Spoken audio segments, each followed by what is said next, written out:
Oh, there we whoops.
Hello and welcome, my beautiful phantom audience, to yet another rather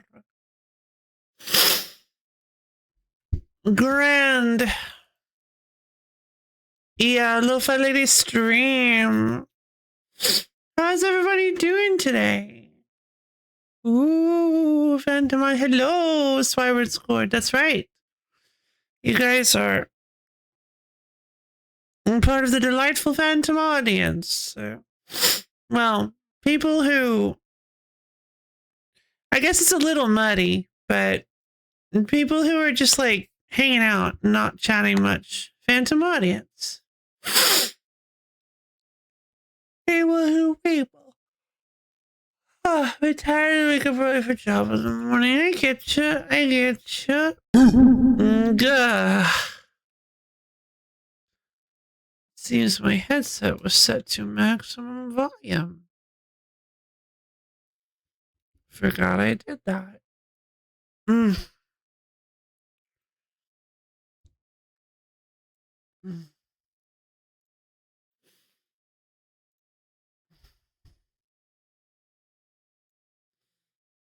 have a tangible audience? I do. See, the whole phantom audience thing was back when I didn't have any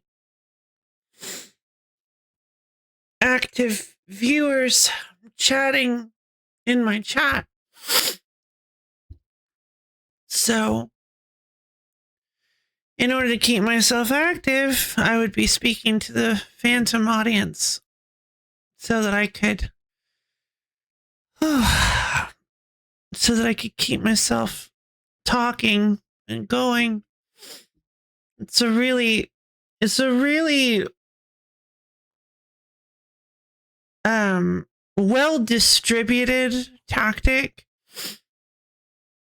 but also kind of feels like a secret weapon at the same time to that, like, even if you don't have people chatting or you don't see yourself with viewers, to just keep talking, be basically interacting with the dead air as if you did have viewers.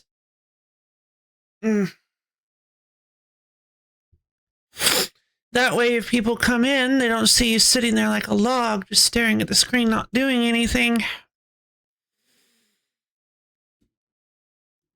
Ugh.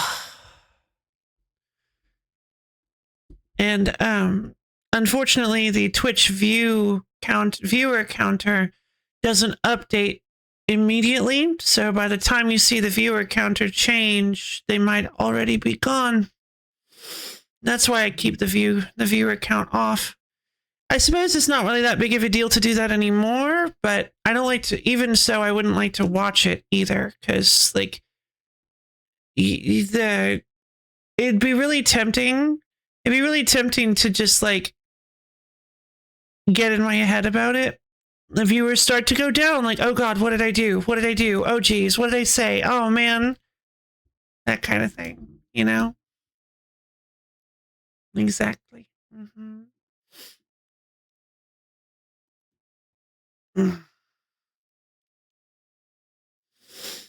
So yeah, I have my viewer count hidden while I stream. I don't like people mentioning it for that exact reason.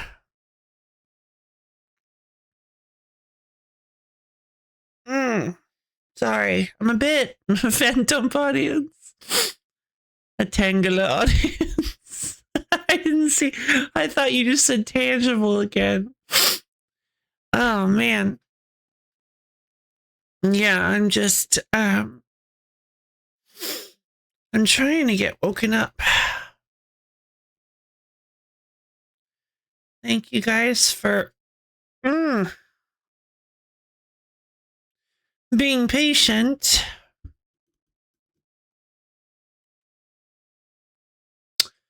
So yeah, today we are playing Grandia. Nope. I don't know why I said that. We are playing Grandia. Today we are playing Grandia.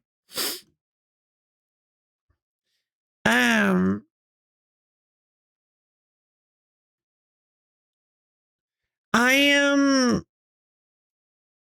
a little. Oh boy, 2 is awesome. So let's go.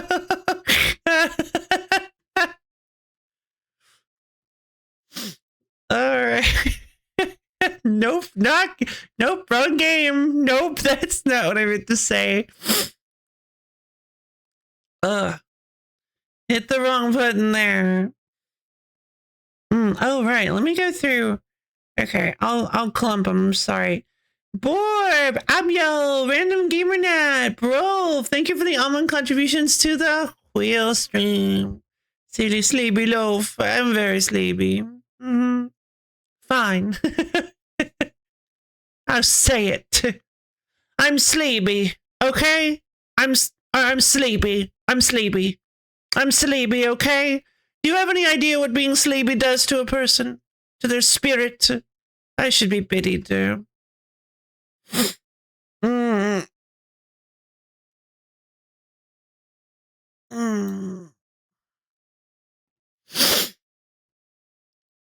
It's kind of getting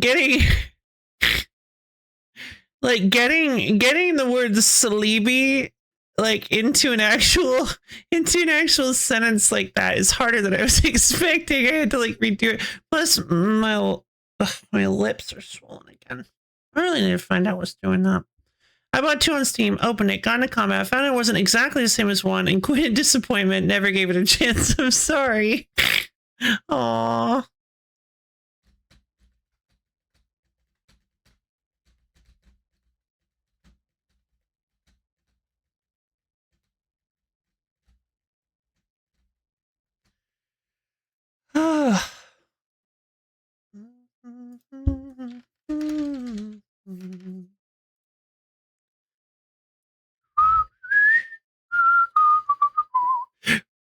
I will say the characters on the title of Grandia 2 are wild looking. There's like, oh, I thought there was like a priest's raiment. It's a guy with blue hair and like a robot unicorn horn. He's got like a mask on. Wildest character design.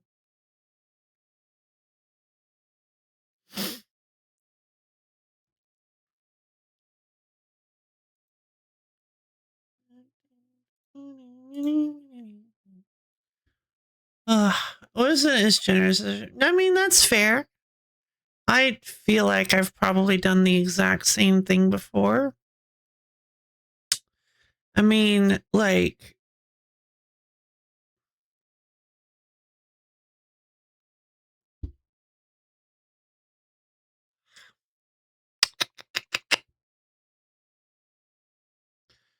so I'm currently rifling around in my brain soup to try to find something, you know.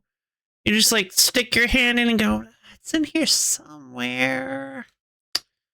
Where is it? You know? Brain soup. Like you're feeling around for something that feels vaguely like square shaped, and you're like, no, that's a circle. No, it's not supposed to be curved like that.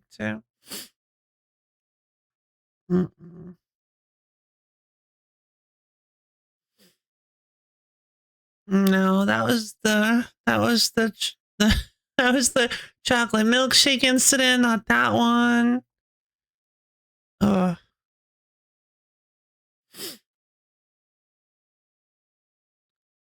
No, that was the time I burnt water.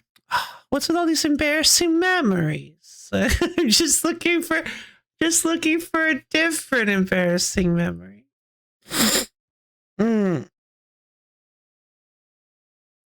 That's always one of my favorite bad cooking jokes, is that like they're so bad at cooking that they can burn water.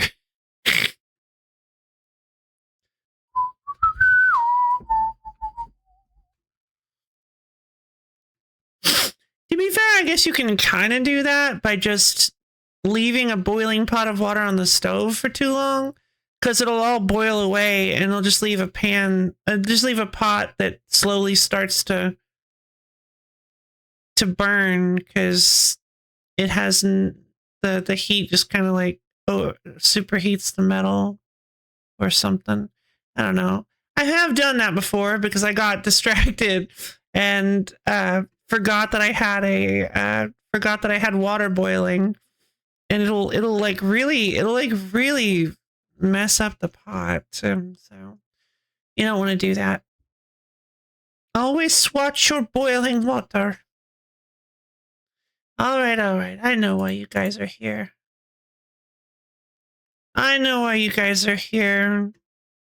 It's to watch some sweet-tastic. Is it PlayStation 1? Yeah. Grandia Gaming.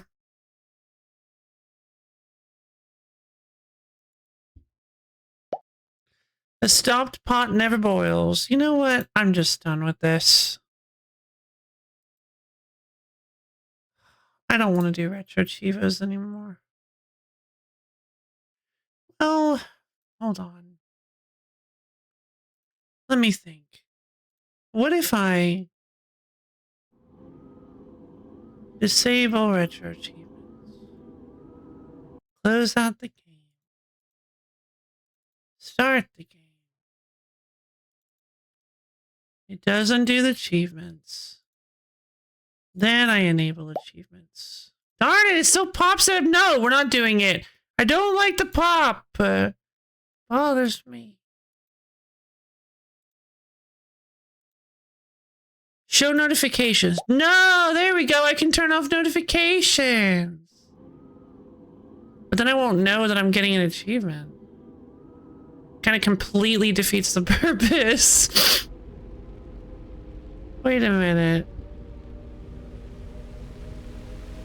Seven Grandia Dab. Hold on.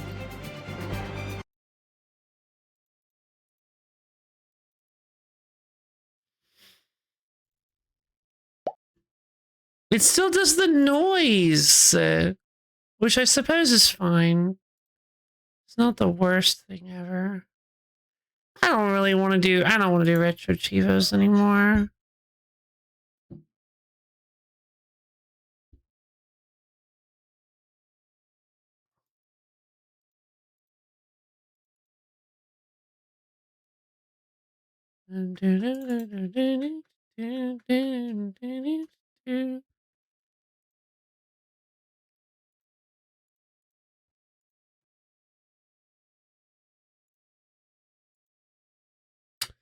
I need to go get Grandia Disc 2.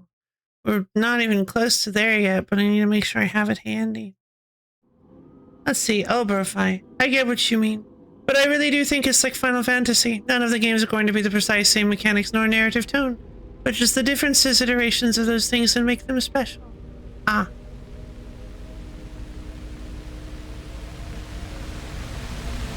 Inland referred to this discovery elements are part of a special. Ooh, that's very cool.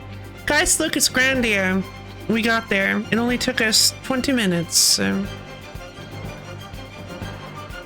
At least too big.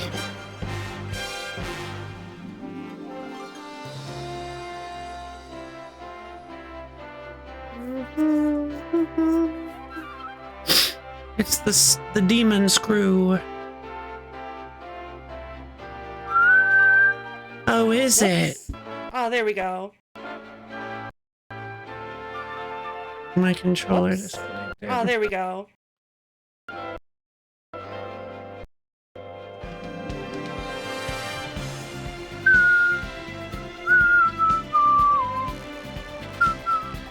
This is a really good intro. Very, very good old school.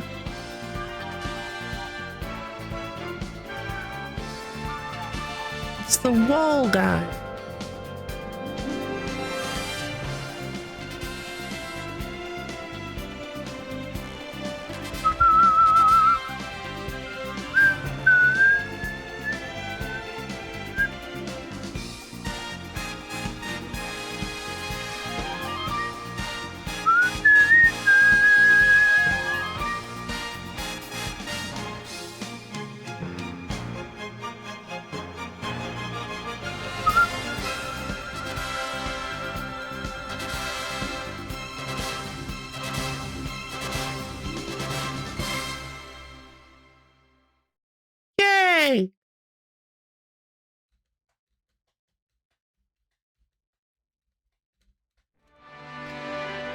right, everybody.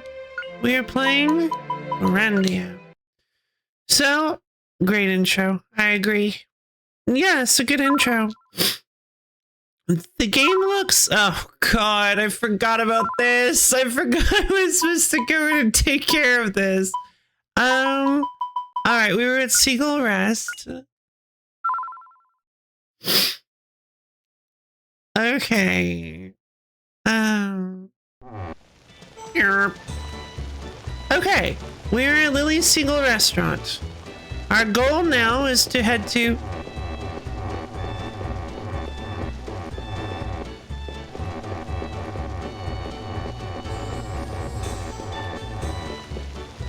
the docks, so that we can acquire ourselves a ship to gain passage to a new continent, so that we can begin exploring and find out what's going on with this necklace, and go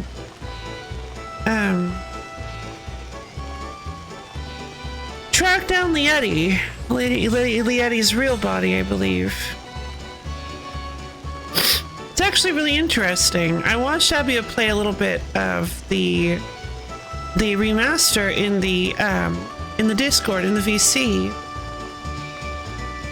Discord channels links right there. It's really great. Discord server, go check it out. So, the onomatopoeia for a squeaky door in Italian is gnecchi gnecchi. Nick. That's you! Mom lady spoke to me and said to set forth into the new world. Just ask Sue. It's like, I don't believe you, Justin. But it was correct, Miss Justin's mom. And she's like, oh, okay, if Sue says so, then yeah, alright, you can go to the new world. I like Sue way more than I like you, Justin. But that's just how everybody reacts. Sue is Bean. Sue is baby. Sue can do no wrong.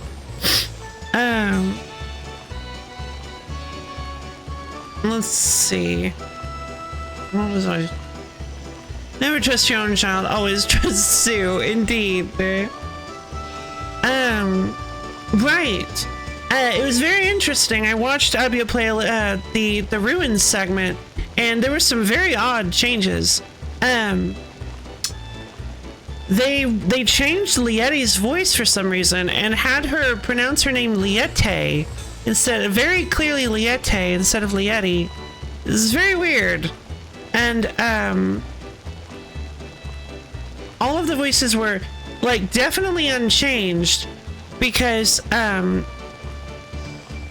you can just kind of hear it in the way everything was pronounced. I had recently played it enough that I recognized, like, the way Sue says, "We're gonna fall," and the way Herr Mullen says, "Oh, everything. It's just so perfect." Like, how can you possibly forget Herr Mullen's line deliveries? Some of the greatest voice acting of all time. Not in the way they would have intended for it to be, but, you know.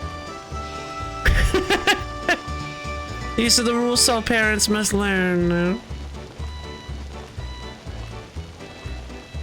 Troops, it is time for us to assemble, to head forth, to go find and explore the archaeological wonders of these ruins.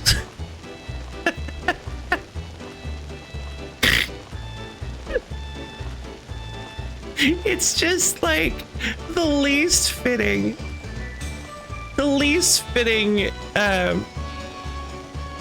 voice for a character that I think I've ever seen. Did she flash her screen? I believe she did flash my screen quite a bunch, but I don't recall.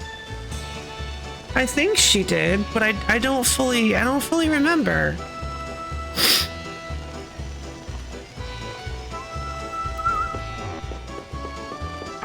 Plonk. I forget that you can knock the mace off the wall. That's so fun.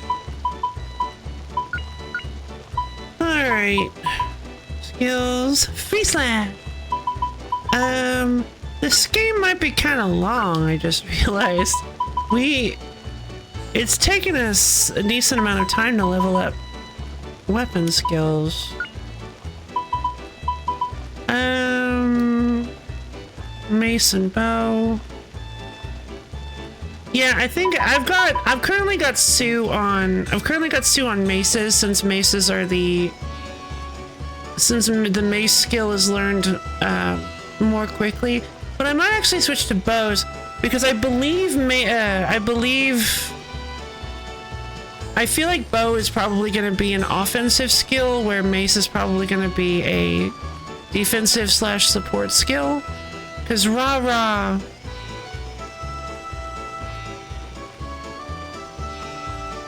is mace. Rah-rah is mace and bow, and it's a support skill, so I guess it's not a good example. But Puffy Kick is an attack skill, and it's bow. Bows grant HP and strength, while maces grant HP and vitality. Bows are more like the DPS build Sue, while maces are more like tank build Sue. So I think it might be a good idea to go maces. For Justin, I mean, he's just like, he does whatever. Swords give him wit, which I actually don't know what does. Maces give him vitality, and axes give him strength. More strength than swords do, at least. And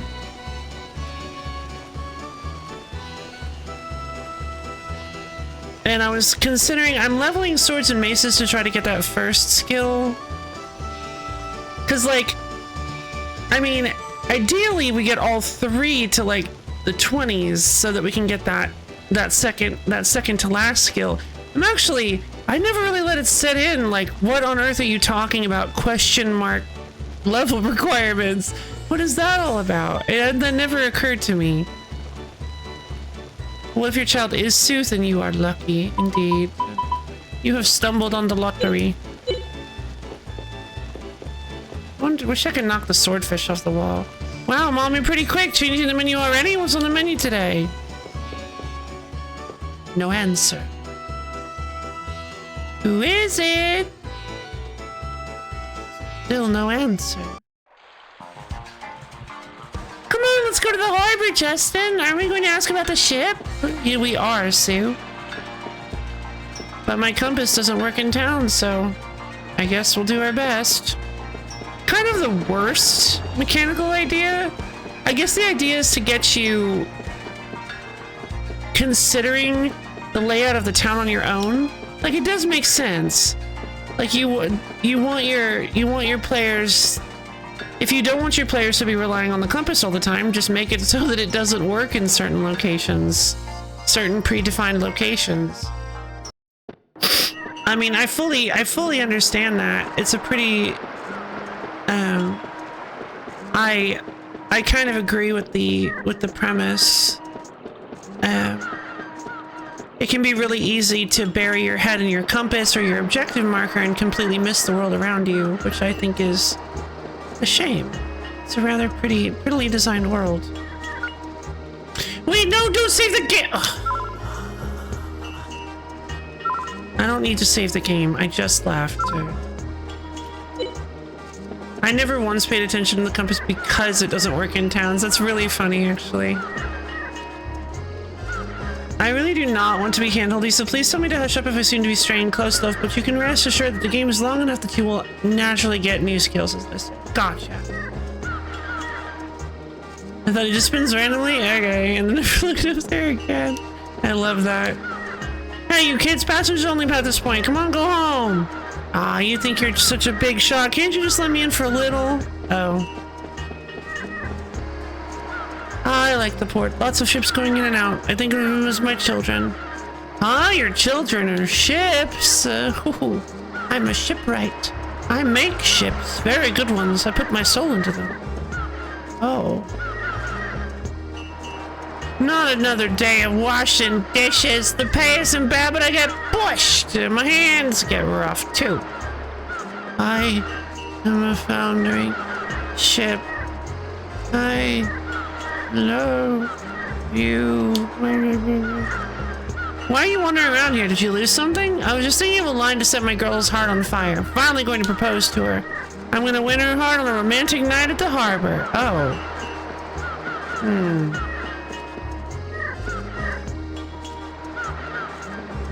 Without you as my light, I am as a foundering ship without a lighthouse. With you not in my life. It's a bit clunky, but it might work.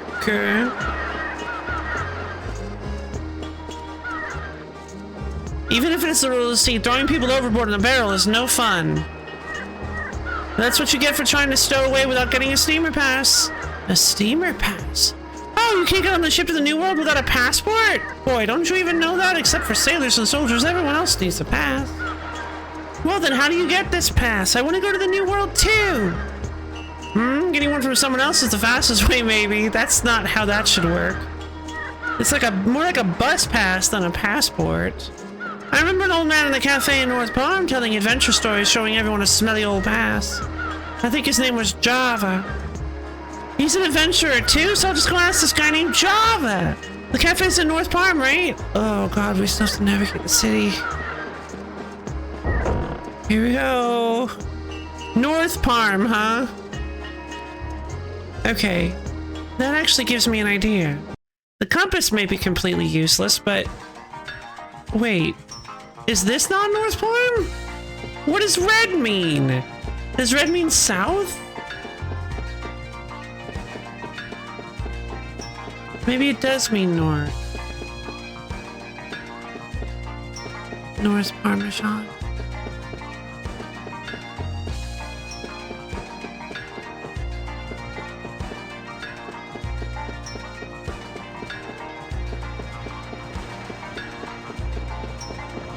Java update available. A new version of Java is ready to be installed. Alright, I'll go ahead and install it. Time to launch my compute. Java update available. New Java version. New. Update your computer, please. Version Java. Okay, well, I guess I'll install the next one. Time to boot out this version Java. New version is version here. Update version new Java. Like, oh god. It's the arrow that tells you where north is. No, it isn't! Usually the external design of the compass doesn't mean anything. Well, yeah, but it's spinning when I spin. So it does in this case.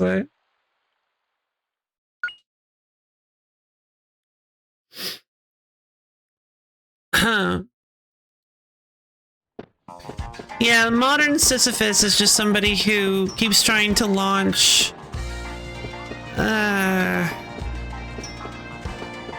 Space Cadet Pinball, and it keeps telling him keeps telling him he needs to update Java. And he does. And then it takes like 2 hours, and then he goes to launch Space Cadet Pinball, and in that time period a new Java update has been released. And so he has to update it again. Then it takes like 2 hours.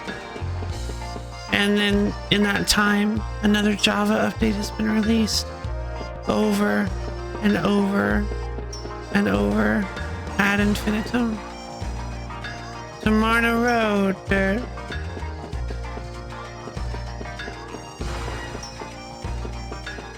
This place is so difficult. The sign says something, but the letters are so small. What does it say? If you are feeling nauseous, please come this way. Ew, yuck, what's the smell? Could it be? What are you talking about? Good coffee and beautiful women. Yes, this must be what they mean by truthful advertising. What? It's true that Miss Curlian is beautiful, but Justin, you haven't even tasted the coffee. There's no door here. Oh. Oh, I see. You better come back sooner. We can't do business. Say there. We want to see an adventurer who comes to this cafe. Can we come in, ma'am? Don't be silly. You're still a kid. It's a cafe. Anyway, I'm busy. That silly boy. He took the key with him. Again, the doors are wide open. So someone took the key to the cafe and went somewhere, right? Alright, I'll go find him for you. Wow, you sure? Okay, if you bring back the key, I'll let you in tonight. Ah, that's silly boy. You must be off at the harbor watching the seagulls again. Are you serious? Oh boy, I love it when games force me to go back and forth arbitrarily between the same 2 points. I don't actually. That was untruthful. Who is the boy? Oh, I found the boy. Are you boyfriend? On the other side of the sea, there must be a whole new unseen world. Wow, hearing that gets me excited. A whole new unseen world. Yep, I'm gonna go. Haha, I'm sure you'll go, Justin. I'd like to travel the world too. What? Oh, I guess that's not boy. Where's boy? The harbor. Is this not the harbor? Passengers only. I'm gonna get a pass to this ship before you know it. You're a shipwright. He's quite a man. He used to be quite a famous adventurer. Washing dishes. Hey, Justin, this must be him, the guy who has the key. Oh. Right, it has to be. I don't agree with that, but sure, I guess it is. Hey, sir, do you happen to have the key to the cafe? Ah, the key? Oh, that's right. I still have it in my pocket. Would you guys take it back? Say hi to the owner for me. Tell her I'll be there soon. I don't think she wants to hear from you. The owner? Oh, you're talking about that woman. Wow. Justin is really, really dense. Okay, just leave it to me. The owner? Who could own a cafe? I don't... Owning a cafe... Owner? What owner would you possibly... Oh, are you talking about that lady that acted like she owned the cafe? That's so interesting. Yeah, I'll go tell her.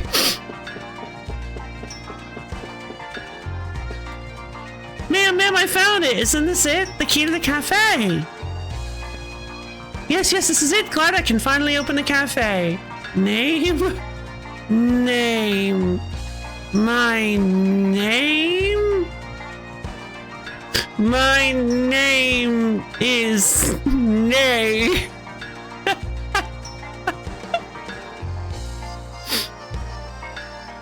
Just absolutely love that clip. Glad I can finally open the cafe. Thanks for all your help, you two. Hi, Zero Maverick. What's up? Open the cafe. Yep. It's one of them side quests in Majora's Mask. Gotta open him up. We got some good jellyfish stew in, so the customers will be happy. I'm so glad, ma'am. So, as you promised? Okay. I'll be ready to open in a little while, so come back then. Come inside for some coffee. Oh no. It has taken a long time, Mullen, and the difficulties have been great. Yes, I apologize, Father. There were unforeseen distractions. Refrain from giving me excuses. Just tell me the results. Did you find it? Forgive me, Father. I have not lived up to your expectations.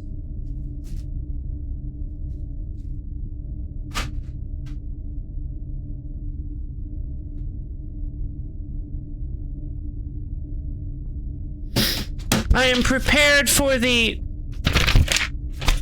consequences.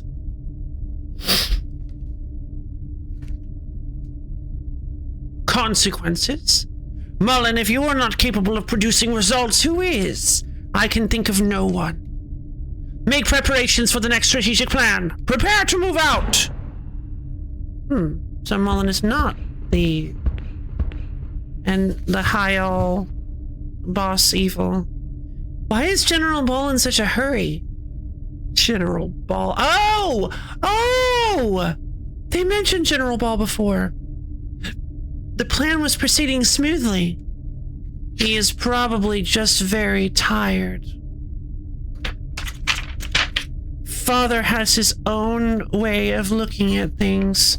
Your comments are not required. Forgive me, Colonel. I forgot my place. Lieutenant Lean, I didn't mean it that way. Sir. Yes, sir. At any rate, we got nothing from the Salt Expedition. Ha, ha. Ha, ha, ha, ha, ha, ha, ha, ha. Colonel Mullen? Yeah, it is actually really good. I was a little, I did realize that my commitment to this bit very well could be passing over some really fantastic dialogue, and it's good. I like that I would not dream of punishing you for failing. The only reason you would is if it was impossible in the first place. It's really good.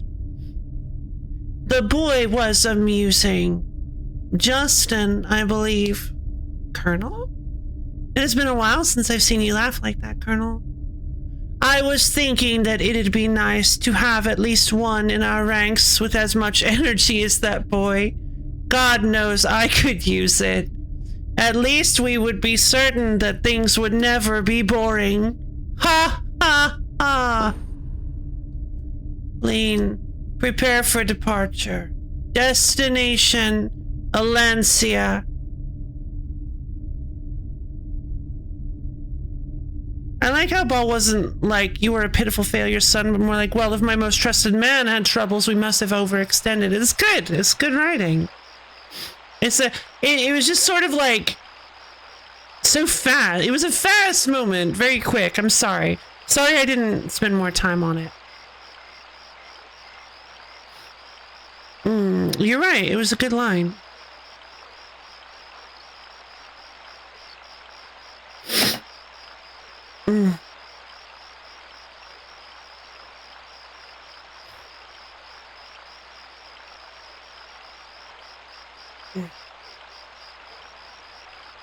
Okay, you know what?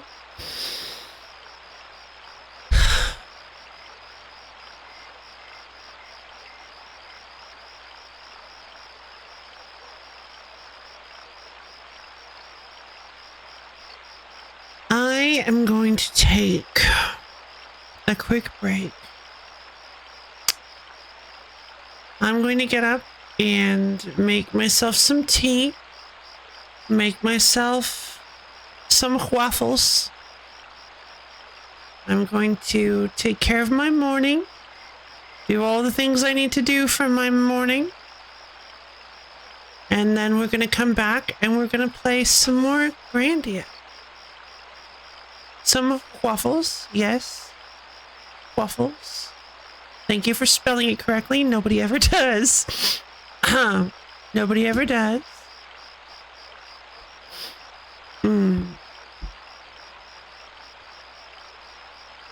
Sure thing, love. See you soon. Waffles, yum. Indeed.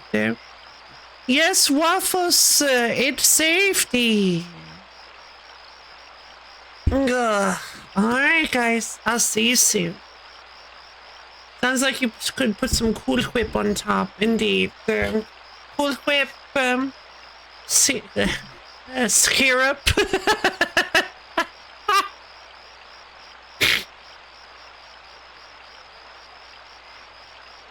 God, could you imagine if somebody pronounced the SH sound like that every time? Like, that's just how they were used to pronouncing it. Schrik that booty. Schrik it. I tell you what.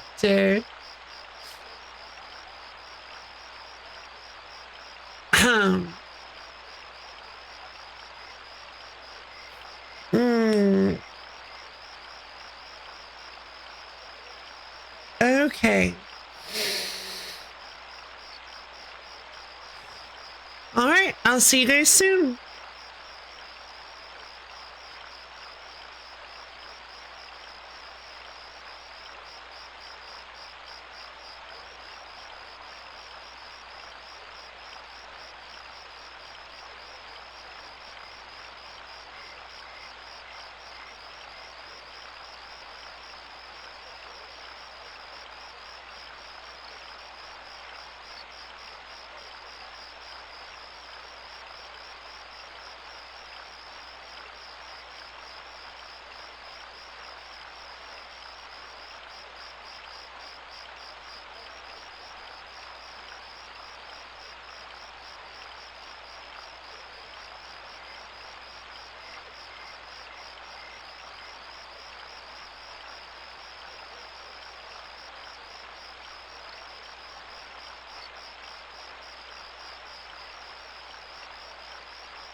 Whoops.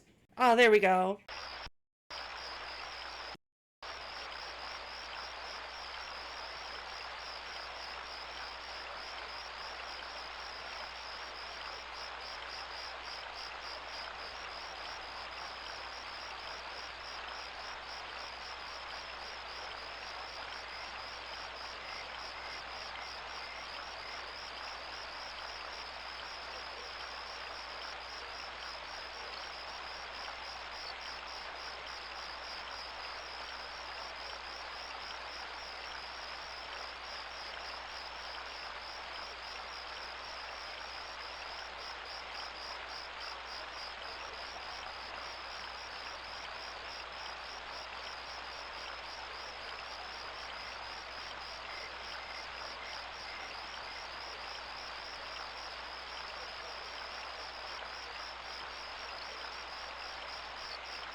Yeah, because then we'd be somebody else.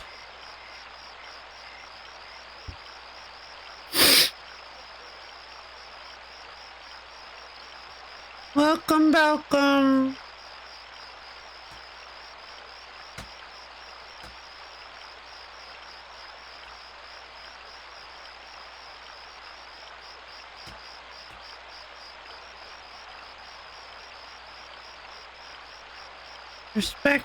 Perspectives everywhere.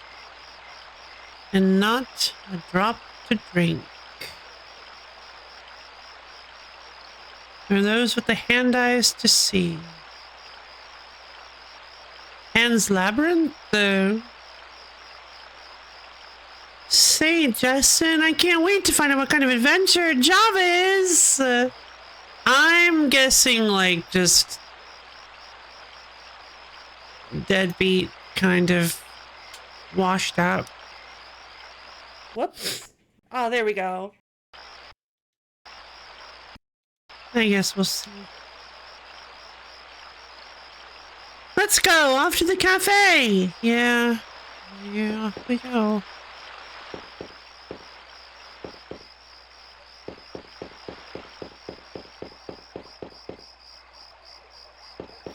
Okay.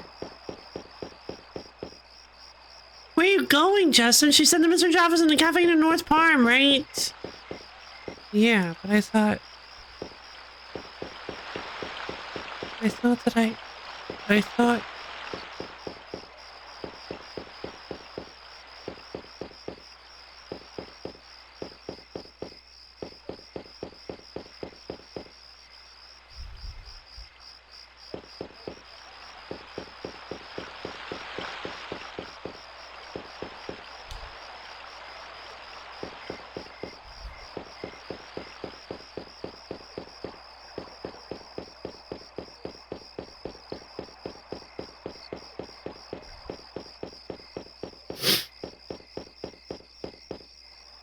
Oh, it's you, Justin. You shouldn't be playing at night. This is the age of learning. Oh no, not this guy again.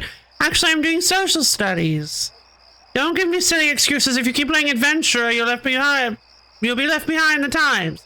The times keep moving on. The virtues of the past are useless now. You must cultivate yourself.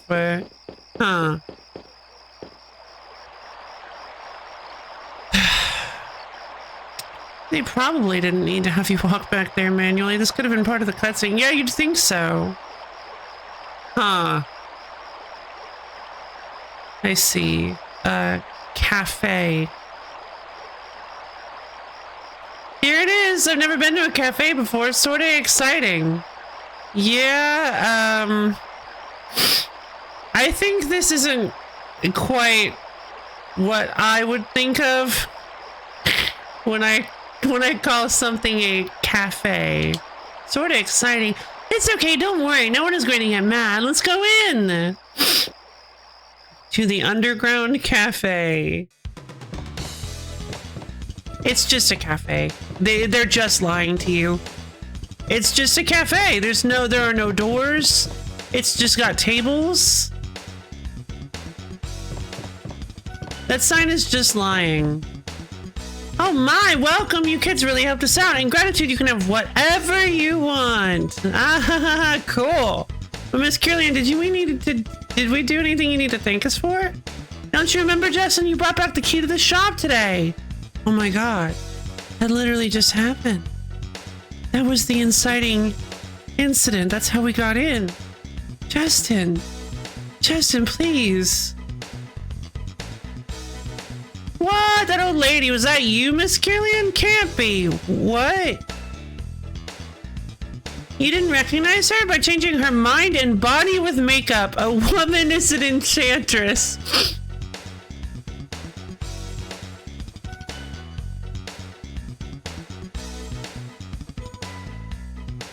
What an incredible scene. Mind-controlling makeup. To be fair, Justin is as dumb as bricks. Yeah, he's quite dense. That kid over there is too young for our coffee. Coffee. A woman is an enchantress, you say? Ah, you have a way with words, little Sue. Anyway, looks like Java's not here tonight. Too bad. What?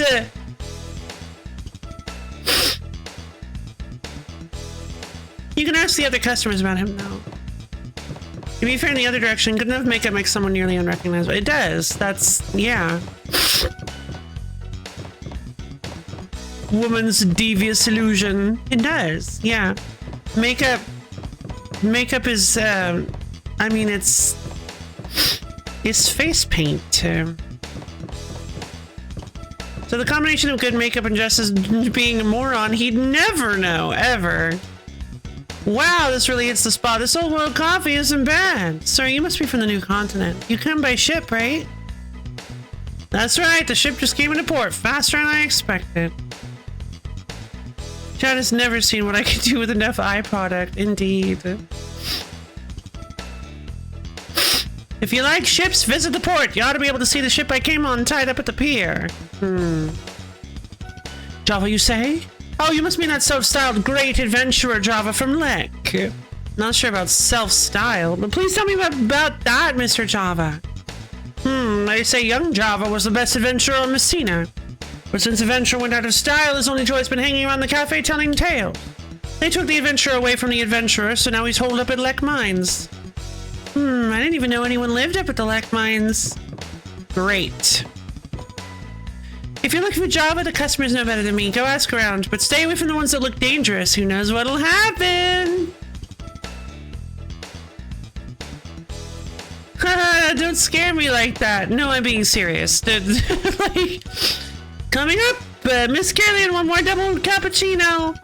Pippi? It's you, Pippi. What are you doing here? And you just... No, Justin, me and my two sisters, Farah and Caroline, run this cafe. Wow, Pippi, you're really responsible. Justin ought to learn from you. Oh, Pippi. Don't use so hard at the end of this sentence. That old man Java, he's so loud when he's here, but it's too quiet when he's not. Maybe I ought to take some coffee beans up to him and Lek Mines. Oh my god, his name is Java. I just now... Hey gods, how ridiculous! I come all the way from the New World, but the excavation work is finished. Guess I'll tour the old world and go home. They don't have tourist traps like the end of the world. The end of the world, a tourist trap? Have you been there? Fool! No one's been there. I just saw it. I saw it. What? Well, doesn't that mean that... Wait, Justin, Puffy just gobbled up some peanuts without asking. Let's go apologize to Miss Caroline. Puffy.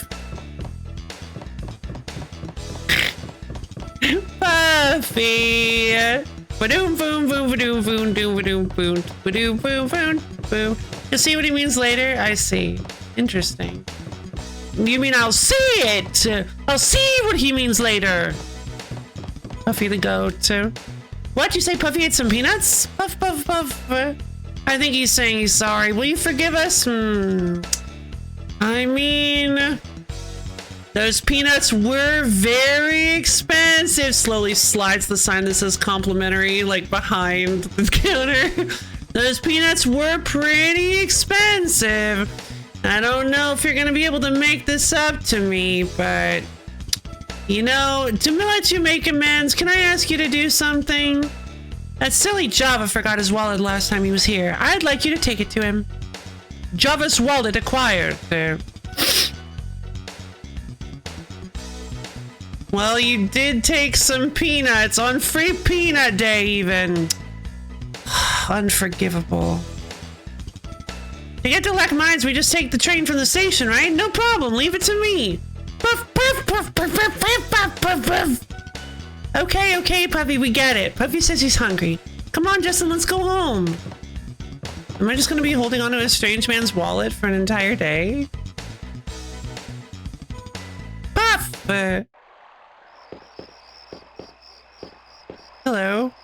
Oh, hey, it's you, Justin. Want to mope with me? No, thanks. Why don't you tell me the story you always do, sir? My story of Parm the Old? Okay, why not? Where was I? At that time, Parm was still rural. The men were all rough and rowdy.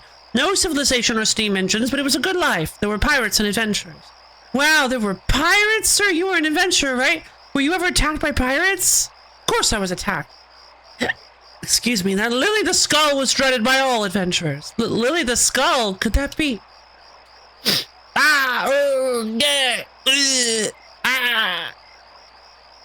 That was a good time. Wish I could go back.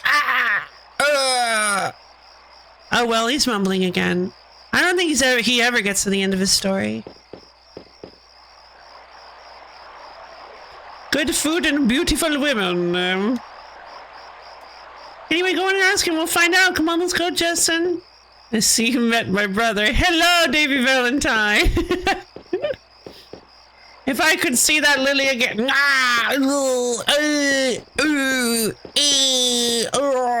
If I could see that Lily again, I would get my revenge.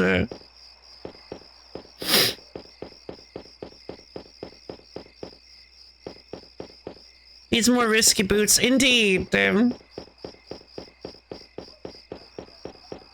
Every game could use a little bit more risky, which is not true at all. But, Justin, when he needs to add 1 + 1,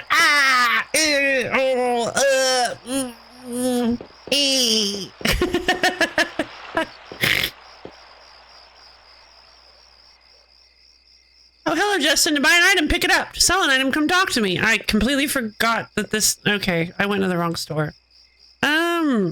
Pick it up. Wound cell.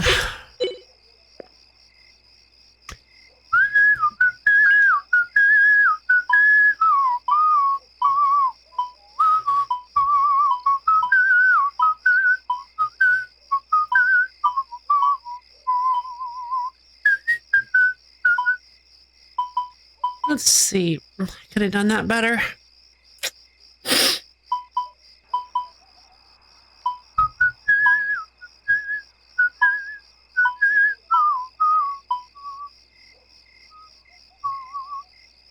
Should have been I can't buy the ceremonial sword. I can afford the metal bat, but I think I've got... What do I have Justin on right now? I'm using the rock axe, right?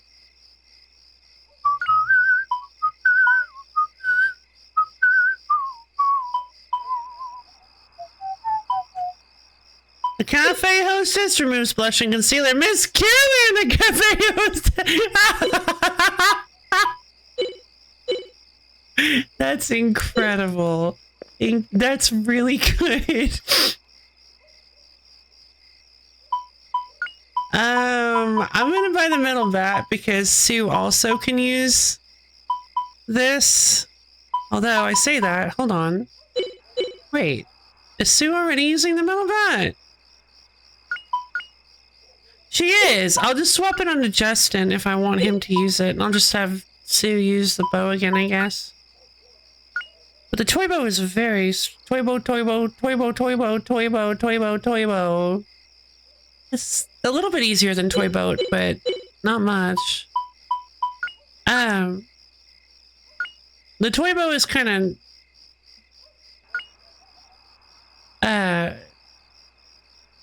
It's kind of bad. You need New York? Yeah, you need New York. You need New York. You need New York. You need New York. That one is kind of... That one, it starts out pretty easy, but as you try to keep going, it gets tougher. Armor being your Sunday best. That is adorable. I actually completely forgot about that. That is really cute.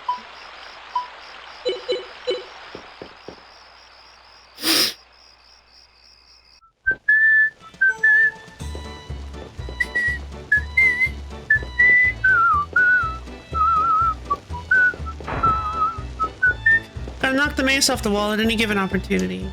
Hey, Justin, did I hear you went to a cafe? Even I didn't go until I was 5 years older than you. Okay, I don't really understand this. This feels more like a cafe. What did they want to say club? What was... I don't understand the translation. Yes, sirree. Well, it's sort of a man's thing, but I did drink a little too much. Oh, you're so full of it.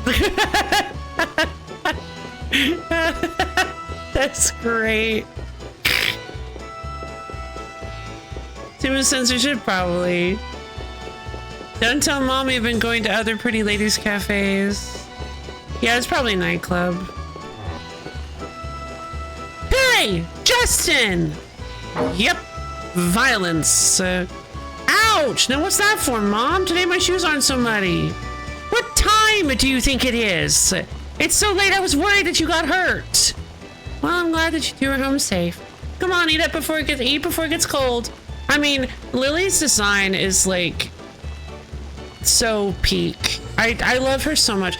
So many of these character designs are really good. That's nothing. I imagine they were replacing all mentions of alcohol with coffee. Yeah, maybe. Oh, yeah, it was probably just bar then, yeah? It was probably bar. I don't know why, because back when we first started talking about this, I'm like, oh, I'm sure they mean a bar. And then it's like, does that mean the adventurer's name used to be rice or maybe grapes? Oh. Maybe. Could be sake, actually. Lily was Hops. Oh, Hops is cute. His name might have been Sake. Because Java is Java is kind of a euphemism for coffee itself, not the ingredients that go in. That would be Beans. If his name was Beans, oh man, I wish his name was Beans. But yeah, I think he would. That's Beans. That's pretty Beans. I think his name was probably. Probably Sake in the original. It does sound like a name for a wise one. It kind of does, yeah.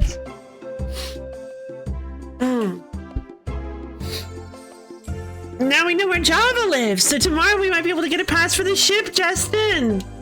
God, Sue is so adorable. Wonder if he's a great adventurer. Oh, I can't wait to meet Mr. Java. It's so funny. I think it's just that, like, I worry that I think I remember talking about Grandia with Brof in the past, and that like your party changes a lot, and that I think I remember the only character staying in your party is Justin. I might be wrong, but thinking about that being a possible future, Justin is kind of my least favorite character. Like he's just kind of obnoxious. Like, sure, maybe he gets character development or something, but he's just... Everyone else is so much more fun than he is. He's just, like, the worst. This conversation happening across the table, and Lily is like, I'm not going to interrupt, but I also have words on this plan. I heard that you're going to the Lek Mines to see Mr. Java, right? It's dangerous, so don't go. I guess it's useless telling you, though. You are the son of an adventurer. But promise me one thing. You have to promise to protect Sue. Remember that you are a boy, right? Of course, Mom. I'm an adventurer. That kind of is a theme with Grandia. You don't swap party members yourself, but of course, yeah, just like 4. That makes sense. Oh my god, I didn't know there was a third one. I mean, if Justin was the only character to stay in your party, that would mean the final team would be just Justin. No, I mean like, oh. Wait, so like, do I also lose No. Well, okay. Weird. No, I didn't mean just Justin. I mean like the only person to never leave your party. Like maybe like there are party members that are getting swapped back in as well as time goes on. But I would assume that Justin is like the party member that never leaves your party. The character that's a constant throughout the whole thing. I don't want confirmation on this, of course. I'm sure that goes without saying, but I don't want confirmation on this. But I kind of assume that Justin is going to be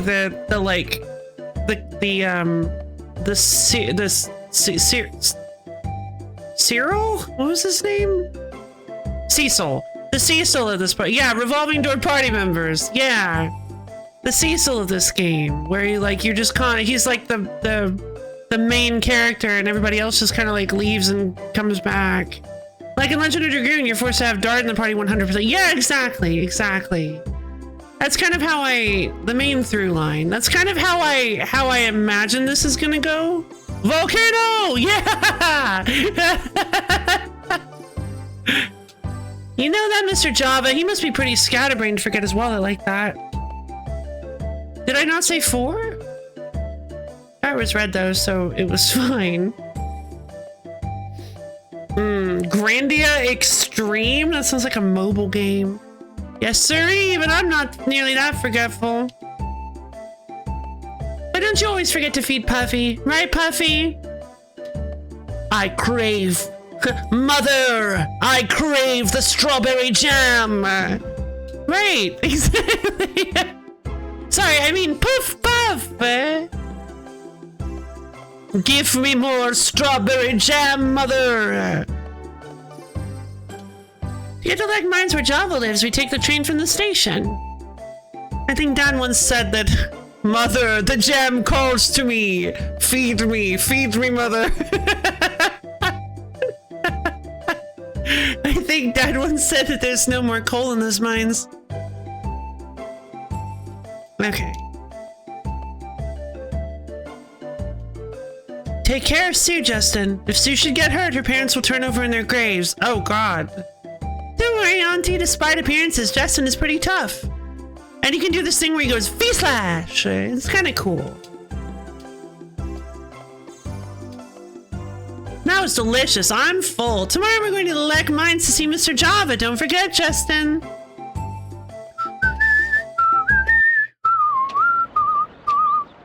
Oh, script fix. That's fun. I love Legend Dragoon. Maybe I can force that one next year. No, I don't want to play Legend Dragoon. Good morning, Justin. Are you ready to go? Whoa.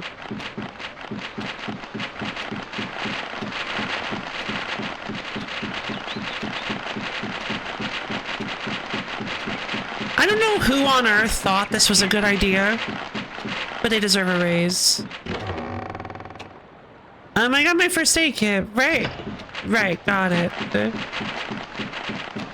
I don't know who on earth decided that this event should always be active. But they're my hero. Dang it, Justin, I'll buy you some bubble wrap on the way. Thought isn't nearly as good as Grandia emo, but I like the characters. Yeah, I don't remember it. I bet you if you played it, I'd immediately start singing along. Hold on. What's the Legend of Dragoon theme? I always remember the Dragon's Dogma theme. It's always so good. Or the Dragon's Dogma Dark Arisen theme. Legend of Dragoon theme.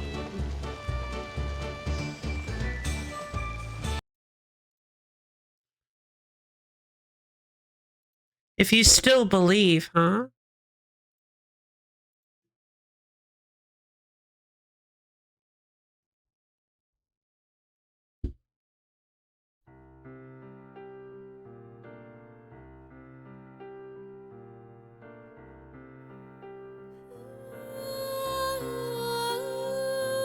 Yeah. God.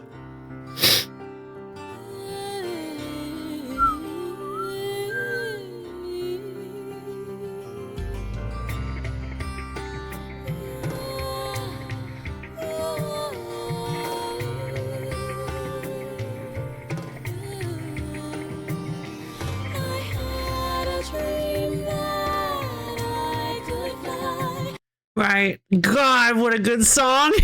I don't remember the lyrics very well, so that's probably wrong, but whatever. I had a dream that I could play. You were close. You were close.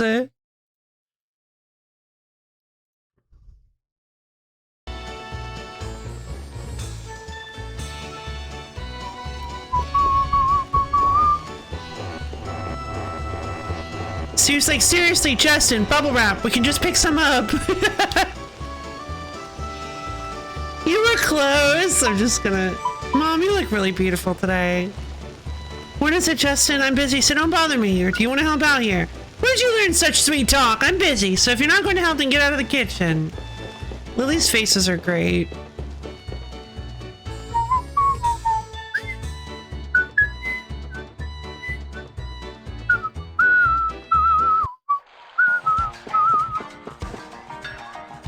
Alright, so, yeah, I kind of glossed over it with me being silly, but it seems that General Bull is actually a more, potentially a more nuanced character than just evil general. He's not like comically evil, and he actually has a little bit of a characterization that you don't typically see in the evil generals, which is fun. Let's head over to Lek Mines. Do you still remember all the time that has gone by? Do you still believe that love can fall out from the sky? I like that. How do I get to... Ah. Do you remember? Poof, immediate copyright strike.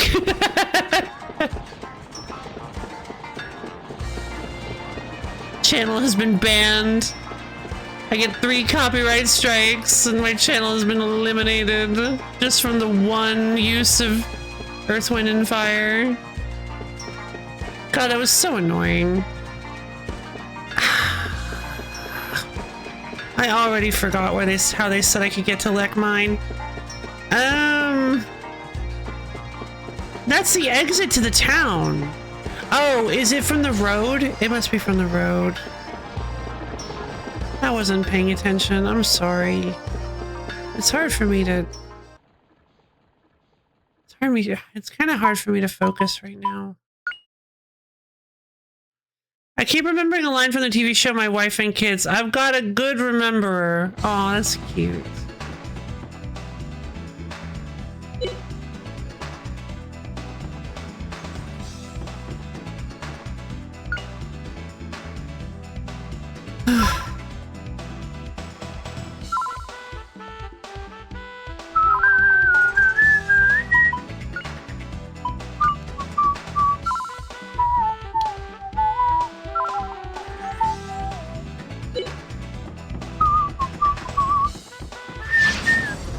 Bugs. Your initiative! Murderbug! Combo! I love the way Sue runs! She's so cute! Oh yeah, we're too strong at this point. What a cinch! What a cinch!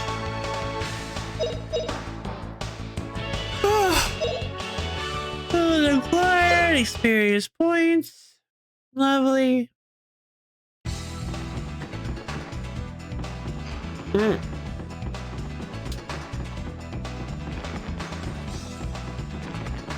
Help! Help! These things are aggressive even though they have no reason to be.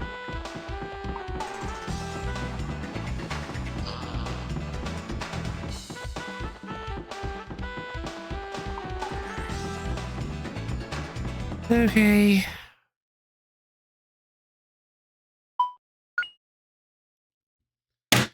Alright, well, I guess I'll look up the stream then. Never mind.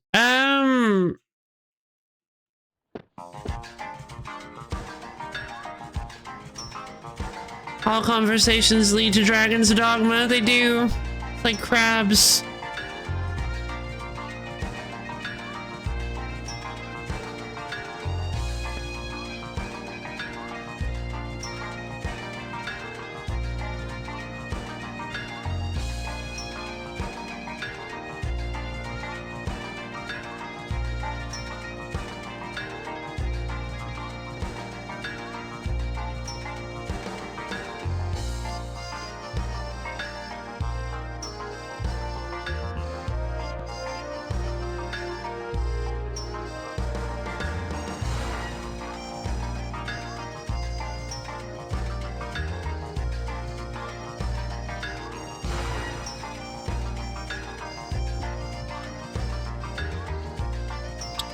Dragon's Crown. I actually did enjoy Dragon's Crown. I have I have it for something. I think I have it for the PS3. I don't think it had a PS4 version. I can't remember. It's just that I don't even think I can get my PS3 to work. I mean, I think that my PS3 works, but the issue is that my controllers don't, and I don't have a cord to like charge them. Well, okay, I say the controllers probably work. It's just that they're dead. So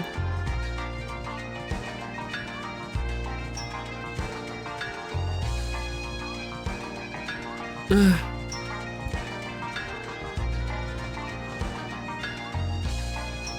Show my wife.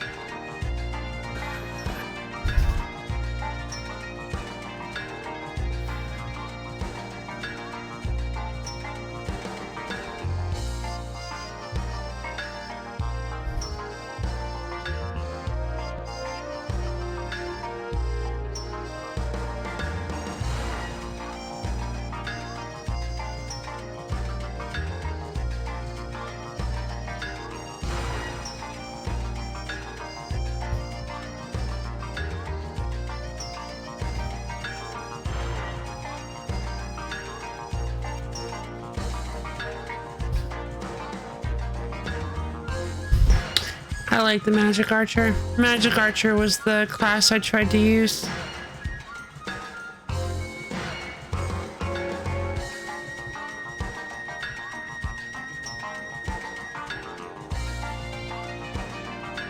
We take the train from the station. What station? What are you talking about? I've explored this town from top to bottom. This thing? This thing. It's right here. We're literally right here. Justin, you have no patience at all. Impatience and adventure is taboo. Come on, Justin, let's buy our tickets. Oh, there you are, Justin. Come down to see the engine room again? Not this time. Today I'm going to elect mines to bring something to Java that you forgot. Must be something important. Don't worry about the tickets. Just today it's on the house. Really? Thank you, sir. Well, that's unprecedented. It's a great class, but awful stat growth, so it's better to use other classes for most of the game. Ah. Oops. All aboard! Please board now. The train's about to leave. Alright, off we go. Yeah, I did an Archer build in the second run when I saw they can one-shot nearly everything. Follow the tracks over your head. I have no tracks over my head! Wait, do I? Beating the dragon. Did the two-handed warrior build and every enemy would just dodge every attack? Oh no! Choo-choo. All aboard the XS Express.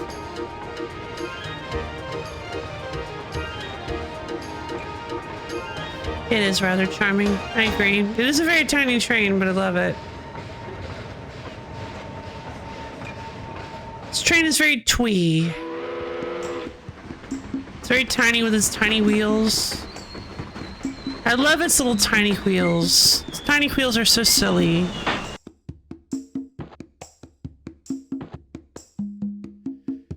Okay, off we go. Bye now, you two take care. Of course we will. Thanks. Thank you, sir. I'm not a sir quite yet. Ah ha ha, I can't keep up with these kids. Wait, how did it get the rest of the cars? What do you mean? Never played it, but I think Spirit Tracks was pretty much just the engine and maybe one car. I think you could have some other cars. I don't recall. Both, but no, it had 2. Now it has 4. Oh.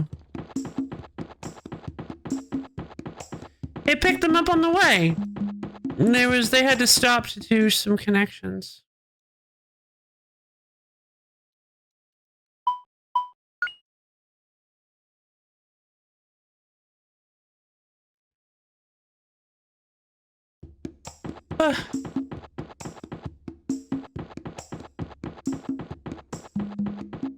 Okay, seems the only objective is this way.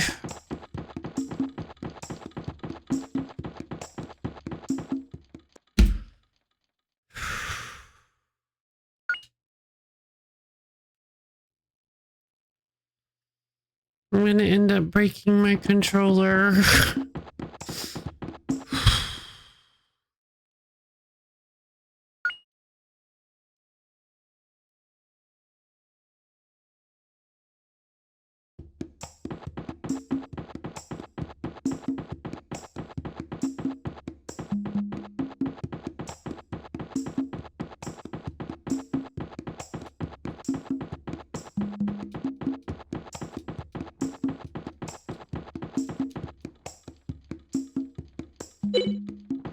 I'm pretty sure.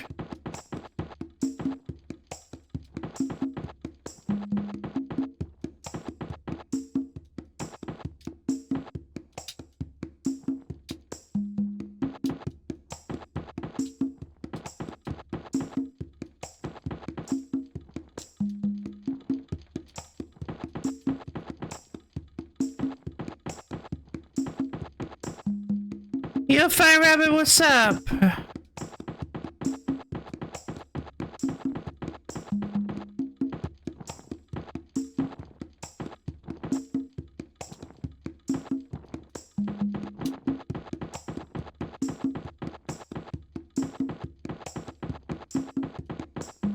Have I considered ignoring the compass and looking around? Yes. And when I went to the right, it takes me out of the map. And when I go to the left, it takes me out of the map.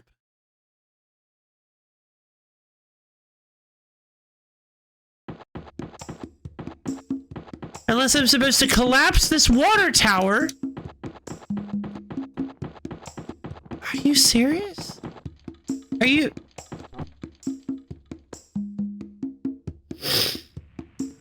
Okay. Oh, no one's home. How careless. Oh well, I'll just leave his wallet here. Java's wallet left. I knew it. I knew he was gonna look exactly like this. This is exactly what I thought he was gonna look like. I was like, it's gonna be an old man. It's just like really gaunt and weird looking. It's just gonna be yelling at clouds. RPG Maker tier old cute. No, this is far worse. Hey you! Who are you? Barging into my castle like this? Oh god, it's Don Quixote. Why, you're a couple of thieves! Get away from my wallet! Yowzer! No, you got it wrong. We just came to get a pass. No, Justin, he'll misunderstand you. His wallet! Wallet! Hoo ha ha ha! Let it slip, did you? You can't be too careful nowadays. Come on, give up quietly. I'll cut out your rotten hearts. Say, Justin, is this man really Mr. Java? I mean, I don't think it matters right now. I think we have to kill him. Sure, he used to be an adventurer? Surely he used to be an adventurer. Hey there, little girl. Used to be an adventurer? Bah! Used to be, ha! I'm an active adventurer even now. Yeah, you have really good ears. You said it at normal volume, Sue. Excuse me, we came to ask you a favor, Mr. Java. Actually... Justin, I think we're going to have to kill this old man. Yowzers! Puffy's ears perk up. Puffy's ears perk up at the promise of violence. And that's the story. I see. You want my pass to the New World? Nope, I did that wrong. You want my pass to the New World? Now, boy, let me ask you one thing. What will you do on the New World? Oh boy, here I go killing again. Translates to puff, puff, puff, puff, puff, puff. Puffy has found a rival in the goodies. Mother, are we going to have the other jam? I crave it almost as I crave the strawberry.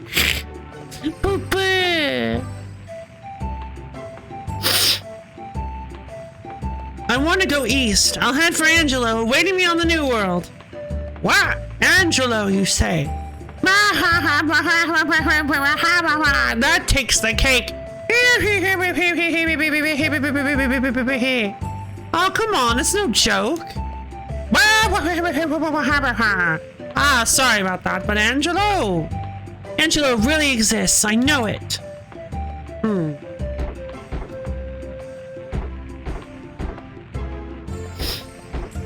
Puff, puff, puff, puff, puff. Translation, mother, I want to eat his toes. Michelangelo? Please don't join my party. I really hope he doesn't join my party. I understand you're just fine. Depending on the circumstances, I might just give you my pass. Really? So gimme. Thank you.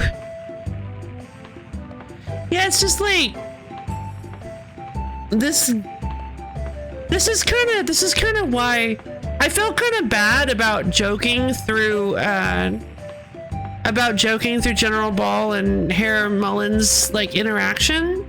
But I mean, the whole rest of the game is so goofy. It's difficult. Like it's difficult to shift gears. I don't even think to do it. It's just like a total whiplash. You've got Justin being an absolute goof, an absolute idiot, and characters like Java, and then you have General Ball and Harry Mullen having actually like serious dialogue. Java is the past, which is why he fits right in. Really? So give me thank you. It's a mixed bag, and it's hard to tell if and when the next serious moment. Yeah. Don't be ridiculous! Who said you're getting it for free? Overcome the trial before you, and you may get that which you desire. That's the way of an adventurer. All right. I'll take on that trial. I don't know what that was supposed to be. It was hee like a laugh, but he was grimacing really hard, like he just got punched in the gut. So, I'll take on that trial. That's right. No problem, right, Justin? Well said. Listen, never lose that spirit. Well, I'll give you a trial. Follow me. We're going to the mines and back. Come on, no dilly-dallying. Great. Let's go follow the old man.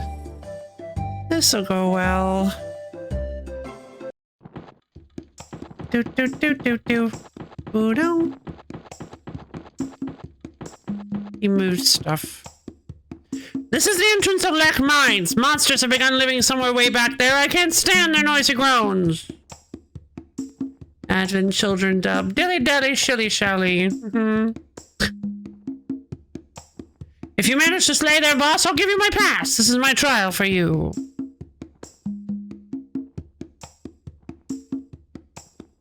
It's sort of dark and forbidding.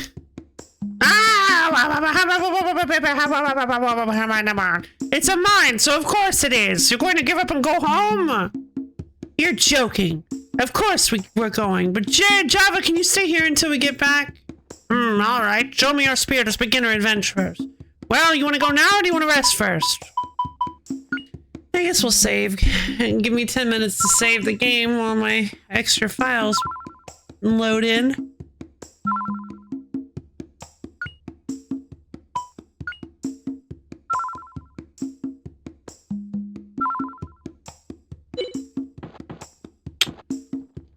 Foreboding. I mean, I thought it, I almost read it as foreboding, but I'm like, maybe it is forbidding. Because, like, can you technically say dark and forbidding?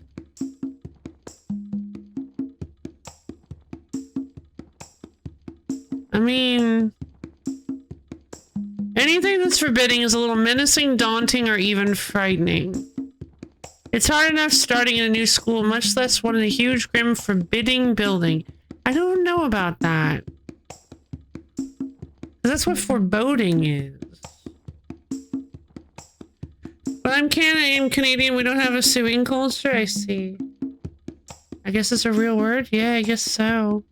Harshly uninviting or formidable in a manner or appearance. Oh, formidable. No, never mind. Forbidding. A forbidding scowl. Synonyms dour and grim. I mean, that is forbidding. That is vocabulary.com. Well, forbidding. So just to make approach or passage difficult or impossible. For definition 2 is disagreeable or repellent, and definition 3 is grim and menacing. I'm really out of it today. I'm sorry, you guys. What are we asking if forbidding is like a good word to use there?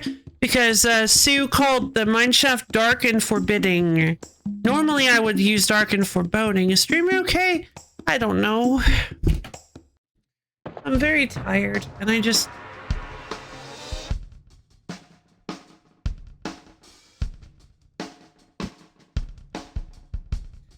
This game is just...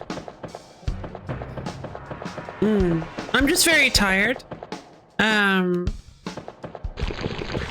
Foreboding implies bad things happening. Forbidding implies that you're not allowed to enter, I see. No, I think it's fine. I said I would play Grandia. We're playing Grandia.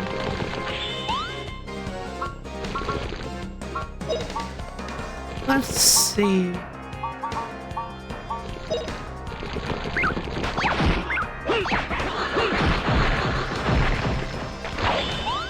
Streamer needs 8 hours of sleep every night. I wish I could convince streamer of that.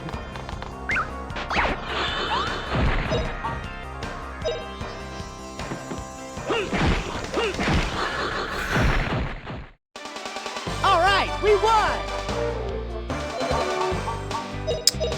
2 herbs.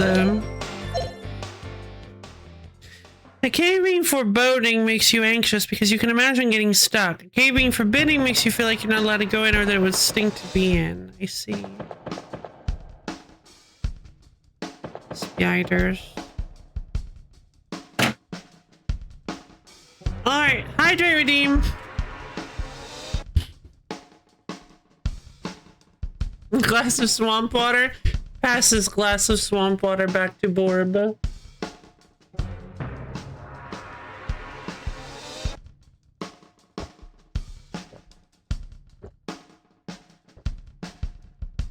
Ugh. We shouldn't overthink the situation too much, but I'm sure Brofa and I both would rather you were having a good time rather than sticking to an obligation. I really appreciate that. I want to...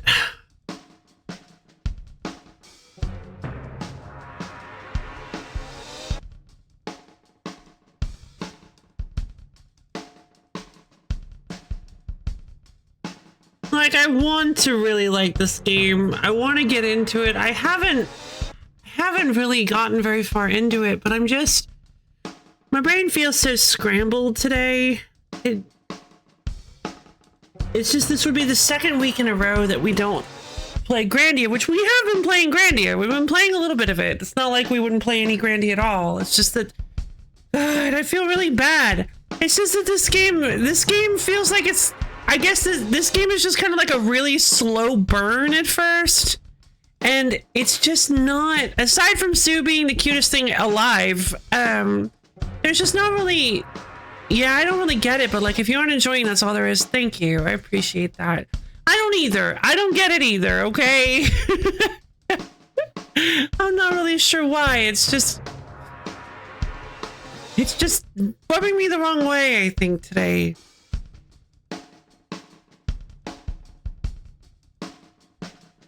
I don't know. This is the first time I'm seeing it, I think. What, Grandia or me being a wimp? I like the story so far. It's very cozy, like I said. I guess that's true. I guess it is.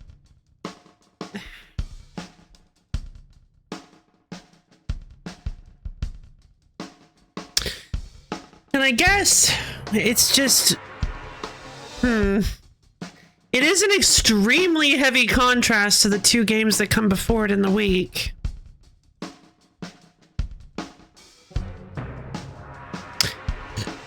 Excuse me, sorry. Banned! Banned, you are, rabbit! I've seen you be wimp many times, silly Billy. Banned! Like, you're several hours in and you still only have 2 parts. I think Grandia 2's hook hits a lot faster and is a lot more interesting. I see. Oh, darn it! I'm not going back far. Hold on. I think you should take a day if you need a day. Thank you very much. Omens or predictions? Okay. Let's see. Grandia's classic era PSX, the pacing isn't very fast and there's a lot of content to try to get people involved, but the hook isn't strong. I think Grandia 2's hook hits a lot faster and is a lot more interesting. Like, you're several hours in and you still only have 2 party members. True. Yeah, it just kind of feels like, while the combat in this game is really cool, like, there's a much bigger focus on just rambling around and talking to people, which, I mean, is, you know, it's JRPG stuff. Let's pick up when you get on the boat, but it still kind of rambles in this pacing. I see. Watch me. I still want to experience it myself. I'm just... The Breath of Fire one. Interesting. For what it's worth, my personal experience is things pick up once you get the pass and onto the boat. Okay. All right. Slowly you get new characters and story beats slowly. Interesting. Yeah. I am just feeling kind of, okay. You know what? How's this for a deal? The gambling is my favorite part of its story, but if you're heavily not enjoying it, where you just aren't going to like its storytelling, I might not.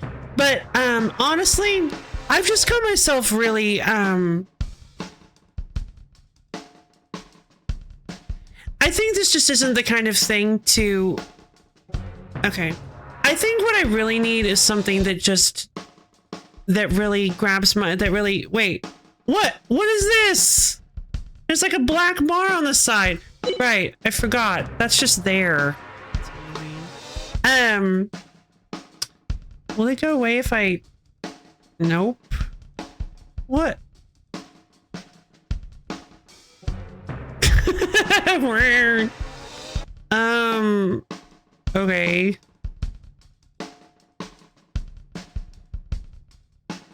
It's the aspect ratio run!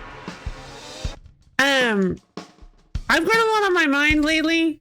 And I think it would be nice if I had something that just kind of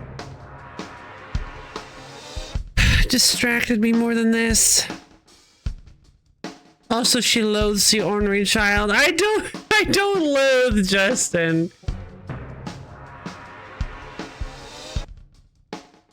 Try Golden Idol then? Sure.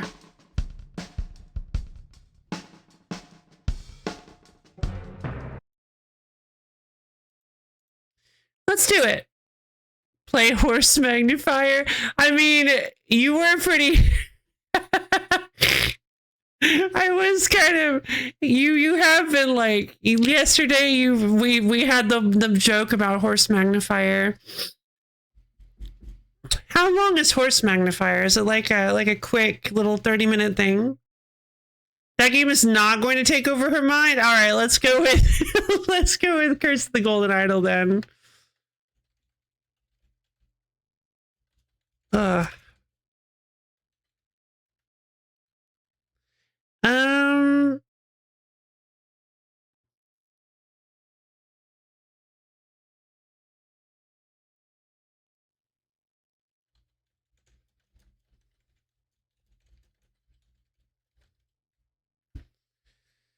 I wanted Horse Maggie. I'm sorry. Well, go ahead and try Horse Looky. Okay, fine. We'll play Horse Maggie. Is this like that darn cat game where you're just looking for... Wait, what is Horse Magnifier? Hold on. I hated it, but you'll find out quickly. On Itch.io, okay, Horse Magnifier. Oh, it's a browser game? Okay. Browser games are always such a pain. Alright, let's do,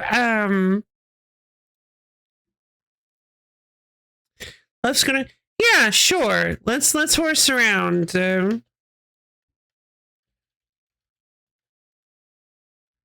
Equine Enlarger, Horse Magnifier. Actually, it should probably be a lo-fi first look. Let's do a lo-fi first look at a Horse Magnifier.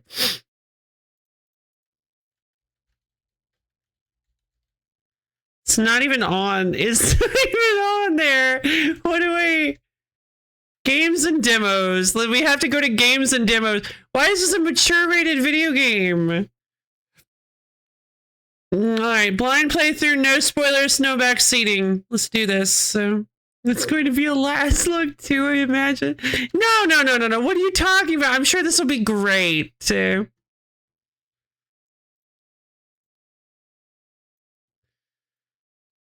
Oh, hey! That was lucky.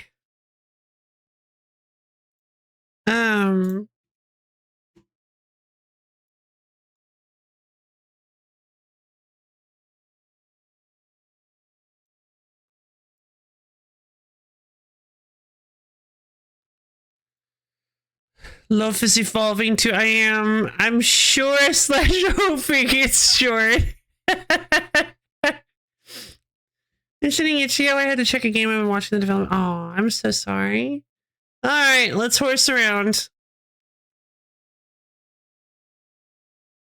Hold on. Oh my god. Jam edition. Okay. It's too small. Hold on. I need to fix this.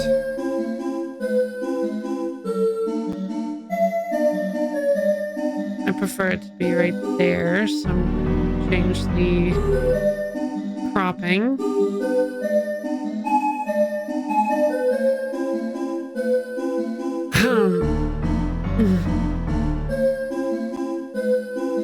This music already makes me think this is just gonna be one big meme. It's gonna be a big joke. And nothing else about it. Like...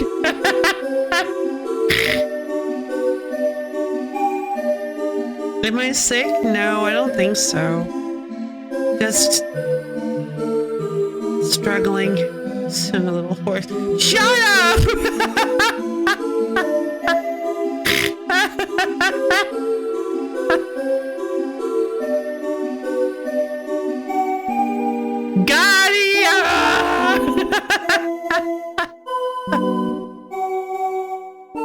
Alright, let's start thinking, what is with this angled star button? I hate it. This game is about magnifying horses. Drag the lens to the correct position to match the goal. It's gotta be exact. So be precise and take your time. What is this? Is that not it? Is that... There we go. Okay. This is the silliest thing I've ever seen. Okay,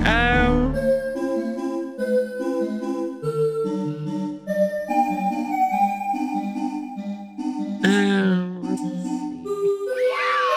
I did it. I mean, this is kind of fun, actually. Oh, come on!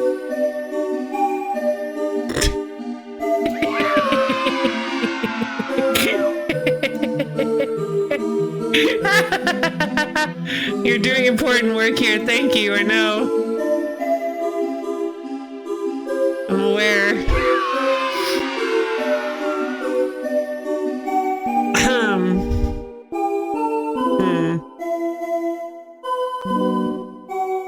I absolutely am. This is...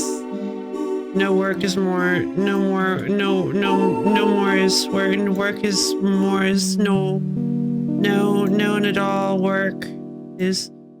And none.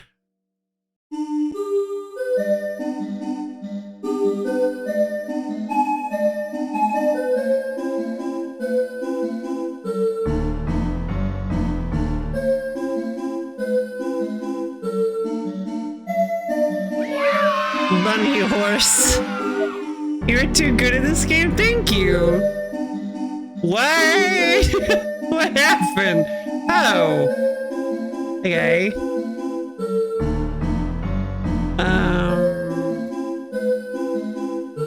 That might be the too big one. I think that one's too big. Can't quite tell what this is.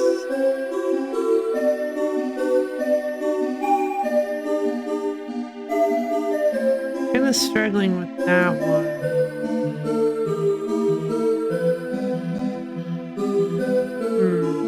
Okay. I think... Okay, sure. If I... something like this? Yeah, there we go.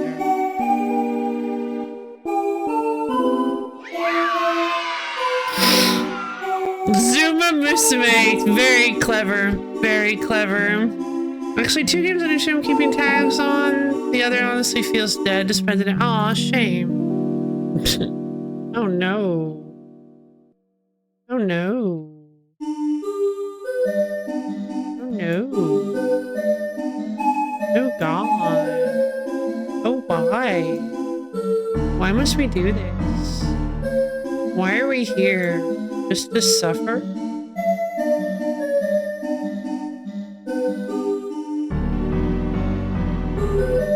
Seems like this is close, at least.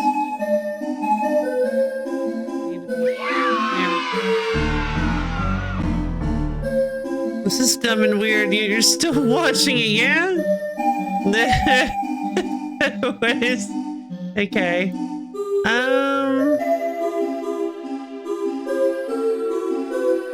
Horseye.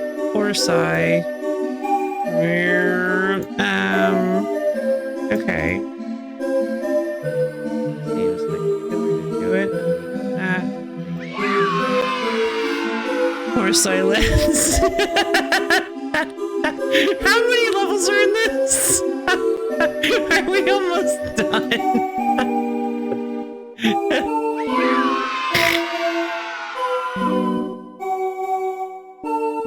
I will say this is actually kind of fun.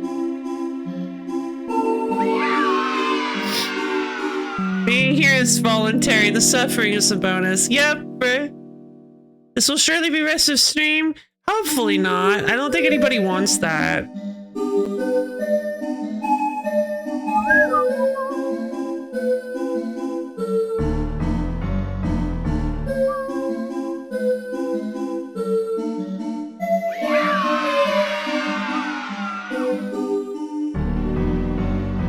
What does purple do?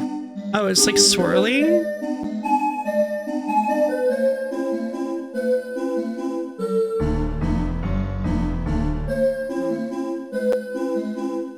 Alright, and then...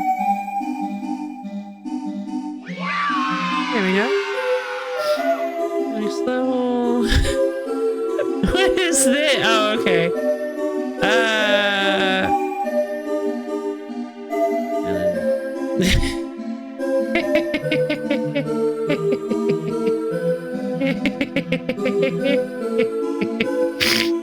So silly.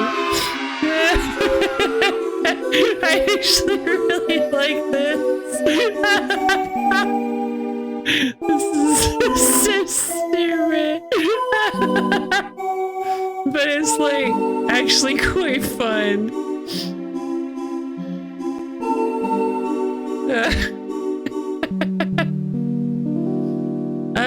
Hold on. What exactly am I missing here? Can I get up into the gear? There we go.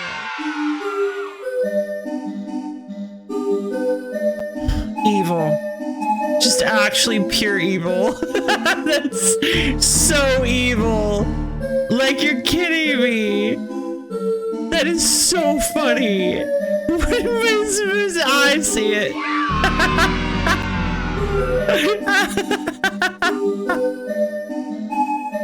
Thank you, Dr. Fricks, for blurring my house. What?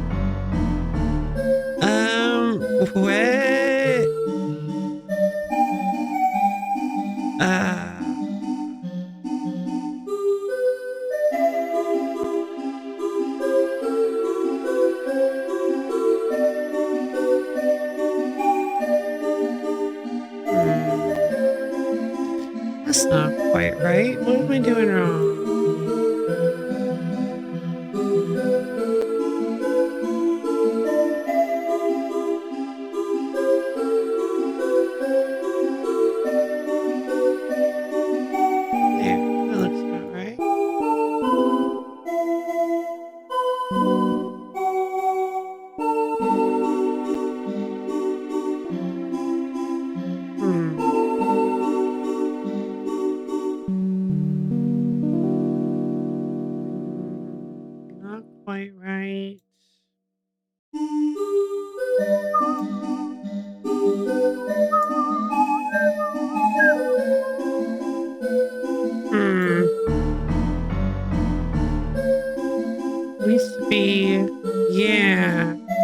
That's more like it.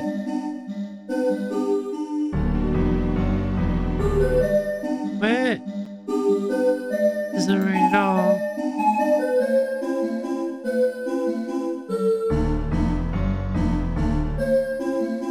This one is much harder than the other ones. Ah, hold on.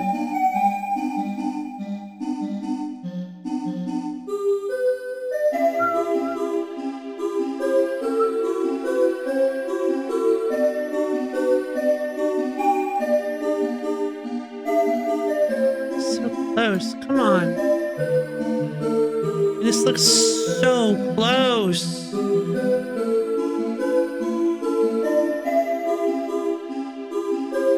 That has to be it. Come on.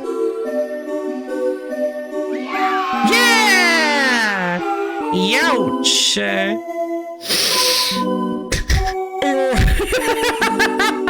That's not a horse! What is this? I was promised horses! That's not a horse! Yes, it is? Oh, okay. If you insist. Ugh. Wait, how do I...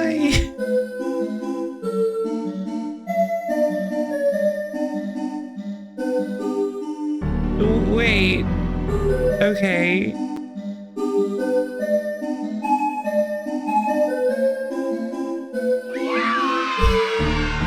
You're doing important work. I am, thank you.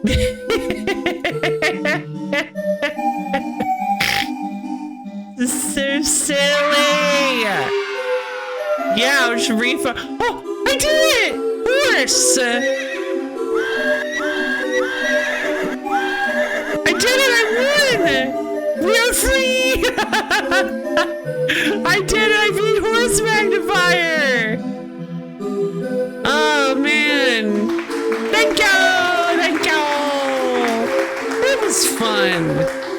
Loaf? Yes? What? What?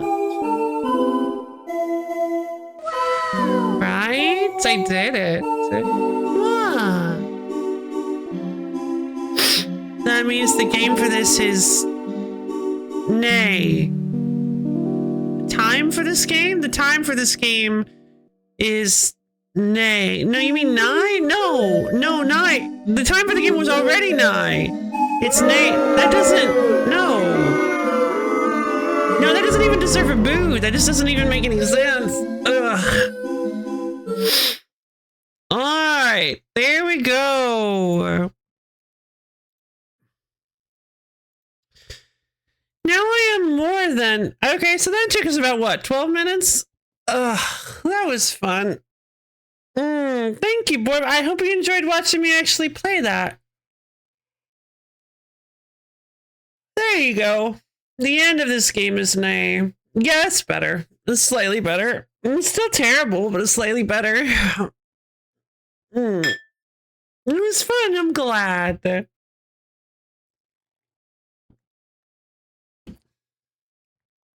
Blah.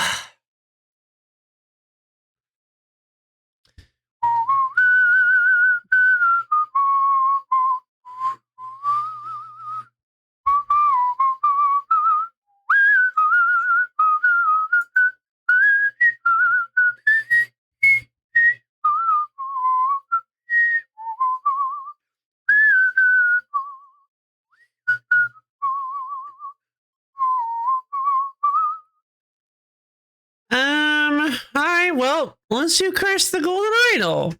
Let's play, let's play some Curse the Golden Idol.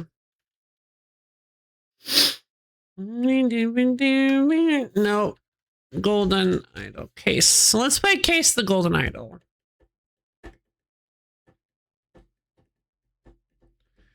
The time for me to go out and get lunch is nay. Oh, fun. Was that Gen 3?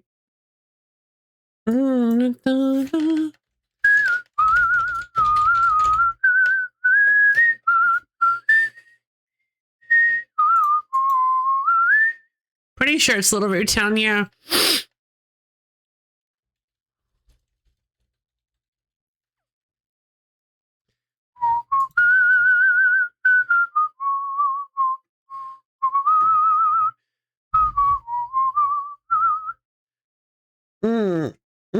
But yeah, enjoy your lunch, Borb. Okay.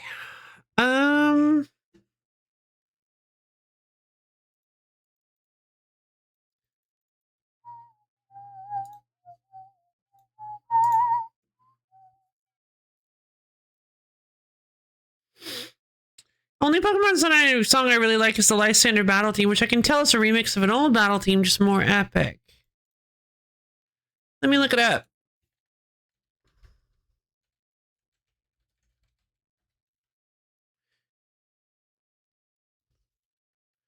Thanks, Google.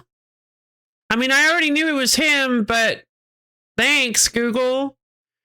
Lysander battle theme Pokemon Legends ZA? Is that what you wanted to see? Is that what you wanted? Did you want that?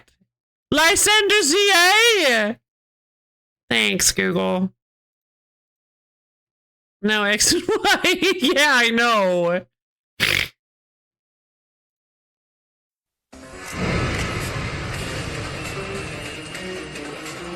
Ooh.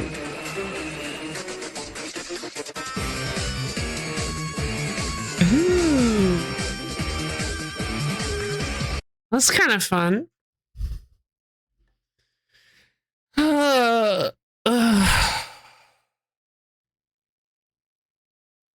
It's really frustrating when Google does that kind of stuff.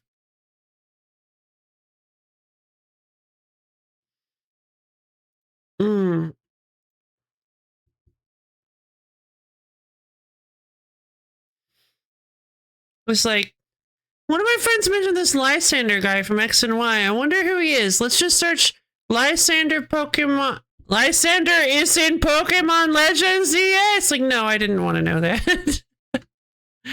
God. I wonder about this guy, Ralph. Ralph is a really cool character. I like Ralph. I want to look up a picture of Ralph so I can use him as the thumbnail for my stream. That would be great. Ralph Betrayal? Ralph Kill Amelia? Ralph... It's like, oh. I just started playing the game, but, okay.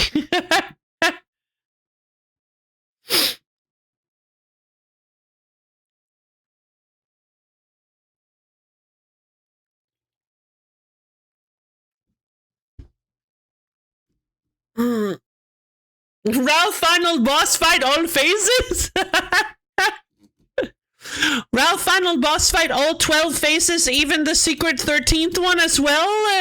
That you have to do the true ending by getting all of the marshmallows? It's like, oh, thank you, Google. Please stop. Have you seen the Winds and Waves trailer? It actually looks like a genuinely great game. At least the graphics look more... Yeah, I mean, it looks pretty cool. I'm trying not to, but I have genuinely considered getting a, Switch 2, because for a couple of games, and that is definitely one of them. Well, hold on. Maybe it's just that one. What was another game I was thinking? I don't know. Google Gemini was a mistake. I mostly say that because it was shadow installed on my phone. Yeah, jeez. You have to show him his fave childhood toys in the correct order to break through to his inner humanity. That's also in the title of the video. It's just like the longest title of all time. Just full of spoilers.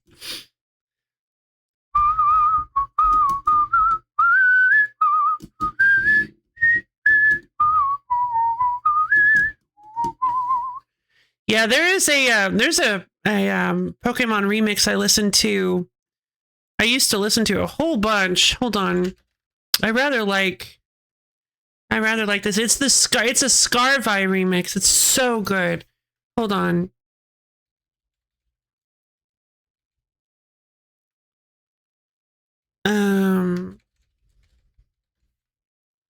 It'll probably pull up the one that I watch all that. Yeah. Pokemon Battle. The mashup of both final... The title itself is a spoiler, unfortunately, if you haven't played Scarvi. But, it's really good. It's a mashup of both of their themes. And it just hits so hard.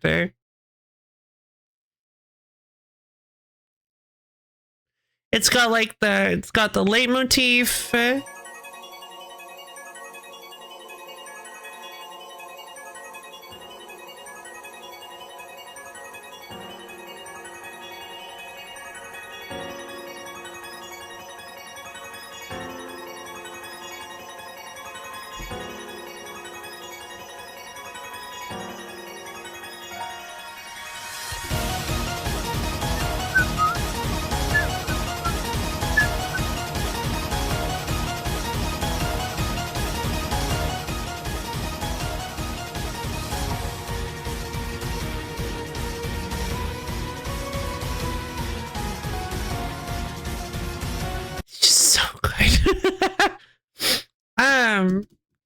Anyone watching Invincible? Nah. Like, I never actually watched the whole show, but I watched the... Yes! I never watched the whole show, but I did watch the... Jeez. I have, like, seen clips and references to it.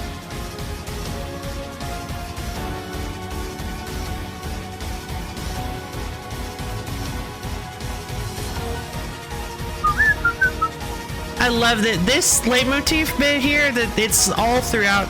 It's throughout various moments in the game. They use it in like the raid battles and stuff. It's really cool.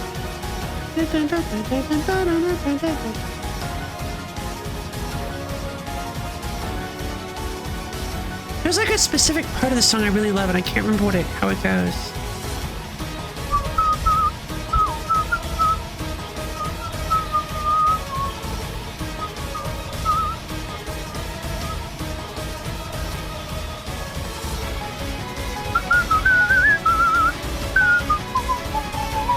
This is it.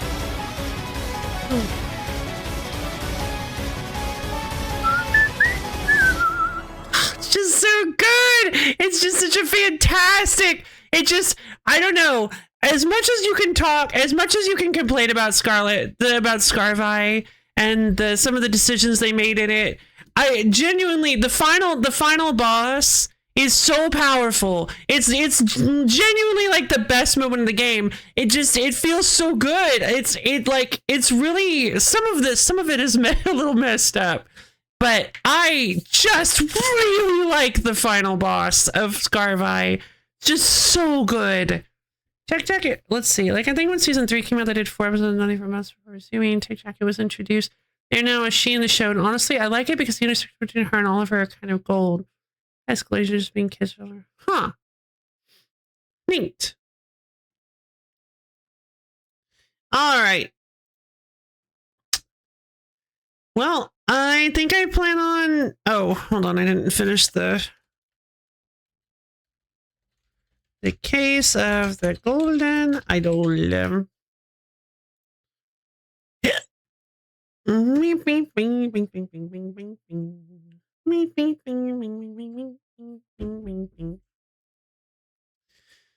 Alright, so this is a super cool little mystery game that we played on a wheel stream, I believe it was. I don't know what else it would have been.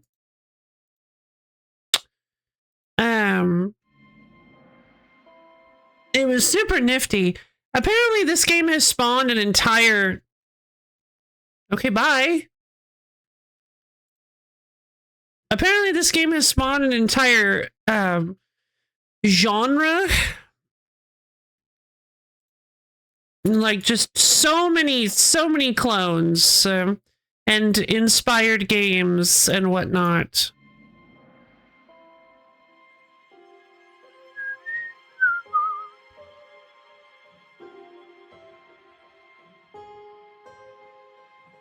Okay. Tech jacket. I want to look up tech jacket.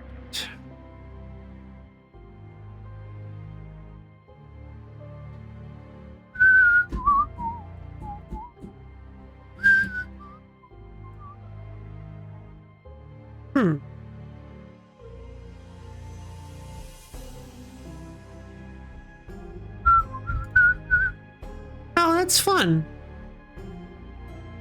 Zoe Thompson, better known as Tech Jack, is bringing Invincible.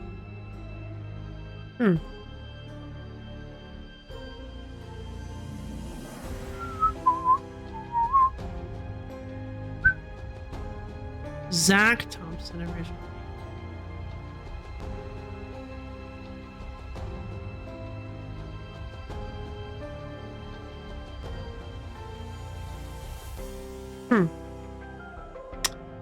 If you pay, wait a minute, this isn't Flappy Bird? No, it's not. Why? Oh, because I said it spawned a whole genre. If you paint me gold and plaster my face everywhere, and this game would be about me.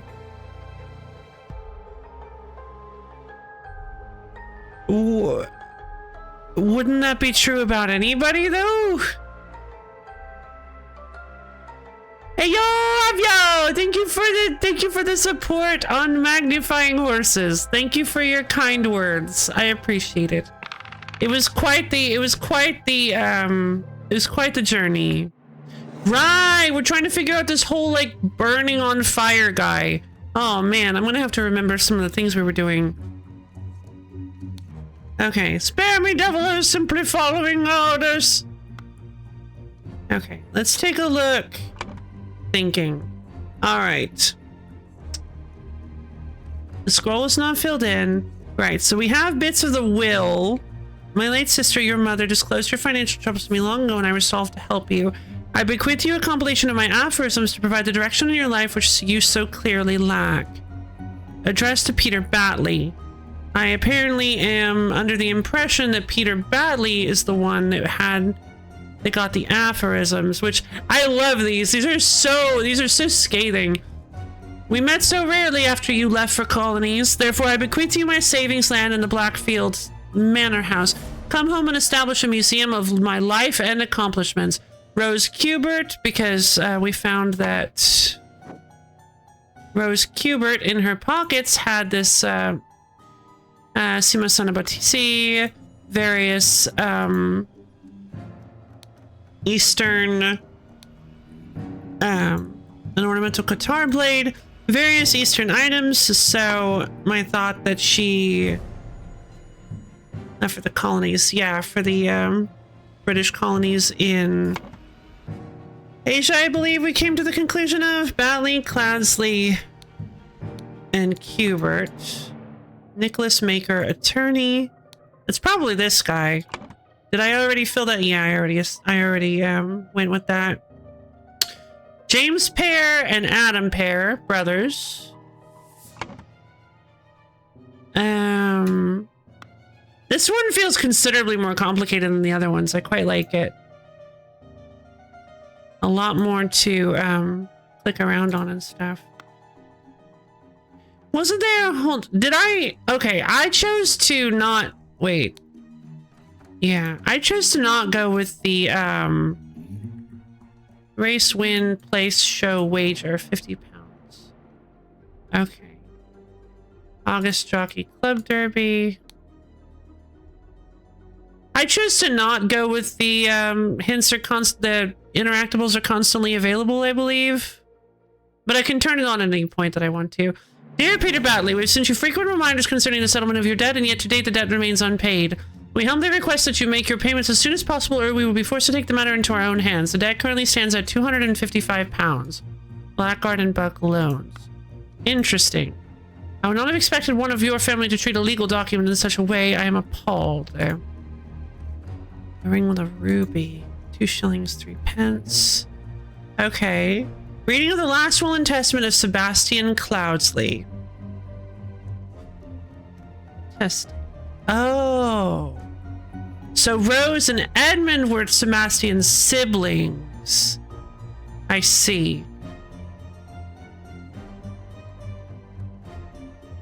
And apparently he left various things to Edmund, Rose, Willard Wright, and Peter Batley. Well, hold on a moment. Nicholas Maker is the... I see. Nicholas Maker is the attorney. Which one could Peter Batley be then? Oh, I don't remember this. Batlord pair twins. A and J.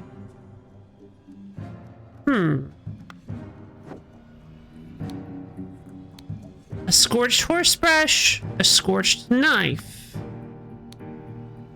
Spare me, devil, I was simply following orders. He has the knife with A on it, which is why I came to the conclusion that he is Adam and he is James. Astonishing Monkey Man, property of Pear Brothers. Interesting. It's Trogdor! So this is House Batley.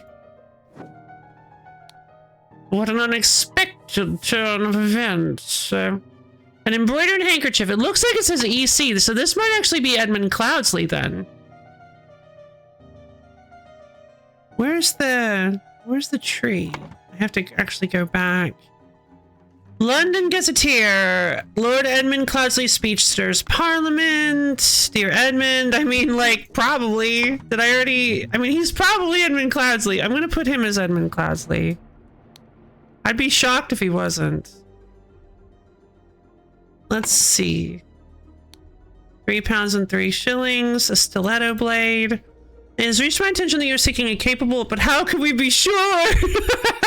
It has reached my attention that you are seeking a capable new servant. I have just the man for you. David Goran is an experienced coachman with a diverse set of talents that I'm sure you will find very useful. If you are displeased with the services, do not hesitate to let me know. Yours, Theo. Alright. An embroidered handkerchief. Interesting. I mean, I'm almost certain this is the... Okay. A saddlebag. It's got EC written on it. And he looks like a coachman. I'm thinking that this is Theo. Though I'm not sure. I don't seem to have a Theo.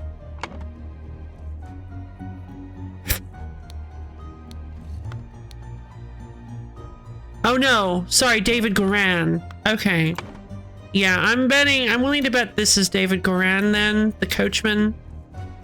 Considering that clearly this bag definitely feels, yeah, a saddlebag, almost certainly then. Prepare the carriage for tomorrow. We to visit my nephew, EC. Yep. Goran. Ash Blair, finest tobacco.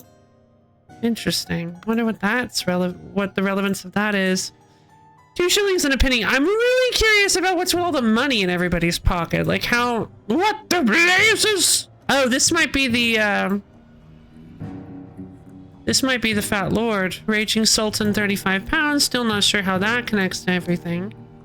Now, if it's all the same to you, I will take my leave. Right. I forgot that the statues have, like, magic or whatever. Oh, I need to... Right. Spontaneous combustion. To perform the combustion trick, you must first cast a freezing spell. The sacred glyphs for combustion on the idol. I mean, yeah. He's got it right.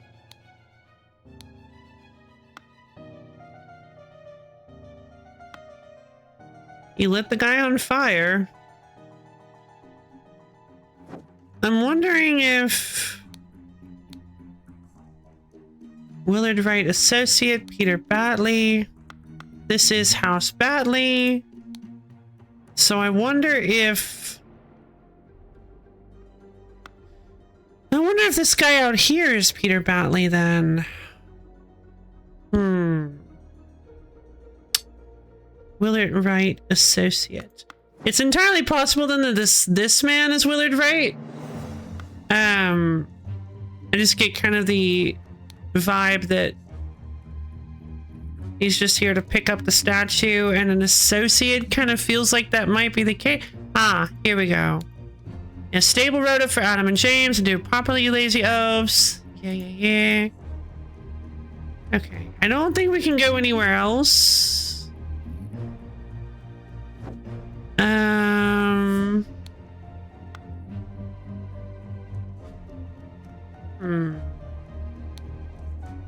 Aphorisms by Sebastian Cloudsley. How to be happy. Eat a hearty meal every day and do not waste your time on trivialities. How to avoid being upset.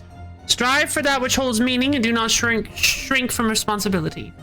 How to be inspired. Take a walk in your forest and breathe the fresh air. How to avoid being scared. Feeling scared is a weakness. Be strong instead. Upset. Oh, that's interesting. What is that all about? Inspired. Happy. Scared. Huh. Okay. Weird. Blank was blank to receive blank in blank blanks will and ordered blank blank and blank blank to take the blank from blank. Suddenly blank blank died from blank blank.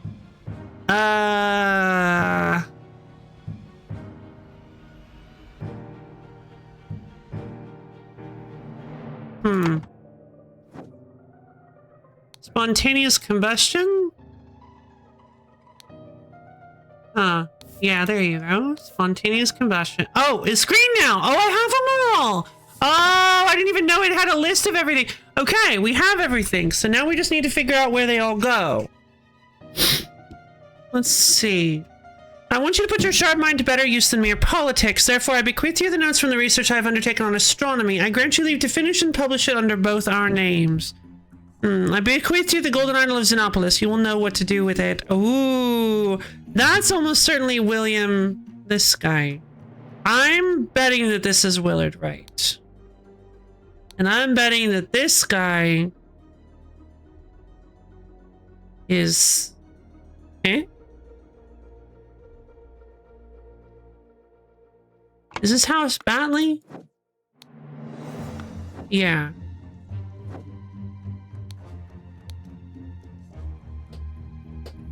Probably Peter Batley. But Sebastian still doesn't have anywhere. Oh. Peter's somewhere on here. I missed this. Addressed to Peter Batley. No, apparently the aphorisms are addressed to Peter Batley. Why did I think that the aphorisms were addressed to Peter Batley? I don't recall.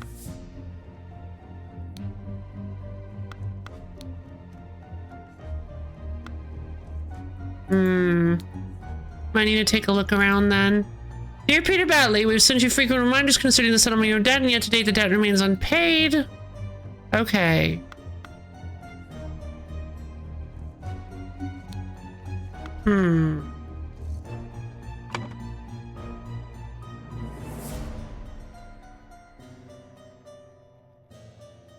I mean, this is probably Peter Batley. Yep. Yay! I did it! Okay, all of those identities are filled in correctly. Except now I have a problem. Oh, right, I can use them from over here. Right. Sebastian is the only one who hasn't been... Interesting. So that means it's... Who is... Oh, Sebastian is the... Oh, right. Sebastian is the man who died. Sebastian Cloudsley. Rose Kubert, Edmund Cloudsley, Peter Batley, son of Beatrix Batley. I feel like this is probably Peter Batley. Raging Sultan.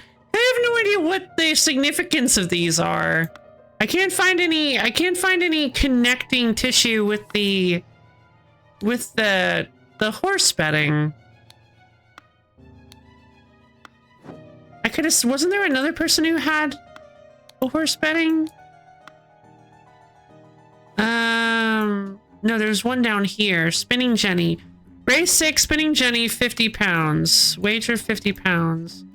Race 3, Raging Sultan, wager 35 pounds. I mean, that lends credence to the fact that he is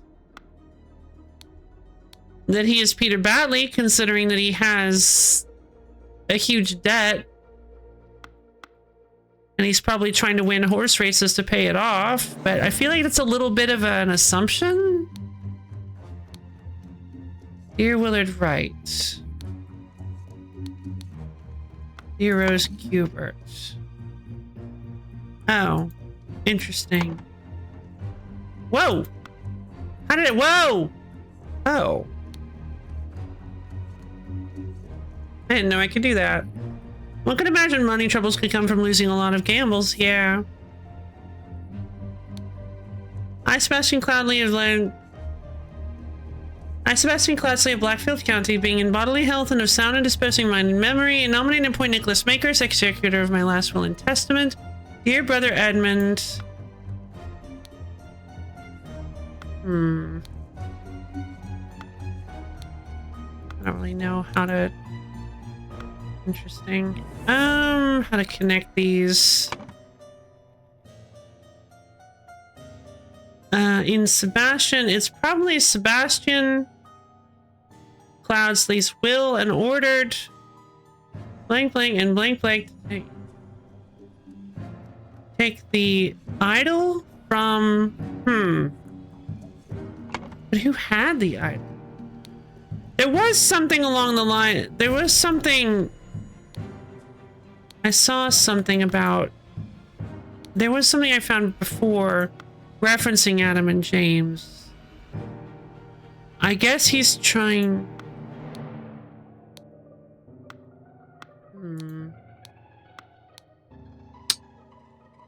Seeking capable new servant. Displaces services. I saw something before. It was a note to Adam and James telling them to do something. I can't remember what it was. or where it was.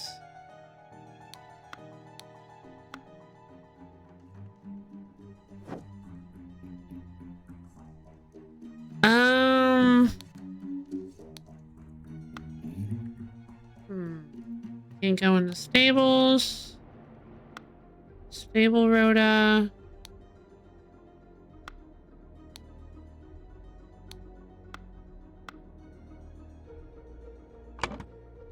Suddenly, James Pear died from spontaneous combustion.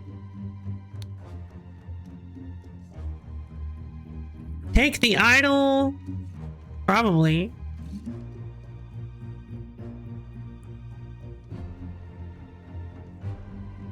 Ah. Oh, hold on.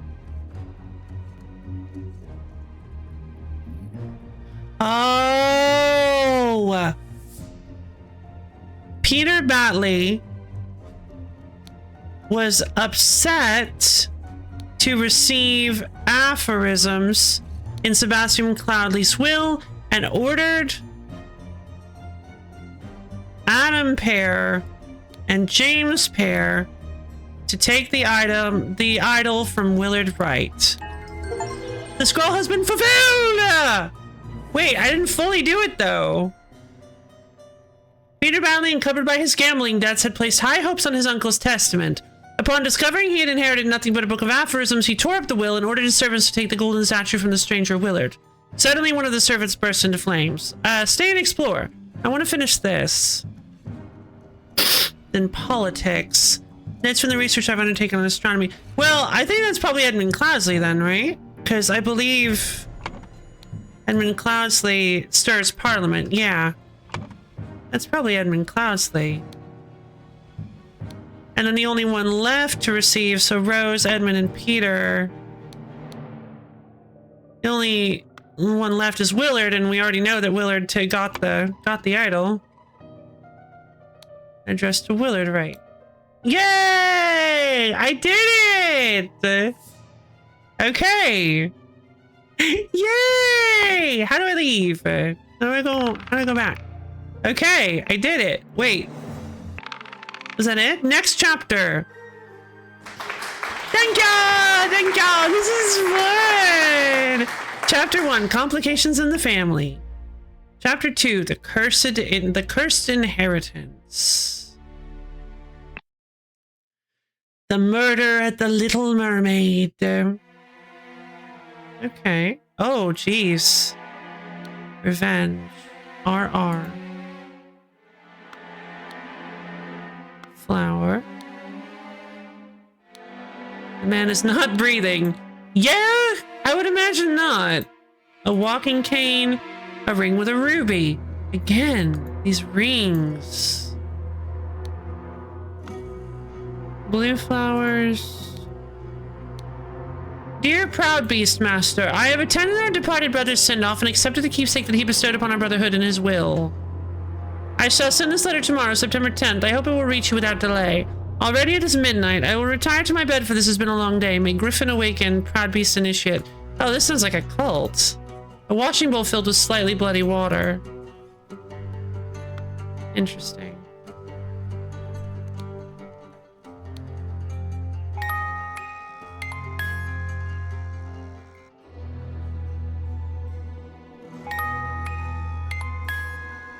Huh. So when you open the case, it produces music. So maybe somebody heard some music if somebody heard any music, that means the case was opened at some point. To my dear Maurice, the watch is ticking.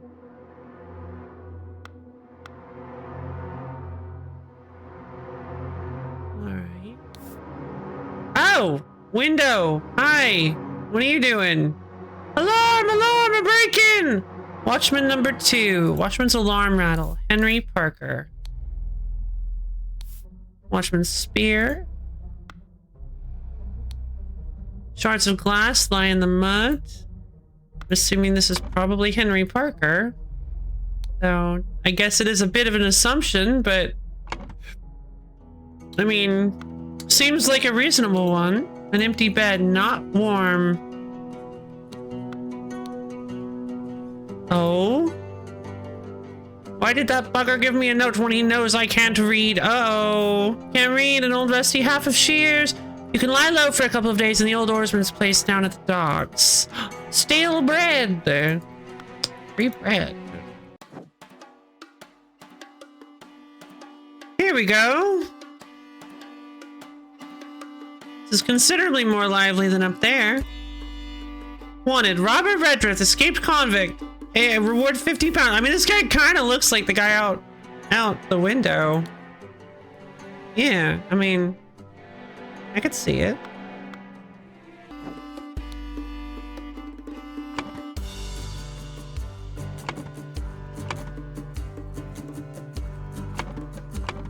Yeah. Sure. Let's jump to conclusions. That's fun. That's always a fun thing to do. At the Little Mermaid Inn, Amazing Evans musical performance. On September 9th, event shall commence. Amazing Evans. Evans is... Where did that blasted boy go? I really need... Okay. Knife. Large kitchen knife. Lemon! Lemon! Free lemon. Dear Oscar Boyton, it has come to our attention that the good owner of the Little Mermaid offers services to those who want to transfer products that are less agreeable to the authorities.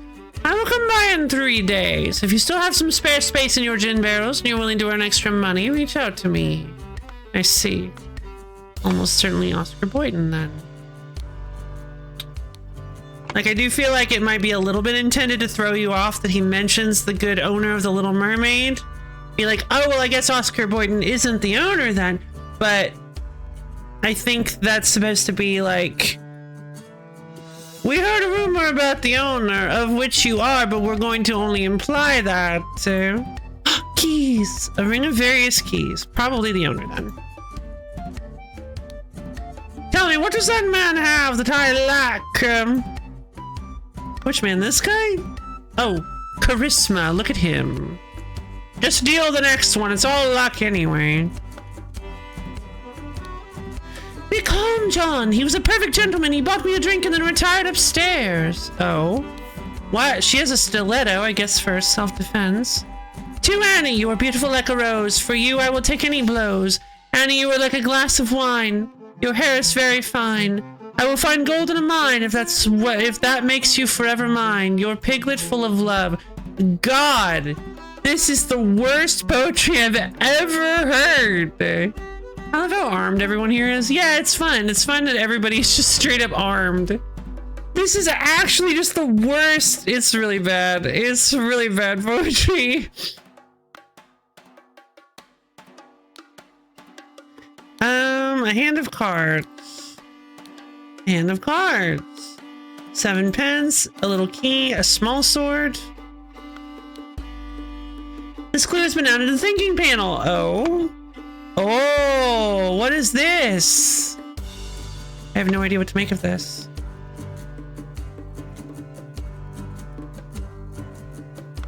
Yep, nothing at all. I don't know what this means. HGWWH. I guess we'll figure it out later. Tab. Green. 4 gallons of wine. Briage. 3 gallons of wine. And Blair, 1 gallon of wine. It's probably not gallon. I feel like if you're measuring wine in gallons, you probably need to go home.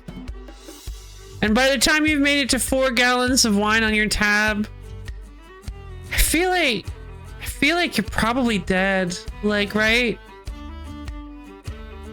I feel like once you hit 4 gallons of wine, you're probably just dead. But I have no idea what this could mean, what this measurement would be.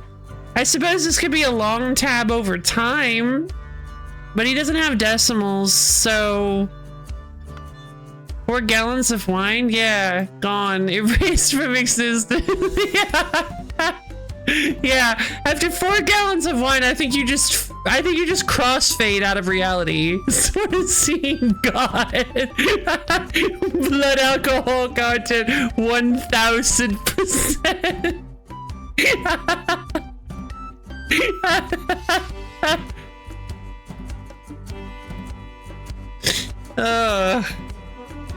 Yeah, once you finish your 4th gallon of wine, you just go just like a YouTube edit, and you just sort of fade away. The door to the street is shut with a latch. Ah!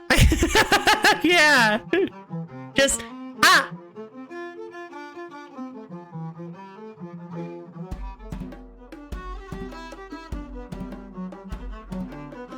You know, like that. Okay, I'm going to Orson Welles level wine consumption. I didn't know Orson Welles was known for drinking wine.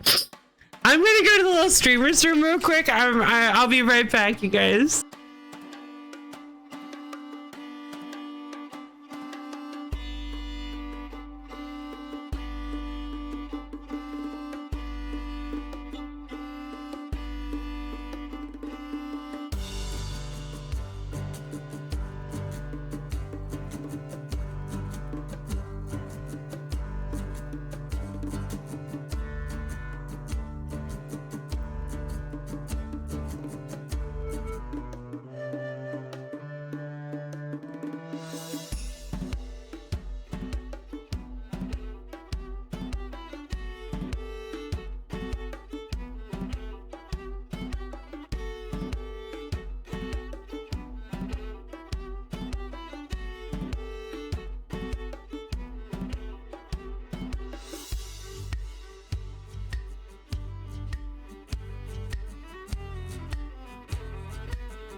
Hello again! Ooh, spicy chicken sub.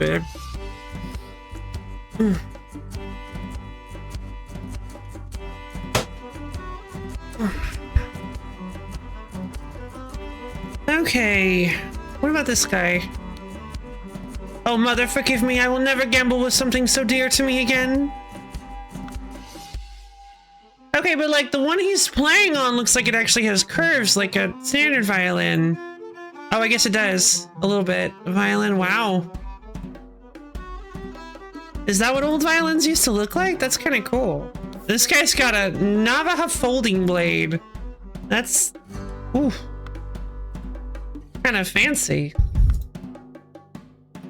Ethel Marine, amazing Evans's musical performance. Though I don't really see the curves in it, which is strange. I mean, it's important to pay attention to every little detail. September 9th, Dandelion Room, Willard Wright, one night. Willard Wright! Oh! Forget-me-not room, Ash Blair, one night. Uh-oh. Is this Willard? Is this our boy Willard? It looks like it might be. Those are dandelions.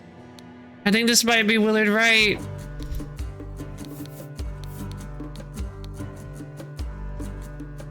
Uh-oh. Revenge RR. A trapdoor in the ceiling. Might be where they hid to ambush him. Yeah, they could have climbed in through the trapdoor here and come in through this one. He was a bit in The Critic playing on Orson Welles' classic advertisement outtakes. Blotto Brothers wine, sensibly priced at $4 a jug. Now for a little magic, I'm going to make this jug disappear. Then he puts a handful of frozen peas in his pocket.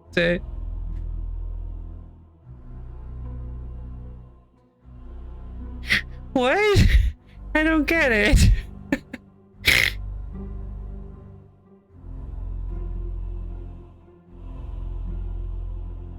It just seems so random.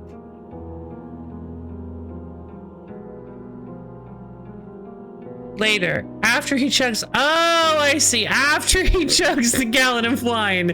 Gotcha. The door to the street is shut with a latch. Okay.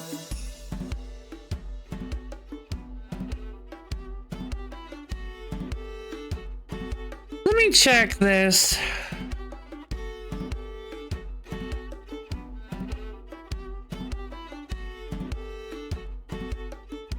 What is Gia? No!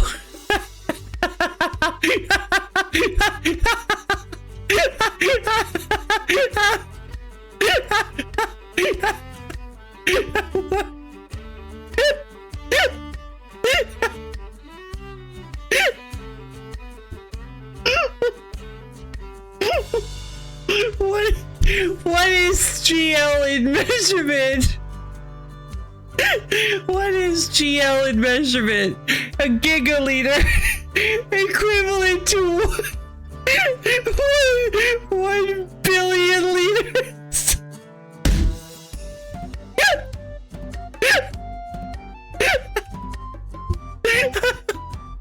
Oh my god.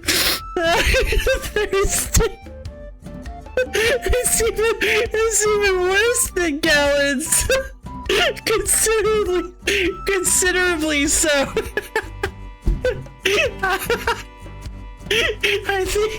I think tabs usually cut off before that. What? Yeah, no, she's getting near the end of the tab with 4 gigaliters.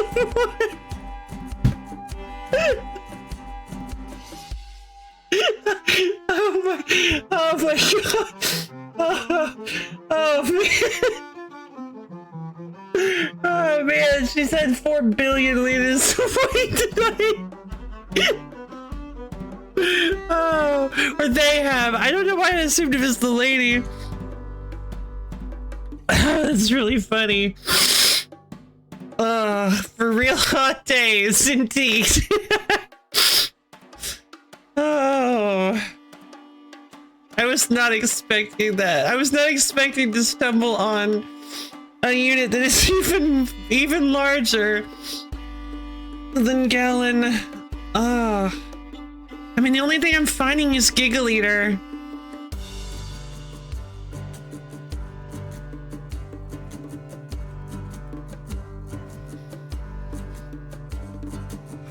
GLSI units. I mean, it wouldn't be SI. It's probably gigaliter then.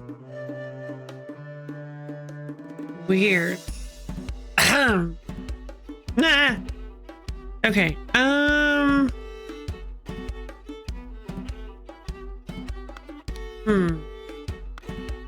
Glasses. It's glasses. I'm such a doofus.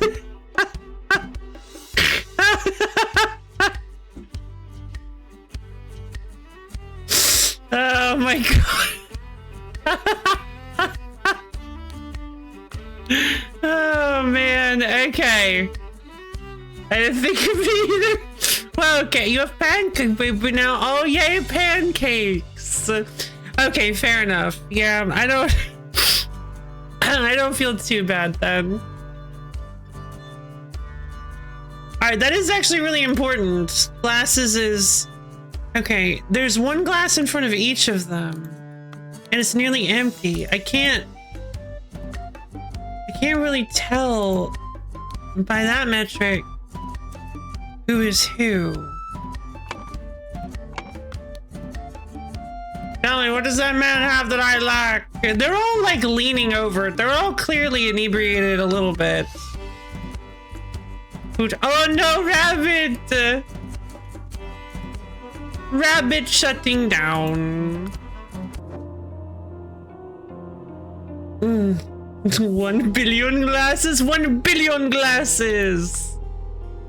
All right, there is it won't let me examine this, but there is, the door does not open. There's like a key in the door.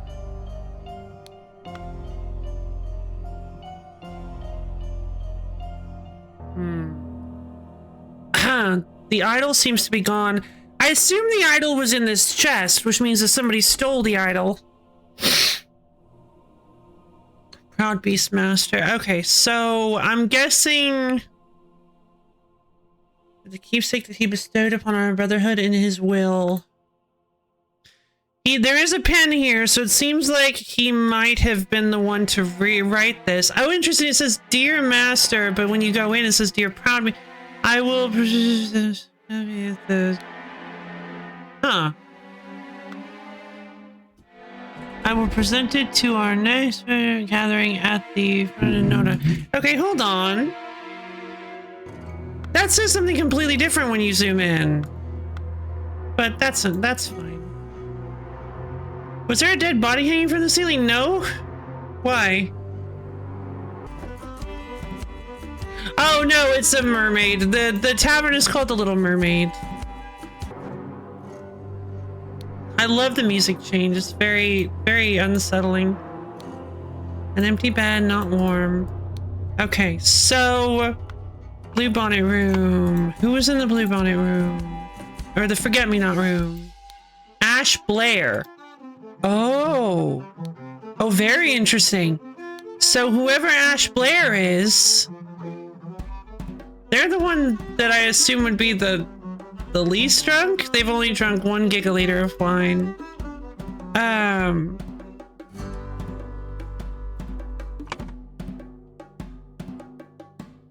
No relation to Cookie Blair? No. The tavern will dissolve into foam? Yep, I guess so. At the end of the night, that's why we have to do this fast. Okay, so I'm assuming one of these 3 patrons is Ash Blair. I'm well aware this is almost certainly Willard Wright. I mean, he set our boy James on fire, so. A-G-W-W-M-E. So, A-G. A Green. Okay. So, I'm not really sure where I got, Annie Green. Oh, it might be Annie Green. Jack Black. A-G-W-W-M-E.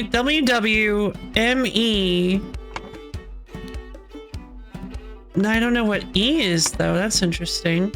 O-B-A-B-J-B. We have a Brioche and a Blair. And then somebody here who's been, like, crossed out.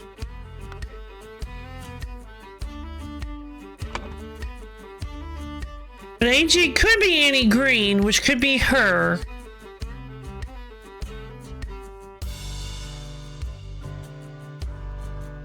Must have paid their tab. Oh, yeah, must have paid their tab. That makes sense. JBABOB. So we actually have we actually have 5 characters here. No, 6. 1, 2, 3, 4, 5, 6. Robert Redrose wasn't here. Henry Parker was out there. Oscar Boyden. Oh, Oscar Boyden is the owner. Wonder why he's listed here. What is this? Is this like a point score thing? Like, is this a scorecard for their game?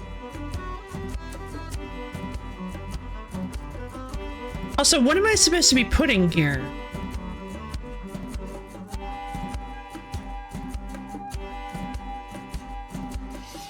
Maurice. Who's Maurice? Oh, hold on. Amazing Evans's musical performance. Where did I get Maurice from?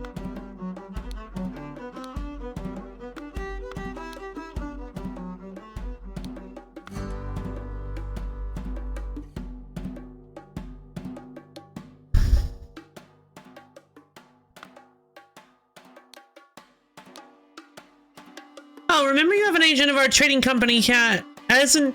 Ah, remember you as an agent of our trading company have to reflect its values to the fullest. Never be late. The client leaves the port on the 10th. Be persuasive. Do not take no for an answer. We must get the client's product. 3. Be effective. Once you have the product, deliver it to me immediately with the servant boy. Most importantly, no matter what you do, be mindful of our reputation. Our names must remain spotless. He might have done it. Let's see. I mean, there are 3 wounds. But I mean, it's not like I can really tell the depth of the wounds. I mean, it probably wasn't a stiletto then. They're kind of wide. It could have been the dagger. It could have been the small sword. I don't think it was the folding blade. It could have been this guy. Just steal the next one. It's all luck anyway. He doesn't have the idol on him. That would make this considerably easier.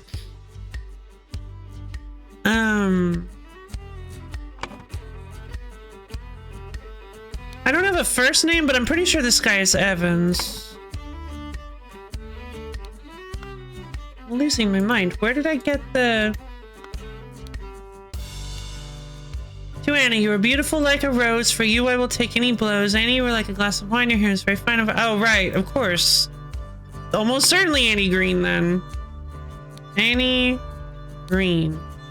Kind of weird that... I mean, yeah. Annie Green. Huh? Oh.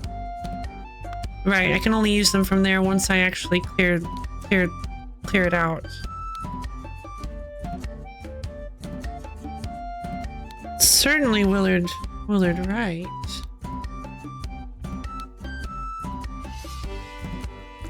I don't have a J. I'm missing the 2 J names.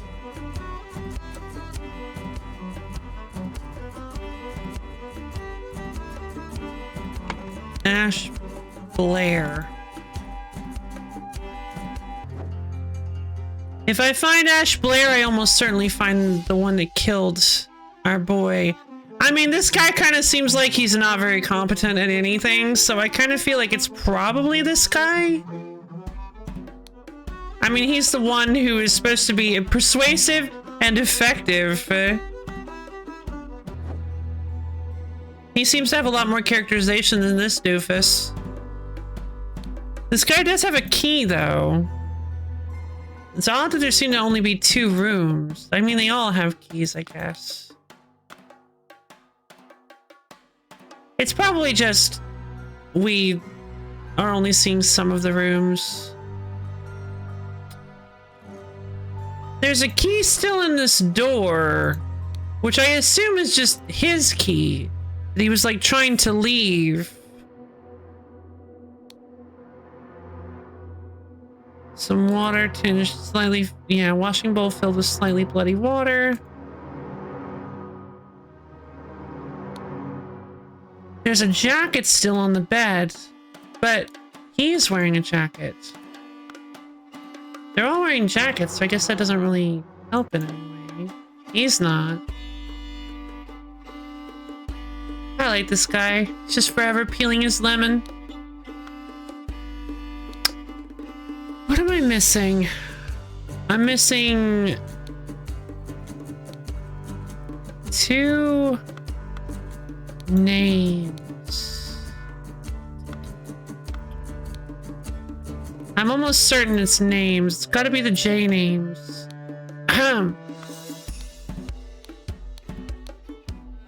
Blair.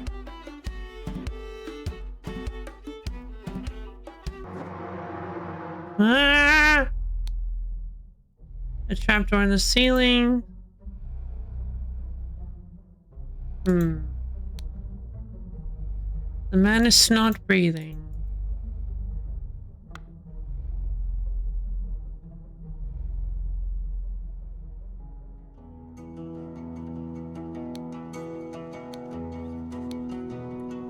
Can lie low for a couple of days in the old horseman's place down at the docks. He knows why he can't read. An old rusty half of shears. suppose that could have been the murder weapon? But I don't quite buy that.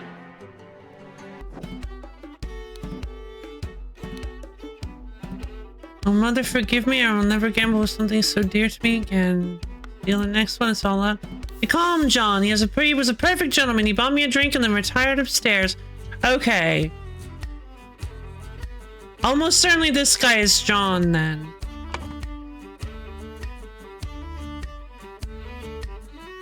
He was a perfect gentleman, bought me a drink, and then retired upstairs.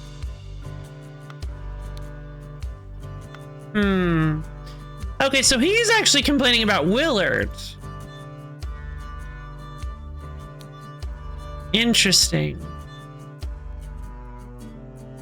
Willard played... I'm assuming maybe this is like the winners of each game. I still am not 100% sure what these numbers are all about.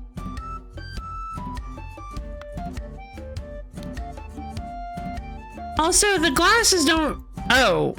Are they different sizes? Probably just a perspective thing.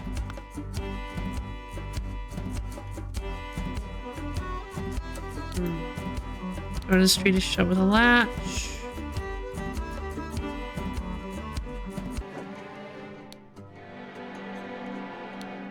The glass, this guy, Henry Parker. Spear, probably not what killed him. Footprints coming from over there. A latch. Okay, so... Okay! So...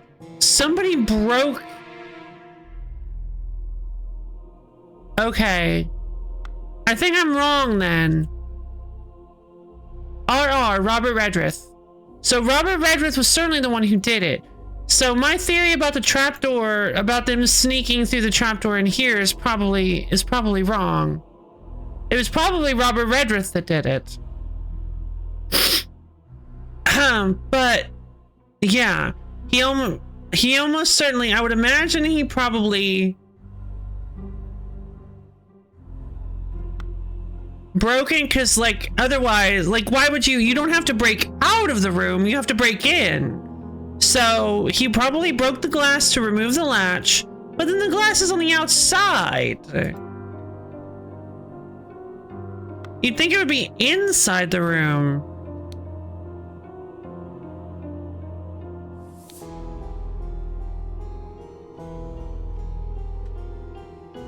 It doesn't make a whole lot of sense.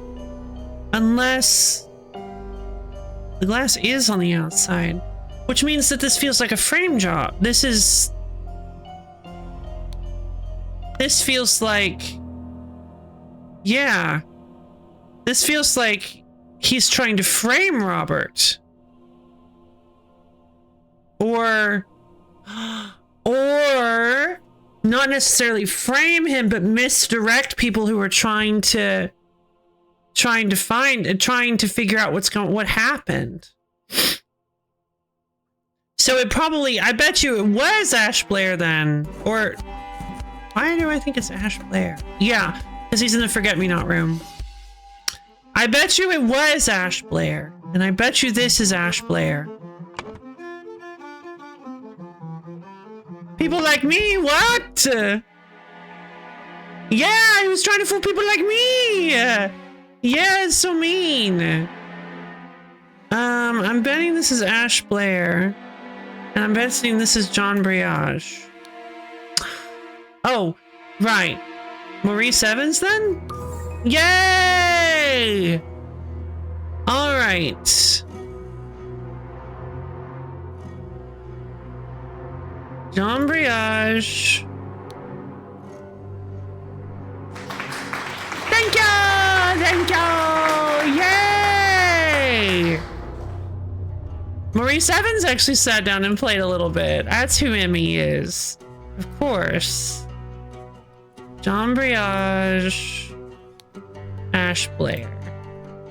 Interesting that if this is the winner list, Ash Blair only won once. Oscar Boyden. I still have no idea what this is, but like, okay, so Ash Blair crept into Willard Wright's room through the trap door. While Willard Wright, no.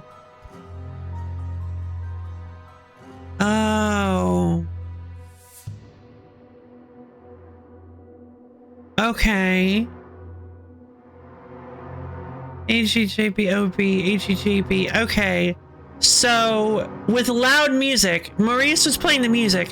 So that means that Annie Green, John Breage, and Oscar Boyden were playing cards with the loud music. A fight ensued upstairs. Willard Wright got stabbed with a knife. No!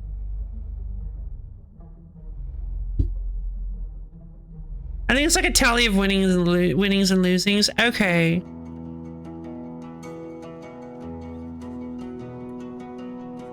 Two or fewer slots are incorrect. Ash Blair crept into Willard Wright's room through the trapdoor.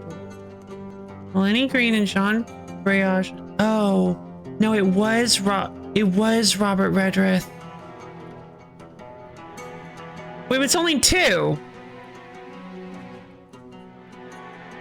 It says it's two or fewer.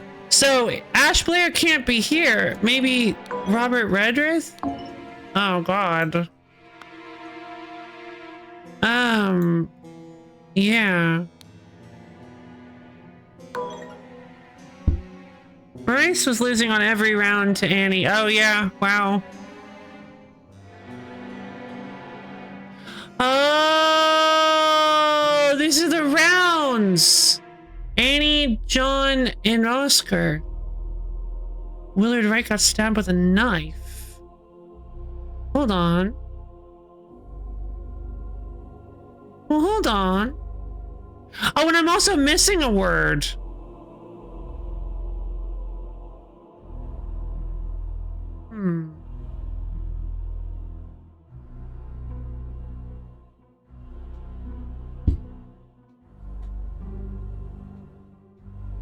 Only one person loses and the winners split the pot. Yeah, okay. I see. But Maurice would have been the one playing the music. Yeah, no.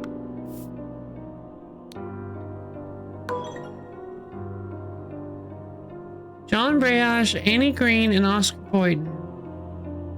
Ash Blair crept into Willard Wright's room through the trap door. Oh. Maybe it's not the trap door then? What have I got wrong?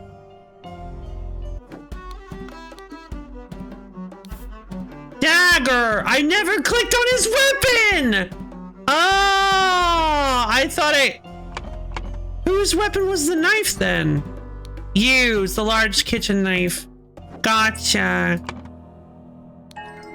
There we go. A man going by the name of Ash Blair crept into Willard's room through the trapdoor to steal something important. But when he opened the music box, it woke Willard up and a fight ensued. In the fracas, Ash stabbed Willard and attempted to frame an escaped convict. Ah, nice, thank you. Gotcha. Okay. Blech. Little Mermaid.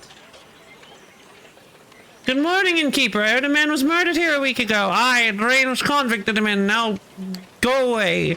Tell me more about the evening when Willard Wright died. I'll make it worth your while. Magician.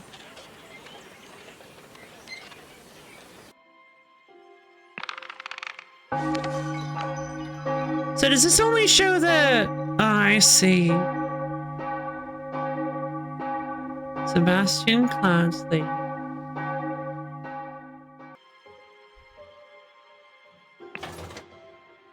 Alright, chapter 2.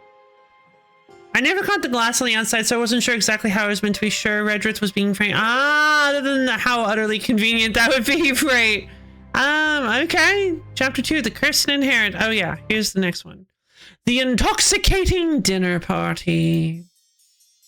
Lion. Hello, child. Depressing looking child. These sure are fine coats. Be a shame if something happened to them.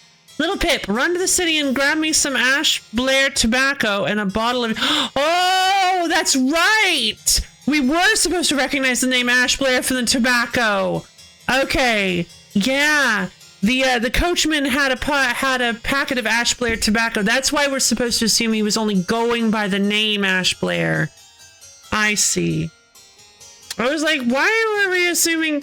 Why are you giving away that his name is fake? I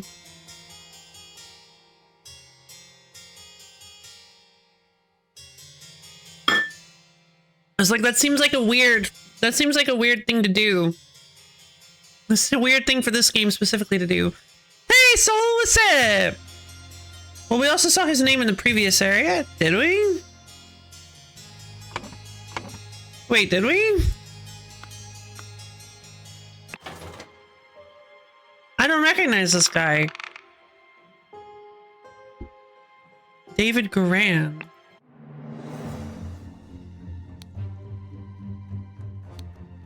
What do you mean? Oh! It's the coachman! Oh! I didn't even catch that.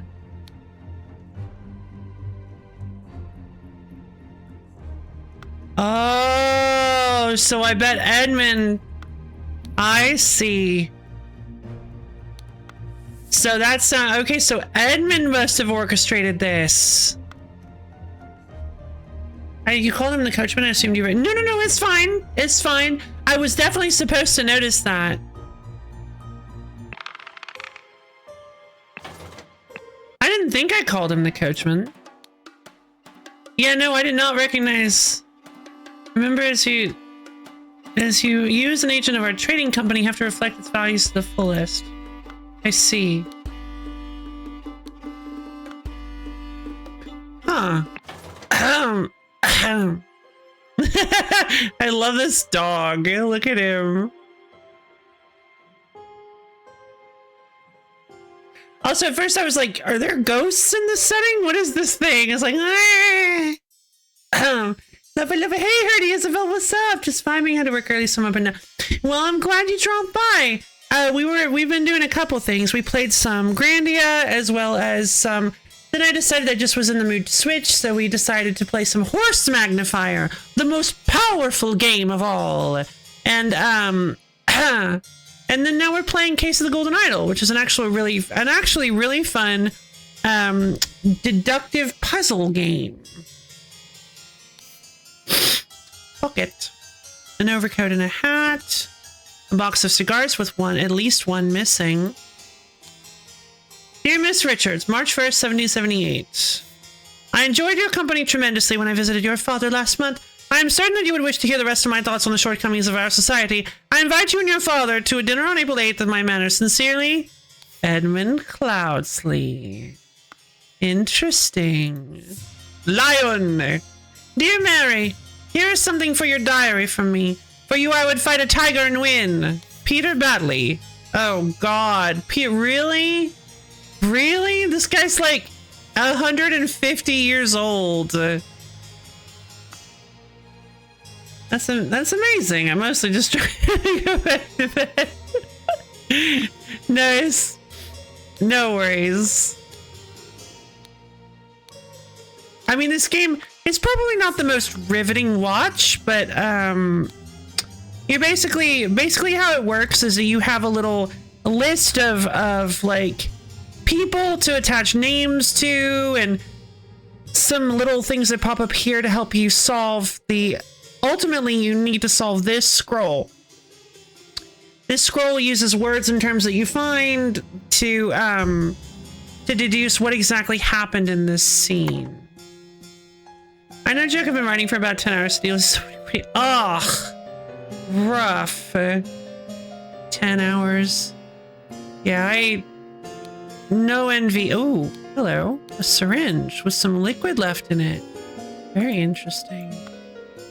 Yeah, no, that sounds miserable. I wish you the best of luck with that. So sorry you have to deal with that. Peter Batley is actually supposed to be quite young, considering he was the son of the daughter of the old guy who died. Oh, I guess he is. Okay. Everybody just looks so old in this. This is horrible. It's poison. Nobody touch a thing and nobody move. I'll send for a doctor right away. This is Edmund. An embroidered handkerchief. 2 keys. These remind me of something. Of a specific game. I don't remember what it is. I think maybe it was the sister of the guy who did it. Oh no! It's Rosie Cuthbert! Yep, she's dead. The lady is not breathing and her face is blotched. Okay, wow, this whole family is just dying off. Is this Peter Badley? You killed my own two devil! I should execute you this bad! A pack of cards. A fork. 2 pounds. Oh my lord, this has nothing to do with me. He also has the same keys. Note to self, if you get frustrated when working, remember the tale about the rich lord who married his donkey and you will feel better. Okay.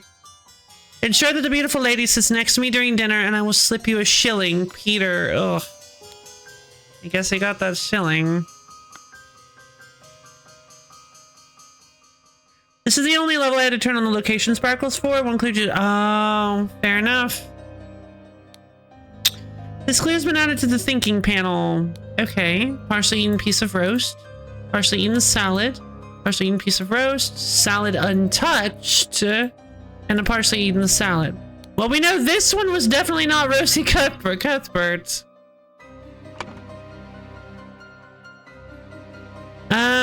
Okay, well, hold on. I have to find the people. We know these people, but I need to, some of these people, but I need to find their names before I can actually put them in.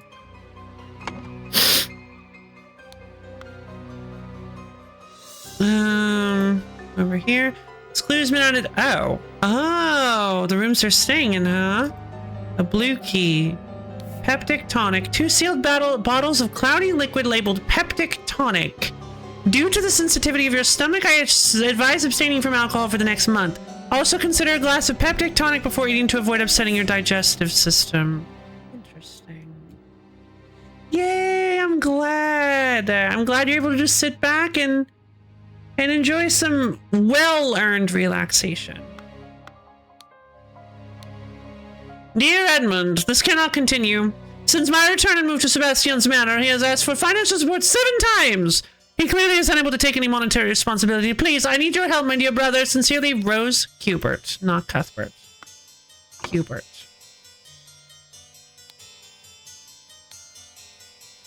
Interesting. I wonder if there are any, like, clues in this one so that you can solve it, like, so that you can solve it by it on its own.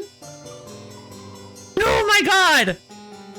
You just reminded me! I have to tell you guys about this. I found the greatest card of all time, and I know you guys will love it because I know you guys, a little bit of you guys' sense of humor. It's a new Magic the Gathering card from the new set, Secrets of Strixhaven. They created the ultimate weapon. They did. A weapon of unimaginable power. So, unsurpassed by anything in the entire world.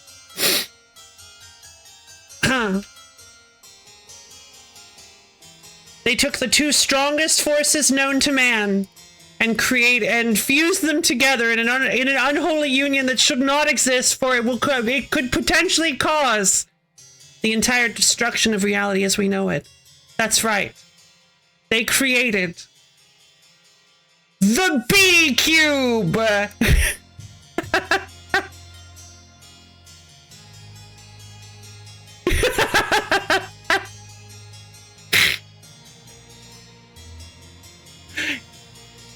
No one human being should have this much power! Bees! My god! It's just so funny. It's amazing. I actually do kind of want a cuboid colony. It is really just the weirdest concept. Flample too. Yeah, true. Running him insect. Yeah, of course. Simic insect is very, very interesting. But yeah, flash, flample, increment. Whenever you cast a spell, if the amount of mana you spend is greater than this creature's power or toughness, put a +1/+1 counter on this creature. Very fun concept. It actually means that you can play another cuboid colony and it'll actually buff your original one. Lower the cube onto me. Squash me with the B cube. B cube! The buzz cannot be halted! I love this little guy. Oh. Reading into funny. Ooh, fun! I mean, I think it just seems like a fairly solid Simic piece. I mean, I guess you can probably do some fun stuff with the new increment mechanic, but there are some of the new Strixhaven cards I really wanted to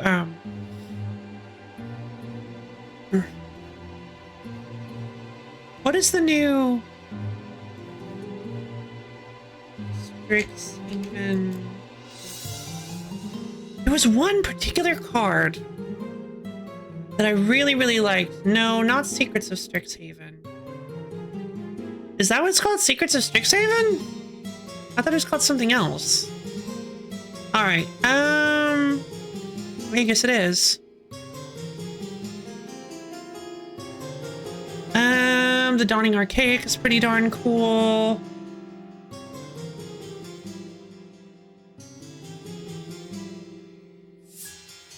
Joined researchers. Huh. Okay, wait, hold on a minute.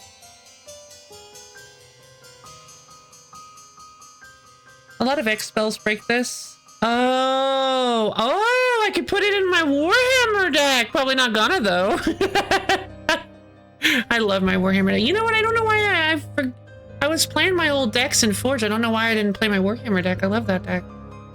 I think it's probably a good draft card, but unlikely to see much constructed play unless a Simic mid-range deck becomes a thing. And even then, I would love to be proven wrong and see this thing top a GP. It would be so fun. It would be so fun to see B-Cube top a GP. I agree. The ultimate weapon. B-Cube!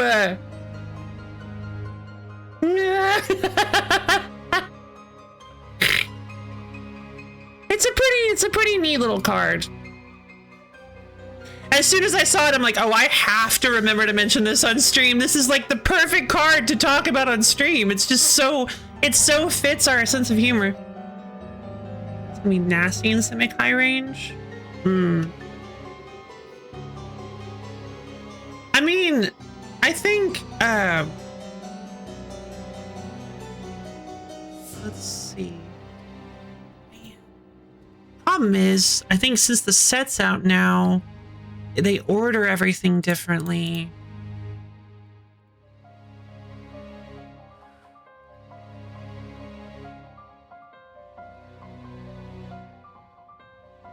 Yeah.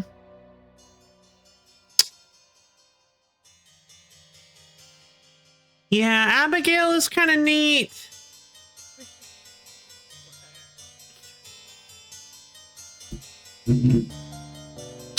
No, it was the other, hold on, it was the other visual spoiler site.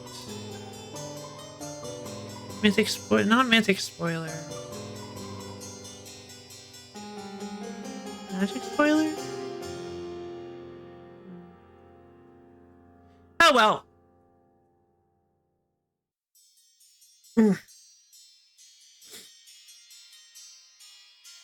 4 copies that each buff themselves when you cast them all, and because of Blight it's nothing but value.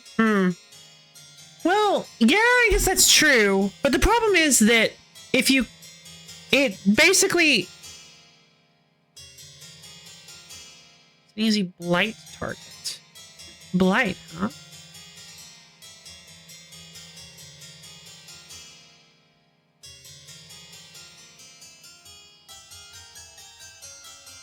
What do you mean by Blight?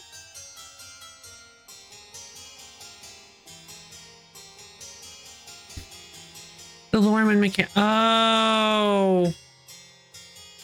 I don't think I've seen blight counters. No, that's the Calamity Beast from...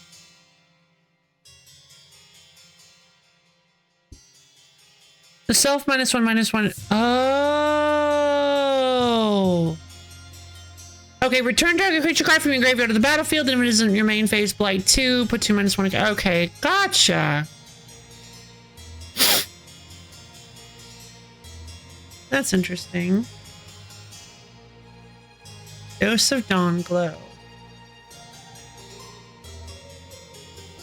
Yeah, I suppose it would, because you can keep making them stronger and stronger by lowering them with -1/-1 counters. True.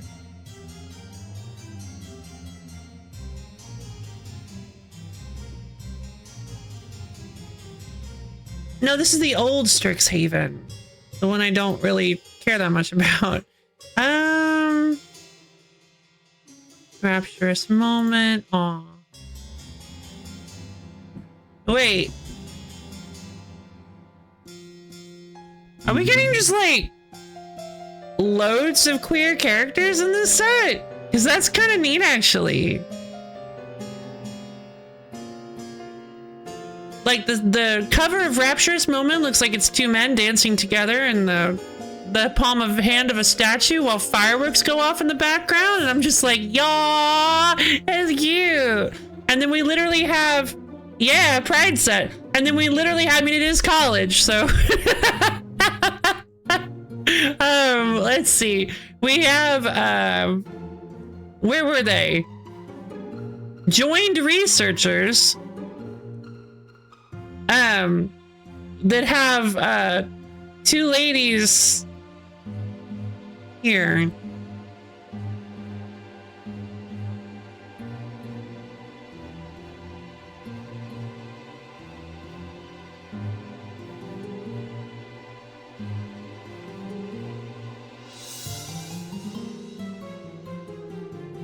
Joined researchers is two ladies like over a scroll, and their prepared spell is Secret Rendezvous. I mean, I don't really think you can get any more.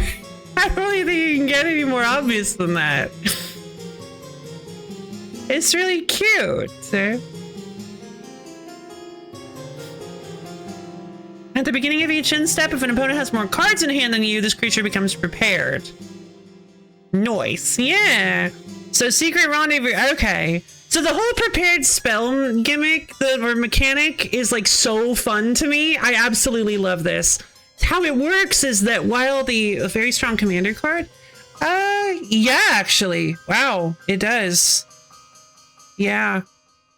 How it works is that if you fulfill a requirement, the creature becomes prepared, and that at any time while the creature is prepared, you can cast their prepared spell, that one on the right hand side of their text box, for its mana cost, like an activated ability. But it creates a copy of the spell. Interesting. But it still says you cast it, so I wonder if that still counts as casting a spell. That actually would be rather good for things with like increment. Yep, the cards are gay. Yay, gay cards! Then and it says in the reminder text, once you cast the spell, it unprepares them, so you have to re-prepare them.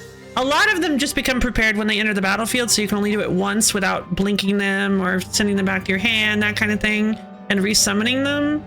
But some of them, like Joined Researchers, have the ability to re-prepare themselves over and over again. Yeah, Grave Researchers, the one I was thinking. At the beginning of your upkeep, surveil 1, then if there are 3 or more creature cards in your graveyard, this creature becomes prepared. Ah, okay. Little different than I thought it was. And this one has Reanimate, which is an old 1 black mana sorcery that reanimates a creature in your graveyard and hits you for the mana value of the creature.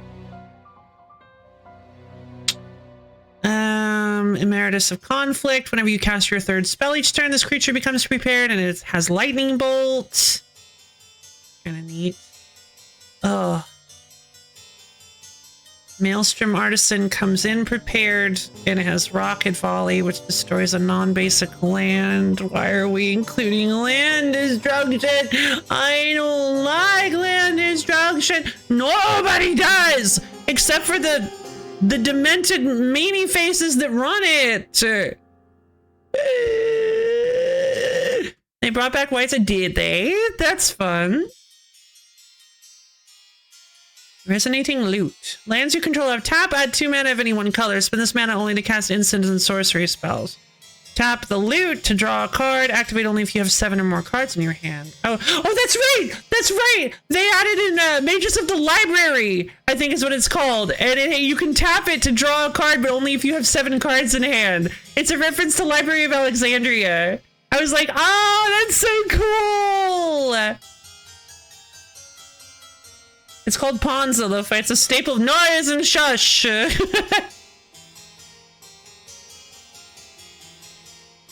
They brought back land tax. That's good. Oh, no, it's fine. Land tax isn't that big of a deal.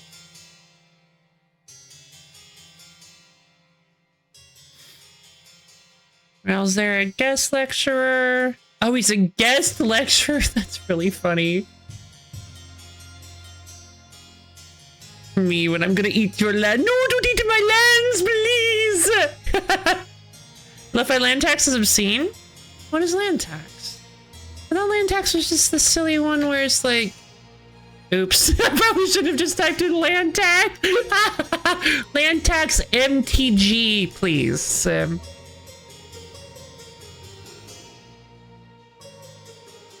thought you said land tax wasn't very good. At the beginning of your upkeep, if an opponent controls more lands than you, you may search your library for up to 3 basic land cards, reveal them, put them into your hand, and shuffle your library. Oh.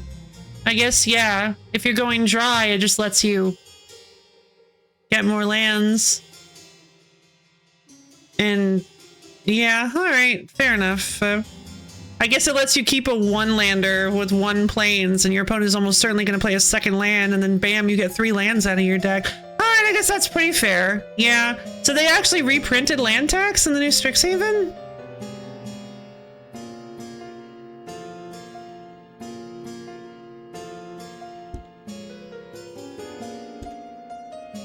You're going a 2nd. Oh. Oh, I see. Yeah, alright. Sun Titan is back. Hey, Wholesome Toaster, what's up? If your opponent starts to ramp... Intex is stupid good if your opponent starts to ramp out its value. Oh, I see. Okay, well, that's fair.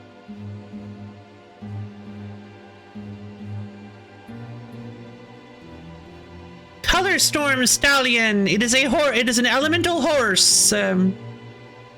Opus. Answer sources until a turn if I remember this will continue to a copy of this creature. Oh. They brought back Swords to Plowshares and Uncommon. Oh my god. It can lead to land tax standstills where no one wants to play a 2nd land and the game stalls for 70.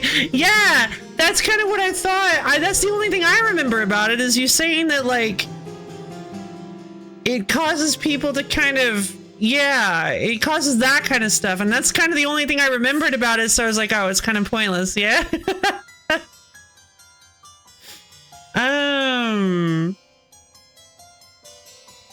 There's Lewin. Lewin, exchange student. I think this is like the main character of the set. Lewin is mentioned in so many things. Lewin enters prepared. Exile a creature card from your graveyard. Lewin becomes prepared. Activate only as a sorcery. Lewin has Pest Friend. Create a 1/1 black and green pest creature token with whenever this token attacks, you gain 1 life. Oh, that's wild. Find a replication. Cool. Lots of new old stuff then. Oh, that's right. They have the, like, the reprints. I forgot about that. And Stroke of Genius. Fun.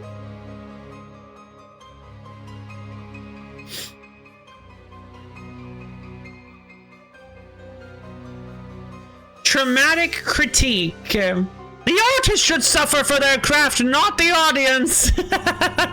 That's good. Oh! Look at this little guy. Hold on, I gotta show you this little guy. Look at this little guy. Little guy 2. I'm gonna save this little guy 2 because apparently I already have a file called little guy. Look at this little guy. Little guy 2. Look, I got a little guy. What's the other little guy? Oh, that one, the little worm. Look at him! He's so cute! Look, he's just so hissy. Look at how angry he is. Aww. He's just like, don't touch me! Aww, I love him! Stop playing dead, Renata. No one's believed you for a decade. Fight, fight, fight, fight. I want to fight the baby. 2 mana, 1 minutes. Whenever this creature attacks you, gain 1 life. Pay 2 mana to return it from the graveyard to the battlefield tab. Aww! He never die.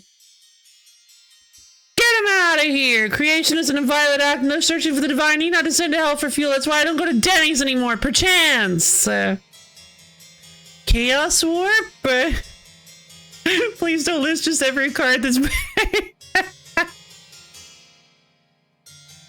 Oh, hey, not regenerate. Yeah! It's not regenerate.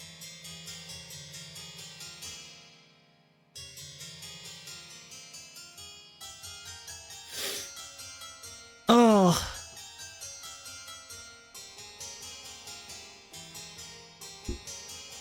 Kind of weak for tuning. Yeah, he's not great, but he's very cute.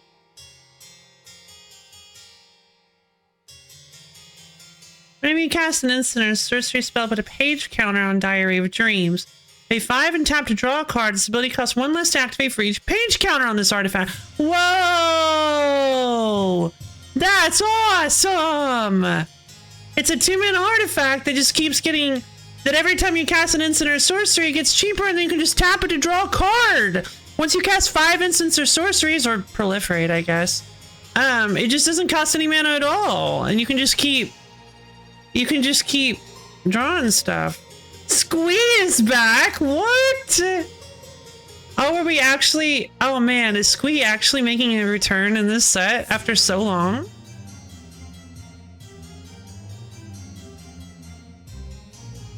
Oh, no, it's just Squee's effect, I guess.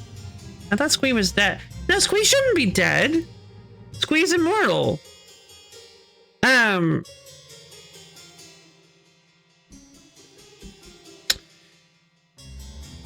Legit Squee. 3-drop Squee. Oh, Squee's not immortal anymore. Wait, Squee should still be immortal. Why is Squee not immortal anymore? I thought Squee was still immortal. It's, after being completed. No, Squee wasn't completed. The other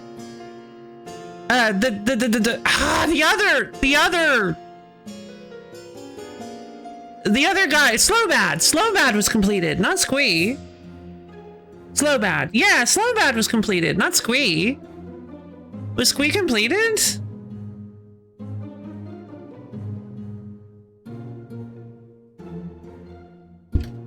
Squee was completed? What happened with Squee? Oh, Squeak was captured by airtight and fully completed. However, Squeak's body blew up the mountain and squished himself, destroying the Phyrexian cell in the process. Huh. So I guess Squee is dead? That's kind of sad.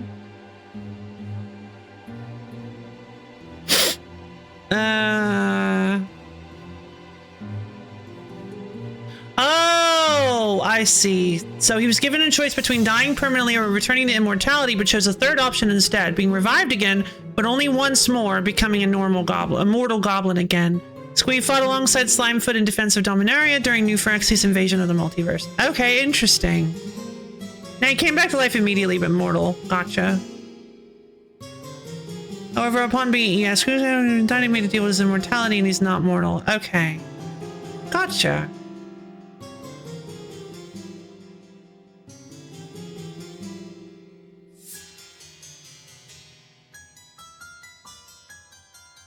Wisdom of Aethys.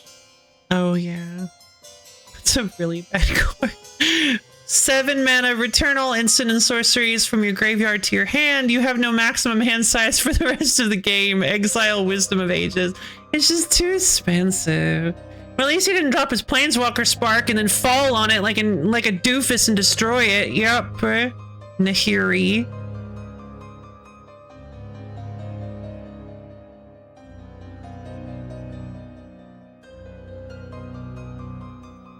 It's the worst. It makes me so angry. Yeah, Nahiri. Yeah, it makes me so angry. It just, like... It just kind of felt like... I don't think Both agrees with me, but I kind of felt like that could have been... Yeah, she is. I kind of felt like that could have been a turning point for the character. Ajani offered her his hand. And she was like, no, get away from me! And then like pushed him away and knocked herself off and fell on her spark and destroyed it. Nahiri can be a disaster, that's fine, yeah. It just like, I felt like that could have been a turning point for the character. Yeah, but they've never done anything with her except, yeah. It's just like... I suppose... I guess the point is supposed to be that like, oh, this is the culmination of her inability to trust and her paranoia and anger and everything around her. Oh, it caused her to destroy her spark. But then she's still full of rage and vengeance and still trying to kill everybody. And now she hates Ajani for losing her Planeswalker spark, even though it was literally her fault. It could have been a turning point. The fact that it wasn't is important, I guess, but I really wish it had been. But it's okay. Put them all on the party bus. They'll get some pew-pew in. She's a non-character since then. Oh, that's a shame. Planeswalker Sparks being MacGuffins is also really stupid. I agree. She was offered a new option and didn't take it. I mean, that's very true.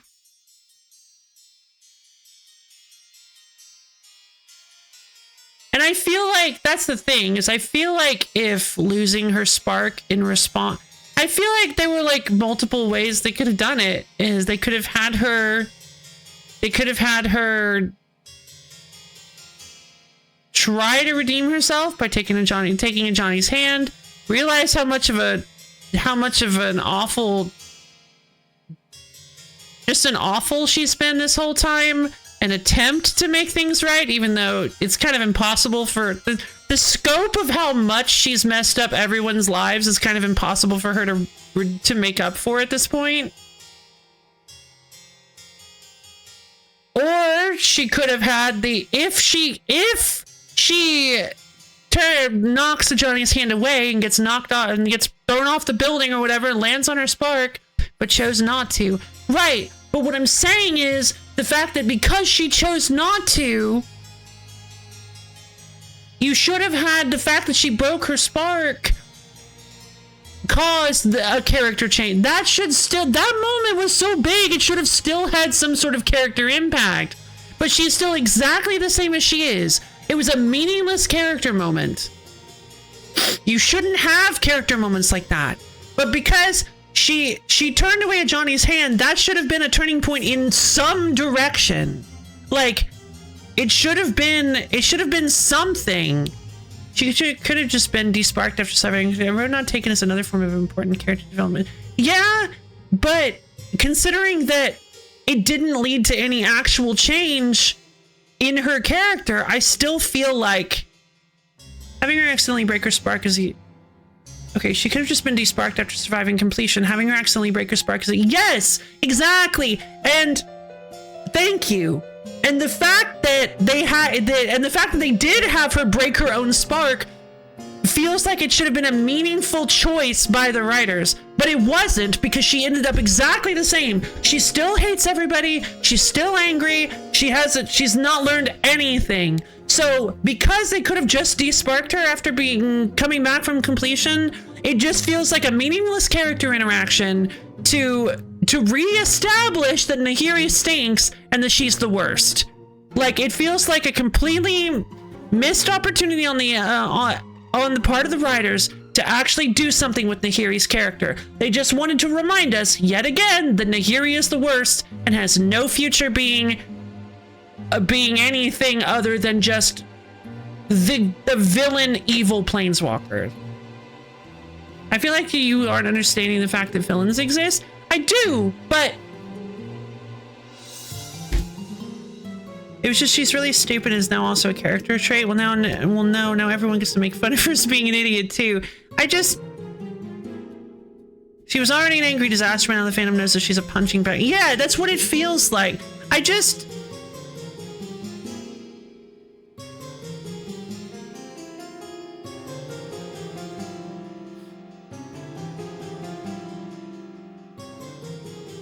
don't like that argument. Like, the fact that villains exist. But that's the thing, is like,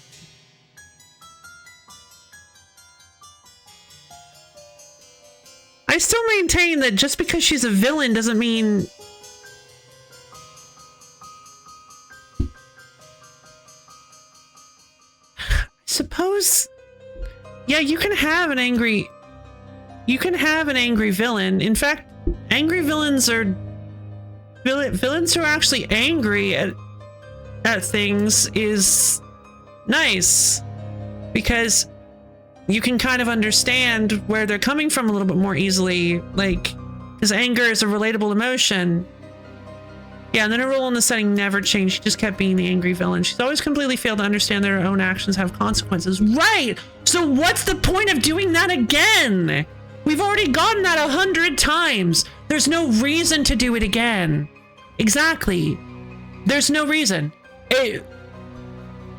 It's just reiterating a character point that they've already talked about over and over and over again. You need to have something different. And they realized we cannot actually use this character and had to massively retcon. Oof. Like, I understand the road not taken thing. I think in a different story with a different character, maybe that would have worked. If it hadn't already been established that she has no ability to self-govern, you don't need to have something different. I guess, but that's boring, right? Like IBW said, no one cared when it was Domri. Oh, I missed that.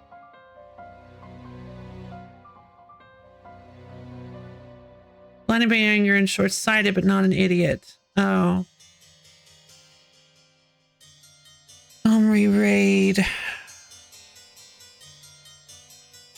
Look, no one was sad that Domri died. This entire character was also I'm angry and stupid. Oof. And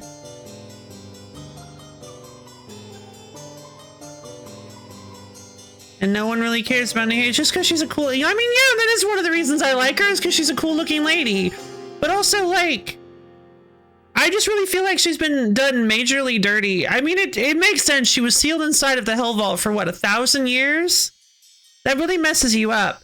But I feel like it would have been way more interesting to have her character, even if that's what they wanted to lean on, is that being trapped in the Hell Vault for 1,000 years caused her to go mad with vengeance. I just think it would be more interesting to read a story where she starts to get conflicting emotions or doubts or anything, or just anything happens to her, instead of her just being a single-minded revenge rage-fueled villain that's just going after Soren and everybody and then adding a Johnny to the list. I just don't feel like she's an interesting enough character, and that doing something in that moment would have been good. You were like, it's weird how much you're fighting me on this. In all honesty, most of the characters are really shallow. Yeah, it's fair. I'm Soren Markov. I will pout and mope, get my behind kicked to do nothing value. No, it's true. It's true. A lot of the modern characters are just kind of like, okay.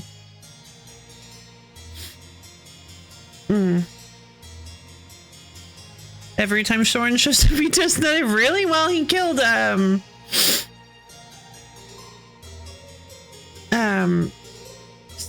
not Sarah. What was the name? I just don't understand why you're latched on and trying to make Nahiro a hero. I'm not trying to make her a hero or redeeming. I mean, I'm not necessarily trying to make Nahiri a hero or redeem her, but you could also just have a villain that changes, that has a perspective change and still decides that they want to be a villain. Just do something with her character. Just do something at all.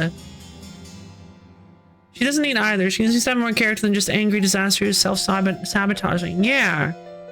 I'm saying that's one of the options they could have tried to do. And I said before too, that a redemption probably wouldn't work because of all the horrible things she's done. But a character who seeks redemption and doesn't get it would also be very interesting. It would just be something to do with her character. I'm glad she's written out of the story because she stinks fine. I like her design, and I think it just kind of stinks that we're just not able to see anything. I mean, anyway, whatever. I'm clear. I'm just screaming into the void at this point. I'm not going to convince anybody of anything. We're both too stubborn. I know that. I've known that for pretty much as long as I've been alive. I'm not going to convince you. No, I agree with you. Well, thank you, RBW.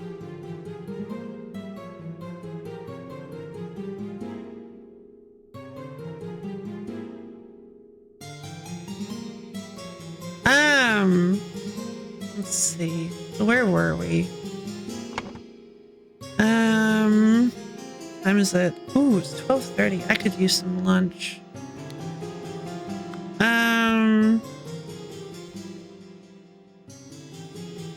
Here's an example. Sasuke went from avenge my family by killing my brother no matter who gets in my way to avenge my brother by killing the leaf no matter who gets in my way, though he does go good, but you get the point. Yeah, and to be fair, I've always kind of really disliked Sasuke. So, I mean, I probably wouldn't like Nahiri any better, but at least they did something with it, I guess. I think her refusing to change, ruining her own life, and disappearing without another word is the perfect send-off. Okay, fair enough. There's things you can do with characters in this game, which many people do like for its narrative, is mostly just a shoot caring about its narrative. Why bother? We've got Leonardo and SpongeBob. Exactly. If we're a permanent send-off, you'd have a point, but she's a character they're going to bring in for stupid plot points. Yeah.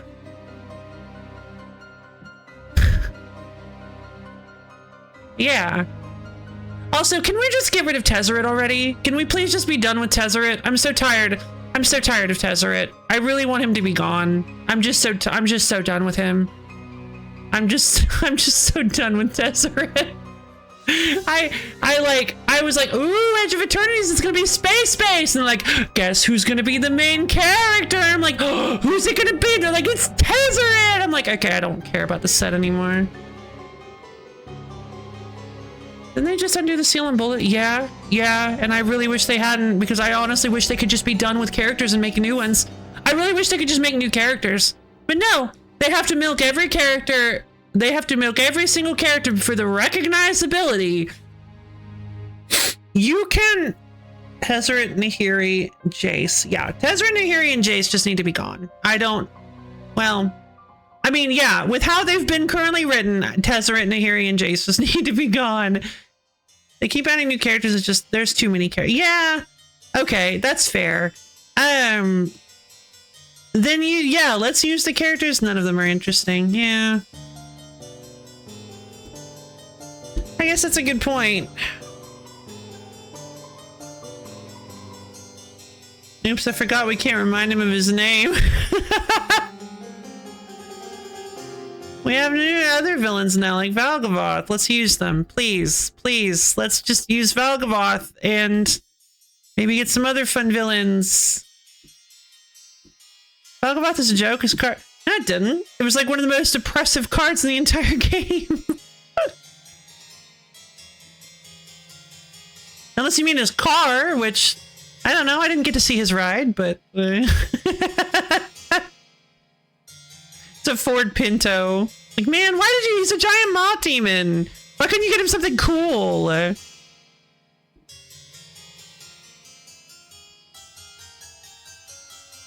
True, he should not have been in his car. Oh, his car! Oh, that's right! He wasn't. You did mean his car! That's right! He was in Ether Drift! Oh, I forgot he was in Ether Drift! Oh my god! I completely forgot about that. I think I just and Rove keeps bringing it up too. I think I just routinely keep blocking it out in my memory. Oh, horror house plane. Cool. That's kind of neat, actually. It's like doors that connect to other planes and like where people are getting kidnapped. That's a pretty neat concept. Wacky races. What are you talking about? That's right, Valgavoth, this existential nightmare of a nearly omnipotent moth demon. It's just Dick Dastardly now. And Norin is Muttley. That'd be so funny. Valgavoth could have easily been the opposite of the Eldrazi, trying to drag the whole multiverse into his world until it's all him. Would have been cool. Yes, Valgavoth could have been a cool villain, but no, he's just a joke in Wacky Races. That stinks. Is that really the last we're gonna see of Valgavoth? Has Valgavoth been killed?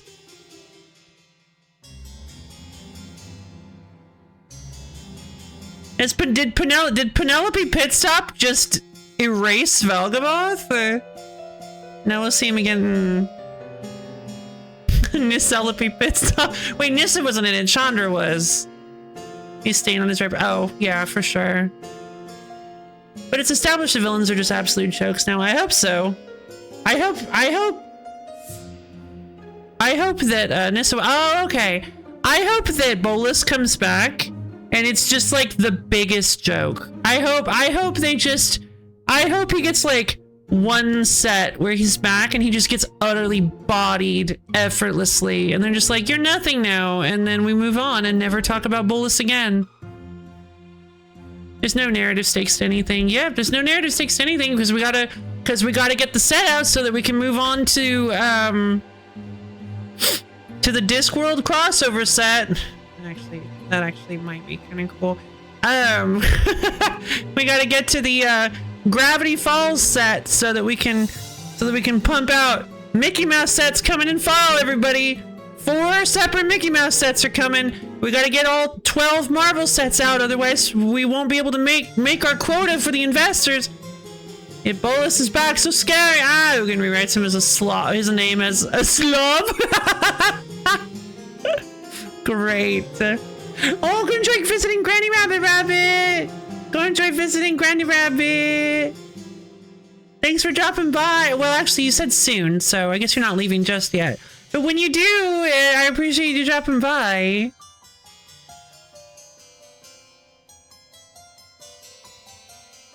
What? Why can't I go back very far anymore?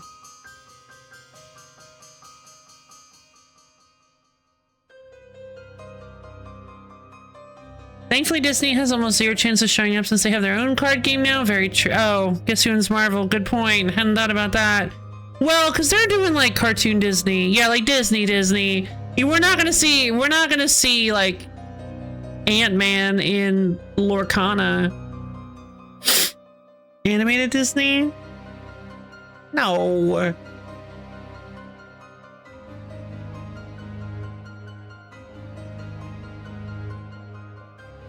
God, I hope not. I mean, maybe, but it doesn't really make a whole lot of sense because that setting has a pretty big focus on songs as well, and there aren't any in the Marvel movies. It's just a new card called That One Song that goes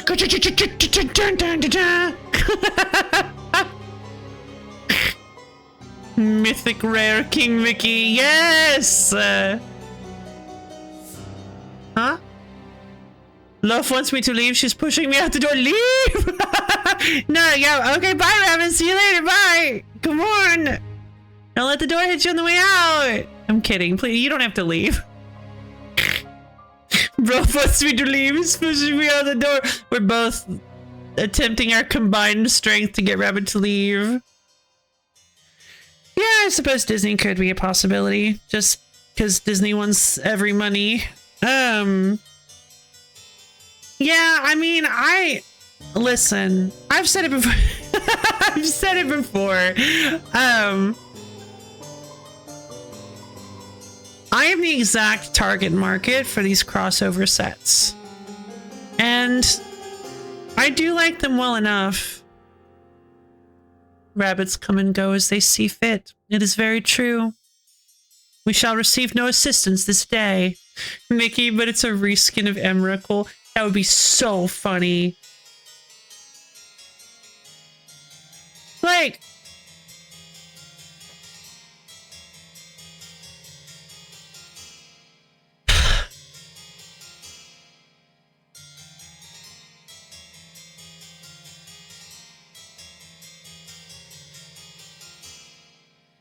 it's just I fully agree that I wish we could just slow it down a little, you know?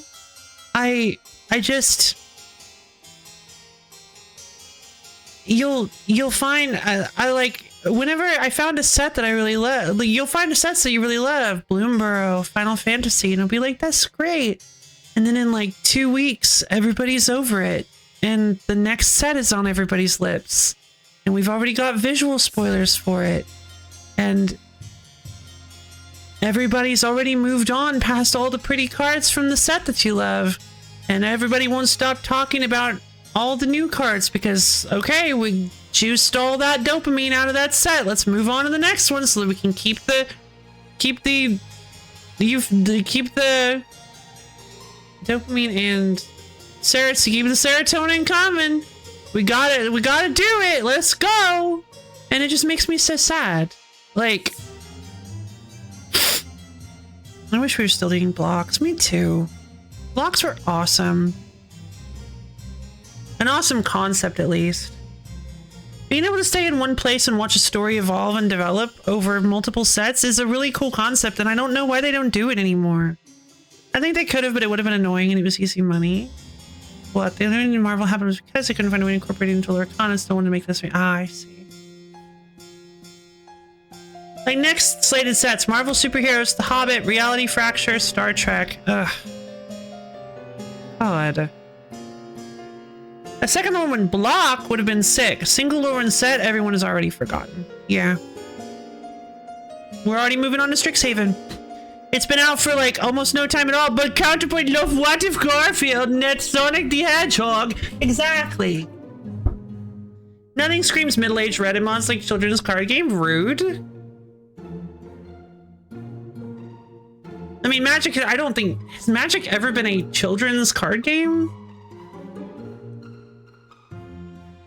The art's kind of ridiculous. The art used to be kind of ridiculously intense, and it still kind of is. MTG's been 13 plus. Yeah, that's fair. I mean, like, you got some really, really nasty, always been for teenagers. It makes sense, because you got some really, really terrifying card art in some of the old, like, black cards and stuff. And crossovers were a rare, really cool thing back. What was it? I wish the end stage of profit chasing wasn't just IP sludge. Yeah.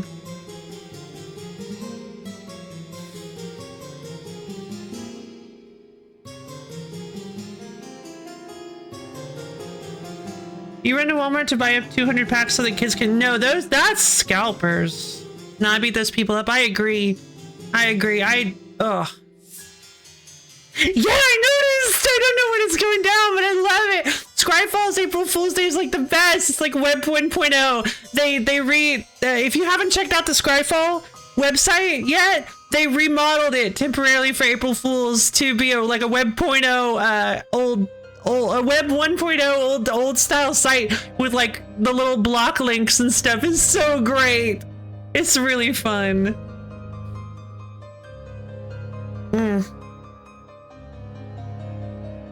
It's a total GeoCities site, yeah.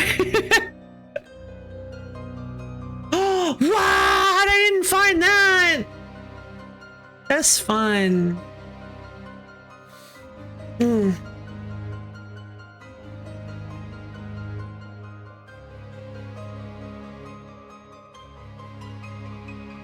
Today's mascot, grizzly bears.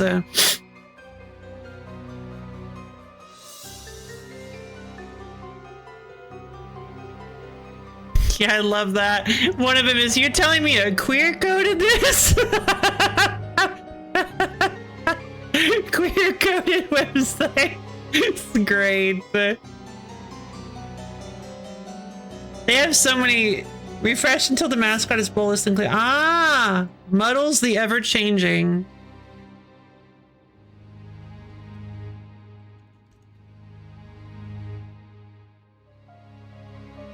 Oh. Lobster Squid Otter. Elemental Otter Shapeshifter. Whenever you cast an instant or sorcery spell, Muddle becomes a copy of up to one target non-legendary creature you control until end of turn, except it has a myriad. Whoa.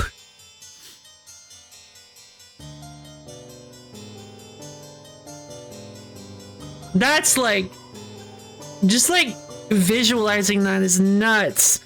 Shape shifts and then splits off.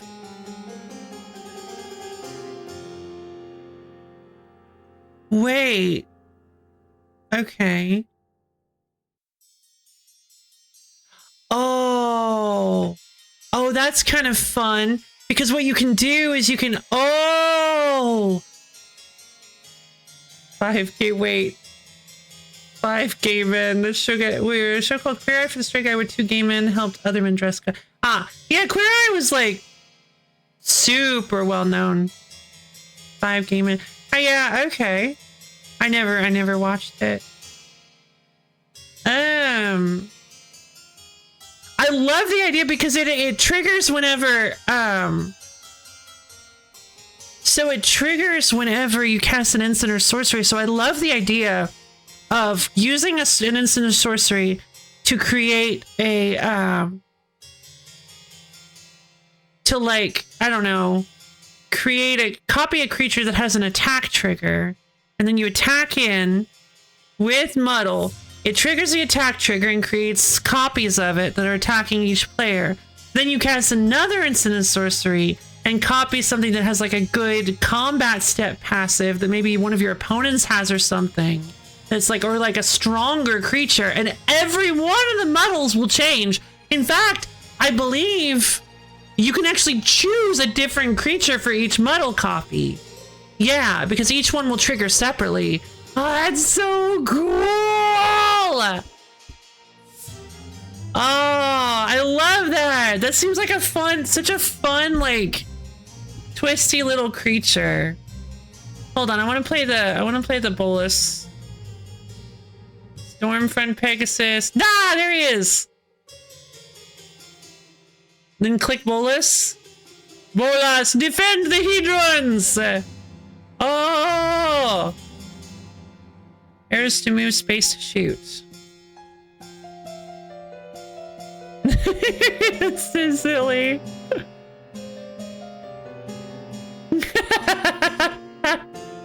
No, my Hedrons! Oh, you can hurt your own Hedrons! Wait, but then you can't stop the fireball. Wait, hold on, this isn't very good. Okay, well, fun. You have to own the creature and they're only good in... Oh, did it say? Oh, I see. Oh, man. I'm discovering Loaf hasn't played space... Wait. Have I not?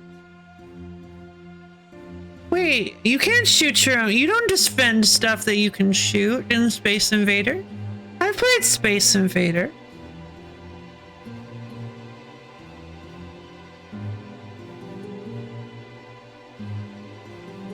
Oh, you do control stuff that you can shoot in Space Invaders.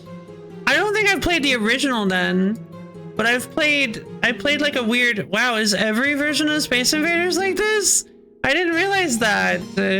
I guess I didn't know that. I guess I haven't played real Space Invaders. Yep, nope. I have not really played Space Invaders. Surprise!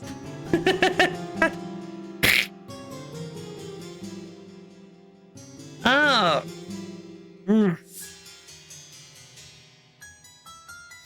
Cast something and metal copy cast. The copy something so we can get 2 more metal on board as a copy of whatever it is. Cast in, so each metal can become something different. Yeah, that's what I was saying. It's key to a ton of endless Oh, I suppose that makes sense.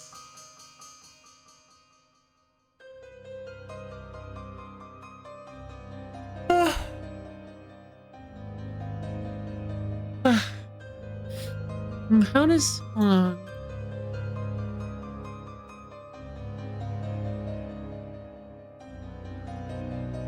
At the end of combat, shame. I was kind of hoping you could do that thing where it's like there's another combat step after this one and you could make exponential muddle. Like extra combat step stuff? Oh, yeah. That was a new instance of side card. True. Ugh. Okay, so then we've got a pair of twig dolls and a bottle of pink liquid, partially empty. Oh, could this be the poison? Oh, once your target has ingested the love potion, establish eye contact and hold it for as long as possible. In most cases, the effects will be felt within 2 days, depending on your own appearances. Okay. Sounds like this was probably Peter. The kitchen knife. 4 shillings and a penny. I will not change the rule that the staff member who has worked here the longest gets the bottom room. Do not bother me with such nonsense again. M. Mademoiselle, the laceless count, the besmirched lover of Lusitania. Remember to take the 4th one from every row. What does that mean? Raulo Cthulhu, Star Child. Stack of candles, an ink pot, 3 shillings and 2 pence. I wonder if the money is ever going to come back later.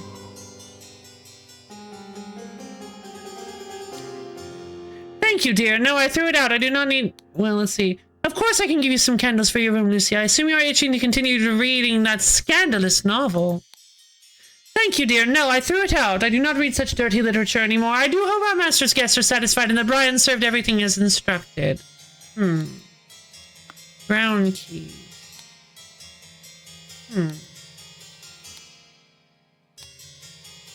The dinner party will take place on April 8th.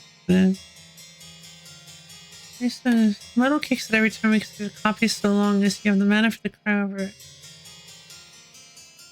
Finish the loop. Okay. Prepare roasted boar. Young Miss Richards appears not to enjoy meat, therefore prepare some alternative side dish. I see. Brian. Lucia. Okay. She is Lucia. Didn't get a name for her.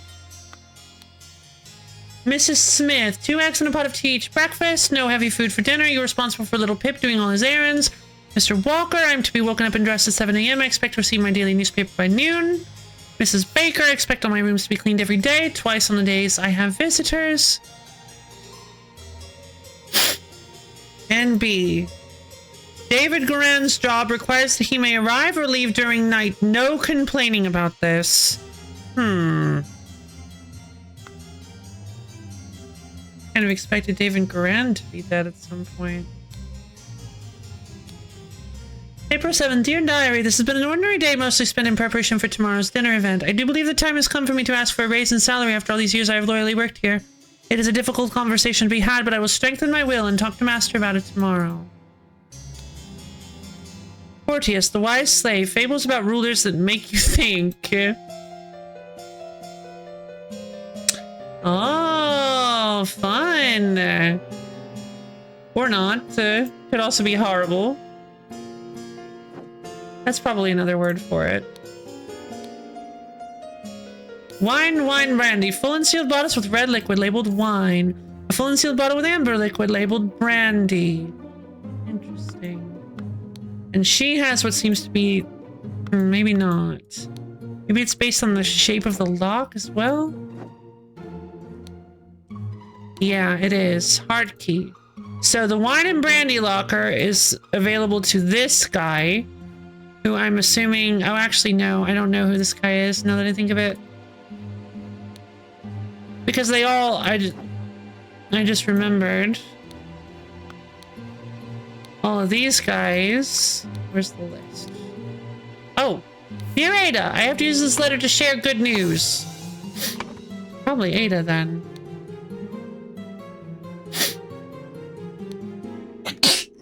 Little Pip. It would actually be really funny if this works. I have to use this letter to share good news. There's no substance to the claims that your late husband used his position to squander church money.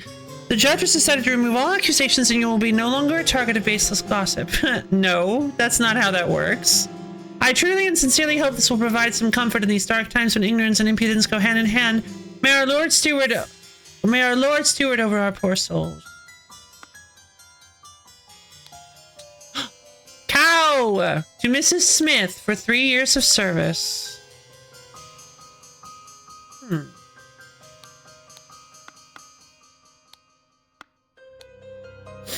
Ah! Ash Blair, finest tobacco. This is almost certainly our boy.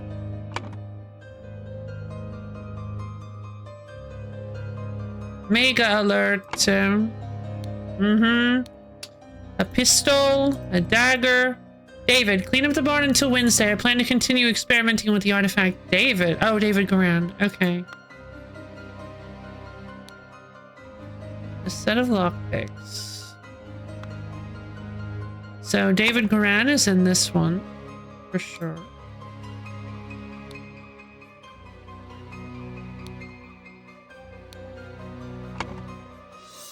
What? This is a room? Oh. Oh, a very nondescript key. Monkey Man 2, tooth for tooth. Hold on. Could this be Monkey Man 1 versus Striped Dark Hand? Small bottle filled with amber liquid. A couple of pennies, a fancy handkerchief, and a shiny pocket watch. And then another square key. Well, that's very interesting. Almost looks like he was trying to make a copy.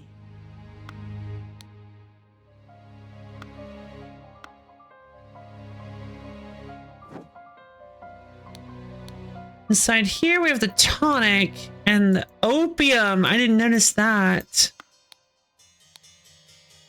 The idol. Okay. Alright, so the idol is inside. I don't know what this bag has. Well, Edmund, you seemed pretty pleased after the old boy passed away and a spot freed up for you in the House of Lords. Take care of those with whom you ally. I have many friends and will deal with you swiftly if you dare cross me. Lord George Bridges.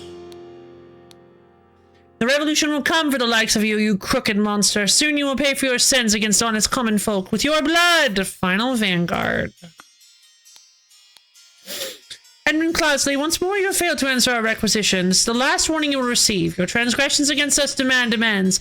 The only course of action you have is to surrender yourself to our justice. Last chance for repentance, serpent, or we will unleash one of our stewards upon you. Brotherhood of Masks. Oh. Steward.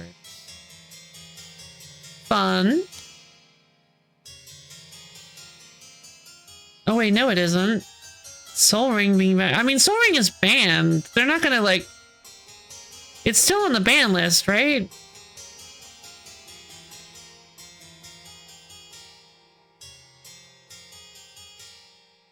Soul Ring isn't banned? It's never been banned? It should be. Dear Uncle, February 1st, 1788. I hear you are interested in Lady Richards. I think you are too old for her. I shall court her instead. Secondly, please lend me 300 pounds. It is a small change. It is small change to you, and I'm desperately in need of it at present. Truly yours, Peter Madley. Oh, these. It's the most powerful mana rock that isn't banned. Well, then why don't people run it? I thought I looked it up and saw that it was banned in... I guess it's just not... I guess it just hasn't been legal in Standard. I looked it up once as to why it's banned in Legacy. Ah! See, I thought I saw that it was banned somewhere. But not Commander. Yeah, no. Yeah, no, I know it's not banned. Yeah, it's like, when I last looked it up, the only format it was legal in was Commander. I had a whole conversation with Brof about this, about like why people don't run Soul Rock in Soul Rock. Soul Ring. Why people don't run Soul Ring in non-commander formats. I mean, yes, it is. It's going to be an absolute nightmare. Soul Ring is very powerful.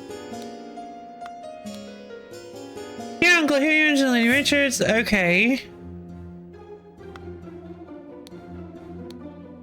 Dear Edmund, this cannot continue. Since my return to move to Sebastian's Manor, he has asked for financial support 7 times. Please, anyone do money terms? Please, I need your help, my brothers. Sincerely, Rose Cooper.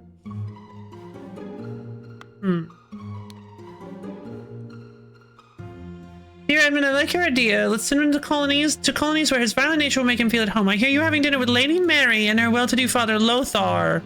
If Peter and I were to join you, we could beguile him with tales of adventures in the colony so we can ship him away. Oh my goodness.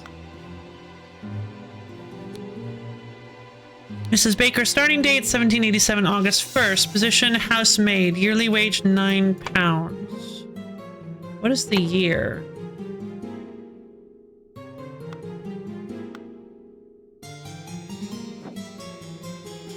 There's a lot to be found here. An opaque bottle labeled water, a roast, salad bowl, half full carafe of amber liquid labeled brandy, half full bottle of red liquid labeled wine, an almost full carafe of yellow liquid containing lemons, and a half empty bottle of cloudy liquid labeled peptic tonic. Yeah. It's in the new standard set? Yeah, but not every card. Sometimes they don't allow. So my favorite MTG artist is Rebecca Gay. She mentored two non-binary artists named Elliot Mitchell and Sam Gay. Guess which is Rebecca Gay's child? It does feel like a trick question. It's in Secrets of Strix is getting printed. Yes, but I think they've done this in the past where sometimes like some treatment cards still aren't standard legal, like with the big list and stuff. Elliot Mitchell is Rebecca Gay's child. Wait, is Sam Gay just not related to Rebecca Gay at all?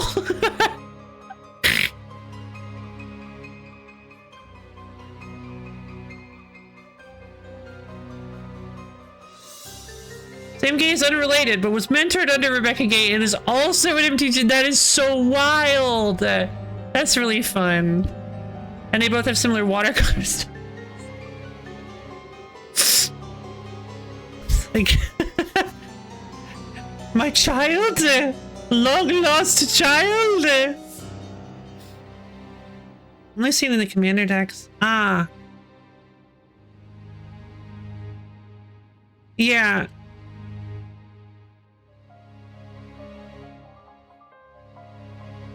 Yeah, Soul Ring isn't showing up in Secrets of Strixhaven.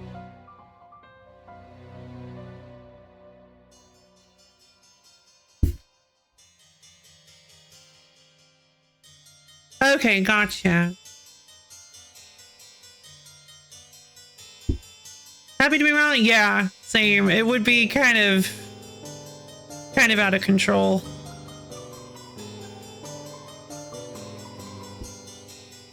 Soul Ring is still tagged as non-standard legal. Yep, that makes sense.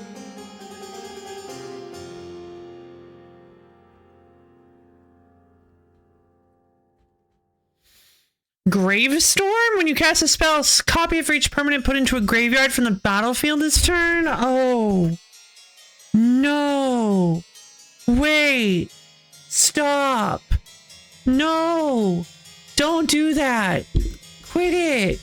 It's an Ominous Harvest. It's a 3-mana sorcery that says target player draws a card and loses 1 life.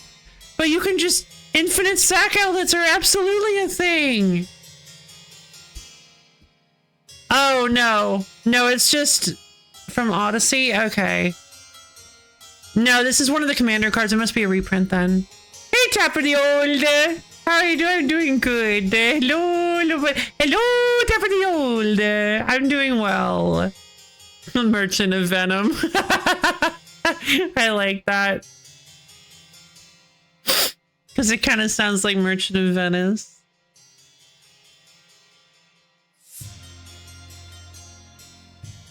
I was like, dude, this set is going to be 1,000,000 miles an hour. It really is. It would be. If it had Soul Ring and Standard, it would be 1,000,000 miles an hour. What did Loaf say? Merchant of Venom? Yeah, Gravestorm. Gravestorm. Yeah, it's an Ominous Harvest. It's a card in the Strixhaven Commander set. Oh, I thought you were saying this card... Wait, are we actually getting... Is this new? What does the loaf say? Ha ha ha ha ha ha ha ha. Ha ha ha ha ha ha ha. Ha ha ha ha ha ha ha ha. You're cringe, vermin. Ha ha ha ha. Yes, it's a keyword. Gravestorm is a keyword. That's the same as a card? Oh. It's true. It isn't. Oh.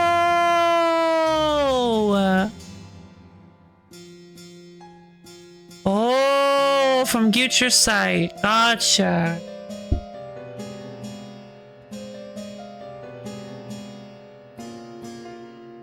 That's true. If there's not a little snort, I guess it's not really one of my laughs, is it? Ah!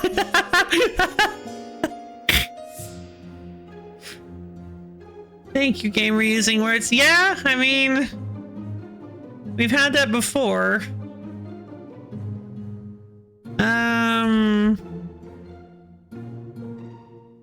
Looks like the only Gravestorm card in the Commander set, at least, is Ominous Harvest. There are none in the Standard set. Sad.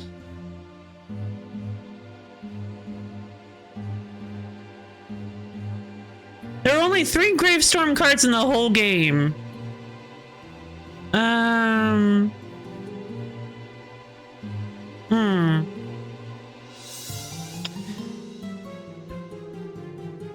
One from Future Sight, one from Card Love Commander, and this new one. Ah, I see.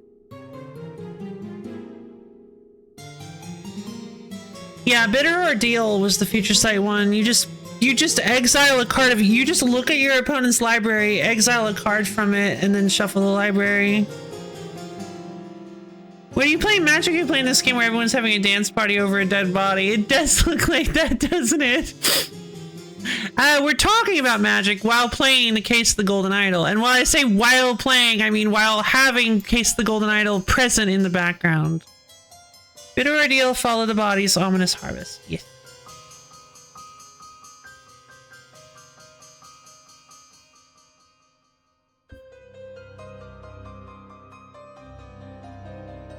Oh. So this is Weaker Storm. Is it?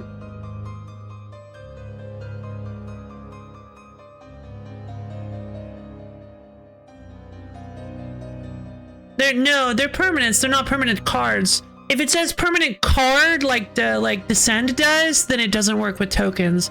Yeah, treasures are permanents but not permanent cards. The Descend mechanic specifically says permanent cards. Treasures are considered permanents. Tokens are permanents as long as they're on the battlefield. So it does still work with tokens. They do hit the graveyard. Yeah, they do hit the graveyard before they just wisp into nothing. Yep, tokens work. Yeah, they just don't work. It's pretty much the only thing they don't work for is the Descend mechanic, because it specifically says permanent cards. That we ran into trouble. Brof and I ran into trouble with that. We were trying to make a treasure deck together that used Descend, but it doesn't work because because they don't interact together. Well, that'll cascade lowercase rapidly then. Yeah, exactly.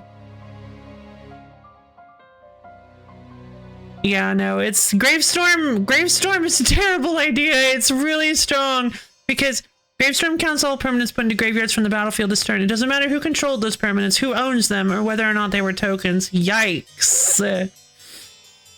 From Follow the Bodies. Oh, I see. That's what you were saying with a Wrath, is you use a Wrath to wipe all the creatures, and those count as permanents that hit the ground. Graveyard. Those count as bodies that hit the floor, and then you can cast Gravestorm. I like ground better. Yeah, it kind of was nice, wasn't it? Those count as permanents that hit the ground, and you can use Gravestorm to great effect. Let's rename the graveyard to ground. Yeah, put them in the ground. It actually works. Oh, put that creature in the ground. It actually. It's so funny. That actually works. Especially aggressive if you have a token weenie deck. Yeah, true. But it's actually the most gross if you just have an infinite sack outlet deck, like with First Save Class, which, I mean, there are better ways to do this, but the First Save Class engine with that one guy that has Persist, there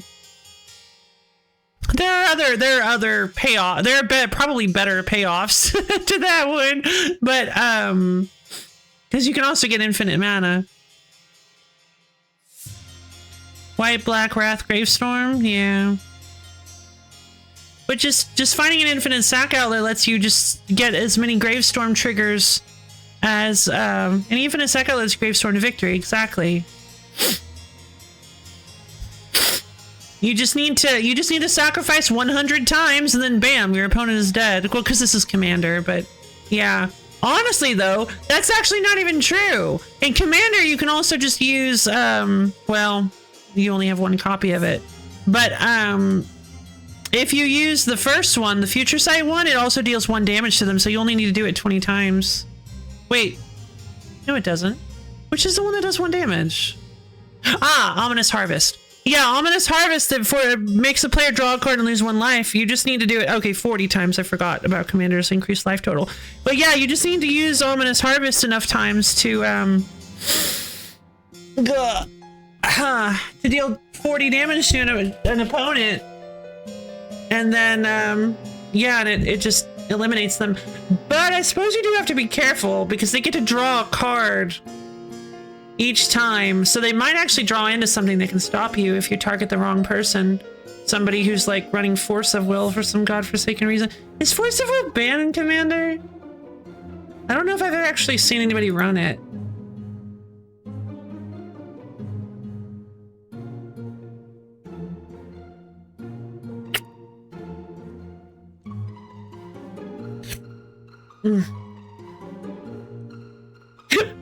Excuse me. God, that was a strong one. Jeez. Yeah, it's legal. It's, oh, Game Changer. Right, that's what GC is. I forgot about that nonsense.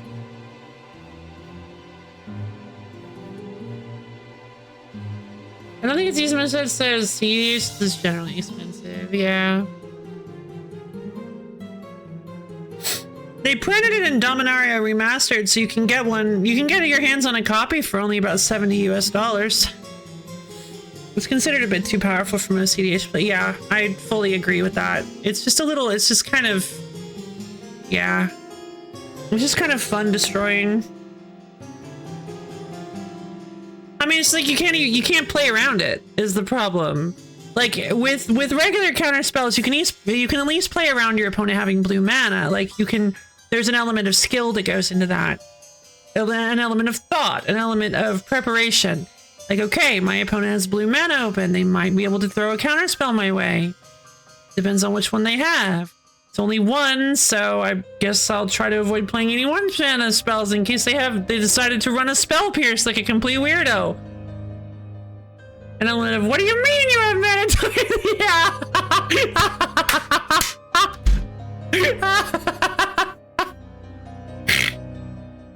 My opponent only has 1 mana up. I'm fine. Nope. That's amazing.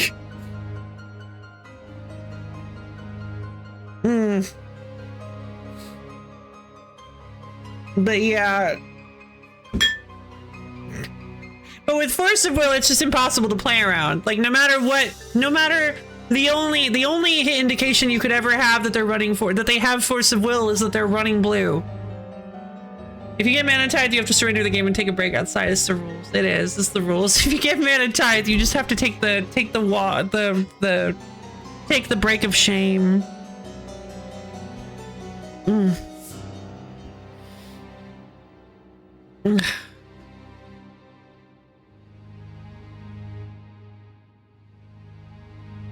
It's for the safety of all players involved. That's so silly. Ugh. I can't believe I spurred a 1 hour conversation about Magic the Gathering just by bringing up Cuboid Colony. I love Magic. Dash hopes I'm paying the 5 and I'm angry about it. Dash hopes. When you play Dash Hopes, any player may pay 5 life. If a player does counter Dash Hopes, counter target spell. Ah, it's so annoying. It's like, what is the name of that darn red spell? See, one of my first Dawn Charm, Grumpy. Prevent all combat damage to be dealt this turn, or regenerate target, or counter target spell that targets you. Black counter spell, that's even more evil than a red counter spell, yeah. Oh! Does that technically... It doesn't say it targets the player, though.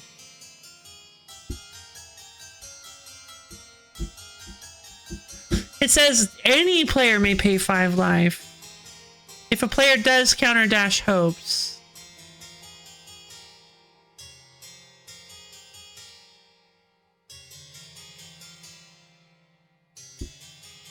Would you have red elemental blast? Because I thought it would be funny.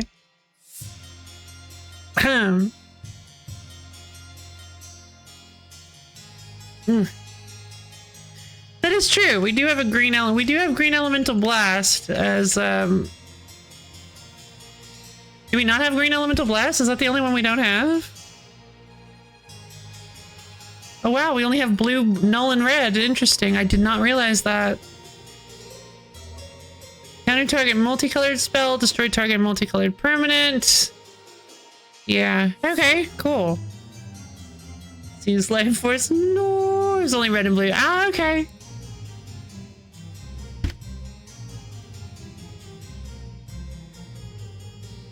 Counter target black spell. That's so funny. Oh man. Oh, hold on a minute.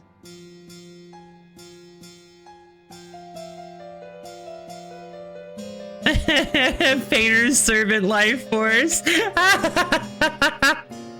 Yes. I have this worst mana leak, but it has Sokka on it. Yeah, oh, is that Sokka's haiku?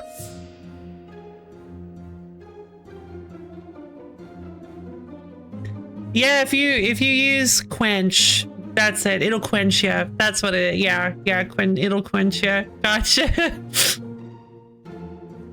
So yeah, Painter's Servant to make all spells count as to make all spells black, and Life Force to pay 2 green mana to counter target black spell. There you go. You countered your opponent's entire deck.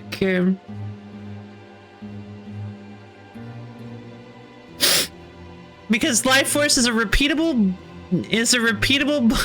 anti-black counter spell. It's an enchantment that just sits on the board, and you can repeatedly pay 2 green mana to counter target black spell. I want to make that deck now. Painter's Servant after giving your opponents an Alabaster Leech is my favorite. I love that so much. It was such a good thing we came up with. I didn't expect you to tell everybody about it. That was supposed to be our secret grand GP winning combo. I doubt anybody has it. No, never. Nobody's ever done it.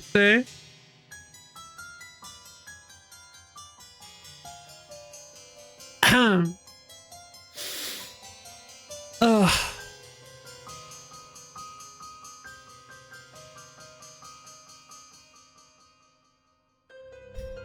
Painter's Servant is also really nasty with the new Ugin. Doesn't even work if they actually have it, does it actually? It would be. So Painter's Servant makes all spells, cards that aren't in play, and permanents the chosen color when it comes in. You choose a color, and all cards that aren't in play, spells and permanents are the chosen color in addition to their other colors. Alabaster Leech makes all white spells cost 1 additional white mana. So if you play Painter's Servant to turn everything white, and then you gift Alabaster Leech to your opponent, suddenly they have to pay an additional white mana for all of their spells. When there's an 80% chance they're not. It's not even that solid, but there's a chance they're not even running white. They have no mana up. They can't stop me removing their Darksteel Colossus. Not of this world. What is that one?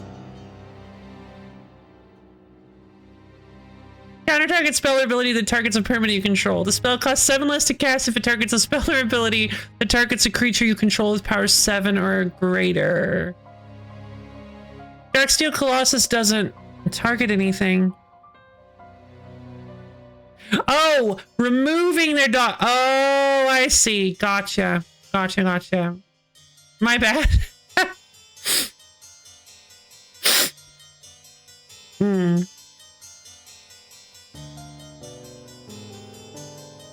What a silly spell.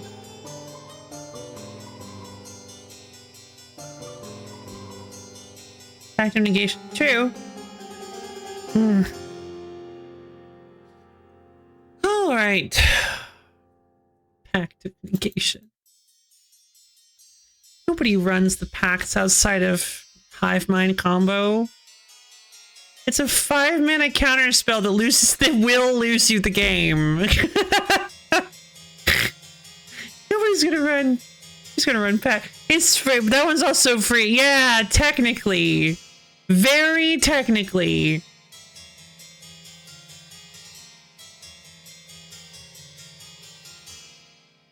Those who expect betrayal at every turn are seldom disappointed. I like that. Alright, well. So Pyroblast and Rebuff the Wicked, true. It's the best blue counterspell in the game if you're about to lose. I mean, yeah. But then you're still about to lose. Well, yeah, I mean, I guess turn comes back up and better to pay 5 mana later than lose the game now. That's true. That's very true.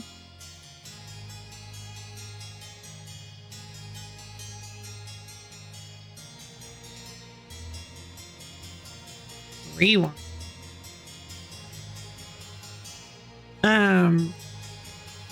Reality Strobe, by the way. I finally realized the card I was trying to think of the other day. Reality Strobe. It looks very, very cool. And it's a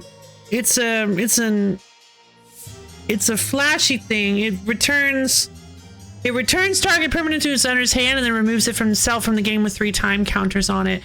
So it's there's a whole set of these from Future Sight, I believe. Well, maybe not all from Future Sight, but there's a whole set of these things that allows you that you can suspend them for a low cost, and then they come in, they trigger their ability, and then they resuspend themselves. So it's basically just they keep leaving and coming back. And there are lots of fun things you can do with stuff that manipulates time counters and whatnot. Also, can you stifle the losing gate? Yes, you can. Almost certainly you can. I refuse. I don't believe it's a triggered ability. I don't believe it isn't. It might be. See, what I do know is that, Lo-Fi is right. Ah, I thought so. Because, Mobilize doesn't specialize in the destruction of the tokens as a triggered ability, but it is. It actually goes the destruction of the mobilized tokens at the end of the turn do actually go on the stack, and you can stifle it for some reason if you really want to. I have actually had the CPU and Forge do that to me before. They had a stifle on the board, and when my mobilized kill trigger went off, they were like, "Oh, I gotta destroy it! I gotta stop it! She's doing something! I gotta get rid of it!" And they stifled my sacrifice trigger, so I got to keep my mobilized token. I was like, oh, I didn't know you could do that. Alright, Tybalt's Trickery exists. Outright counter magic in red, true. But Tybalt's Trickery is so weird. You been playing blue? She's doing something! You couldn't stop it! Very true.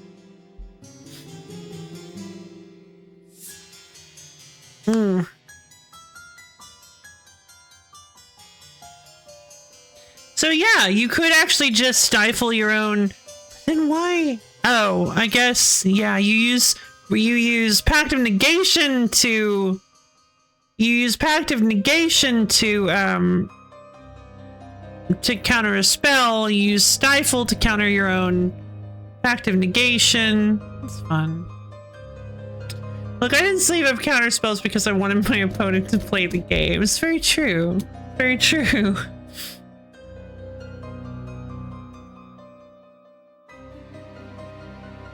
Just sleep up, mono, edict. Alright, well, I think today has been a very productive day of not playing the games that I said I was going to be playing. Except for Horse Magnifier, I guess. But this has been really fun and great. I love it. Super fun. I'm still confused as to why this one is red when the one in the game is blue. It's weird. Controller layout. Why ever?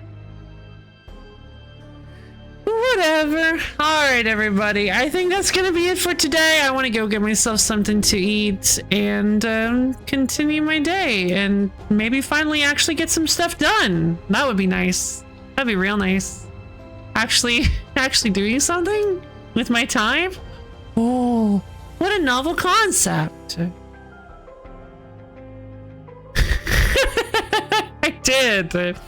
They are no longer demonic. Okay.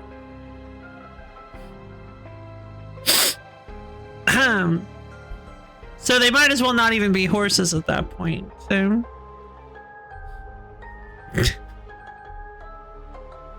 But thank you, Bellamy. I feel like I did pretty well with Horse Magnifier. 53 counters that do not contain blue. That is far too many. Except for Life Force. I love Life Force. I want to make a painter. I want to make a Life Force painter servant deck just to annoy my opponent.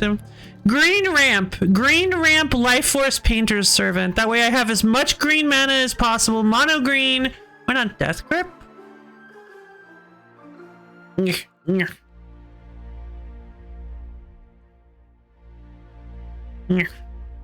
Counter target greens. Wait, it's the same thing. Because black is bad at ramping. True. Yeah, I didn't realize they had one for both.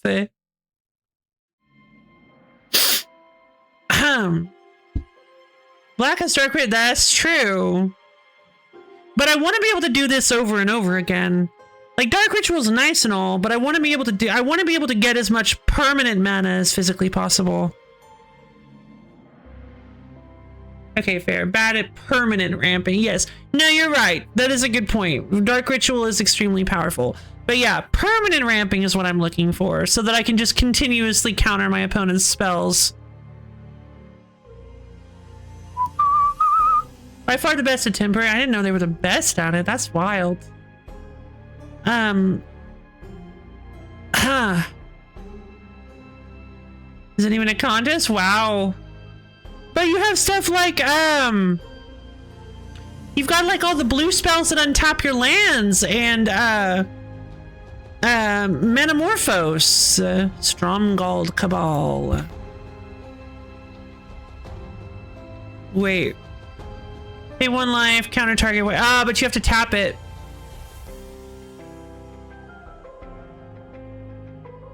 That would have been really cool, but you do have to tap it. But man, that's a really cool counter. I like that. Yeah, 3 mana 2/2 that you can tap and pay 1 life to counter target white spell. That's not too difficult to make work.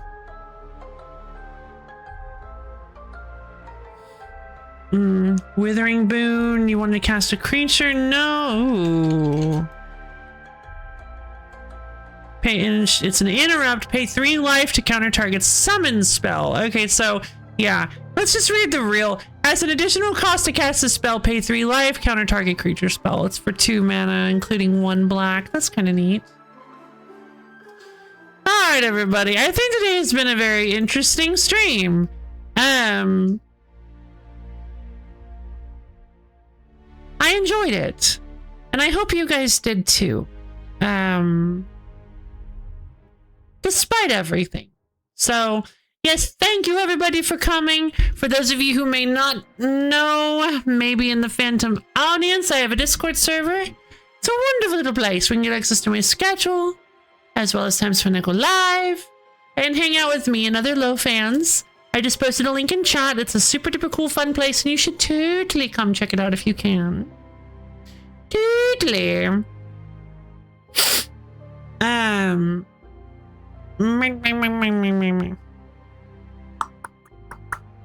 So yeah, tomorrow. Oh, tomorrow is very exciting, isn't it? Tomorrow we're gonna be playing more. Thank you, Malvia. Tomorrow we're gonna be playing some more Mario and Luigi Superstar Saga. I'm very excited for that because we're currently in my favorite location in the game. Zooliminology! A new zoo limit, thank you, Goat. I don't know if you're here.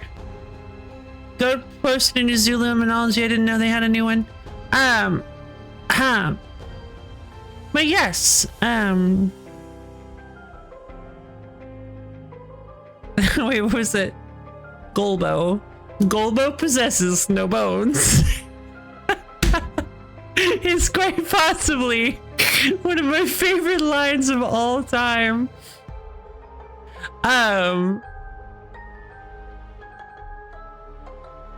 Let's see. So yeah, we're playing. Yeah, we're favorite area of all time. We're gonna be in Superstar Saga. It's gonna be great, fun little action-oriented game that action-oriented, not fully action, but it's action-y. It's like platformer fun stuff. It'll be great. Let's see. Action adjacent. And then yeah, over the Discord. All right. I hope you guys had fun today because I know I did. I do feel like I want to get back to Grandia. I do. You guys have told me that the game does seem to pick up once you get on the boat. That'll be fine.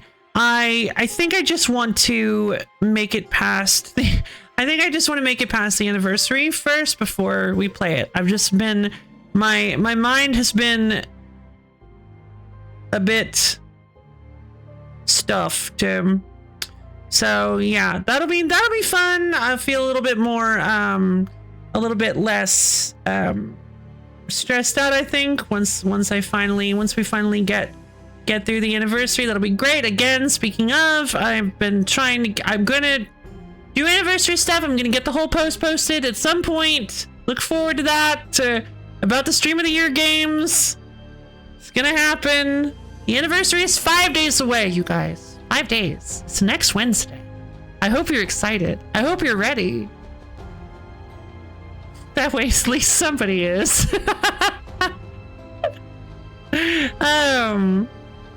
Viral! Thank you for the human contribution to the wheel stream.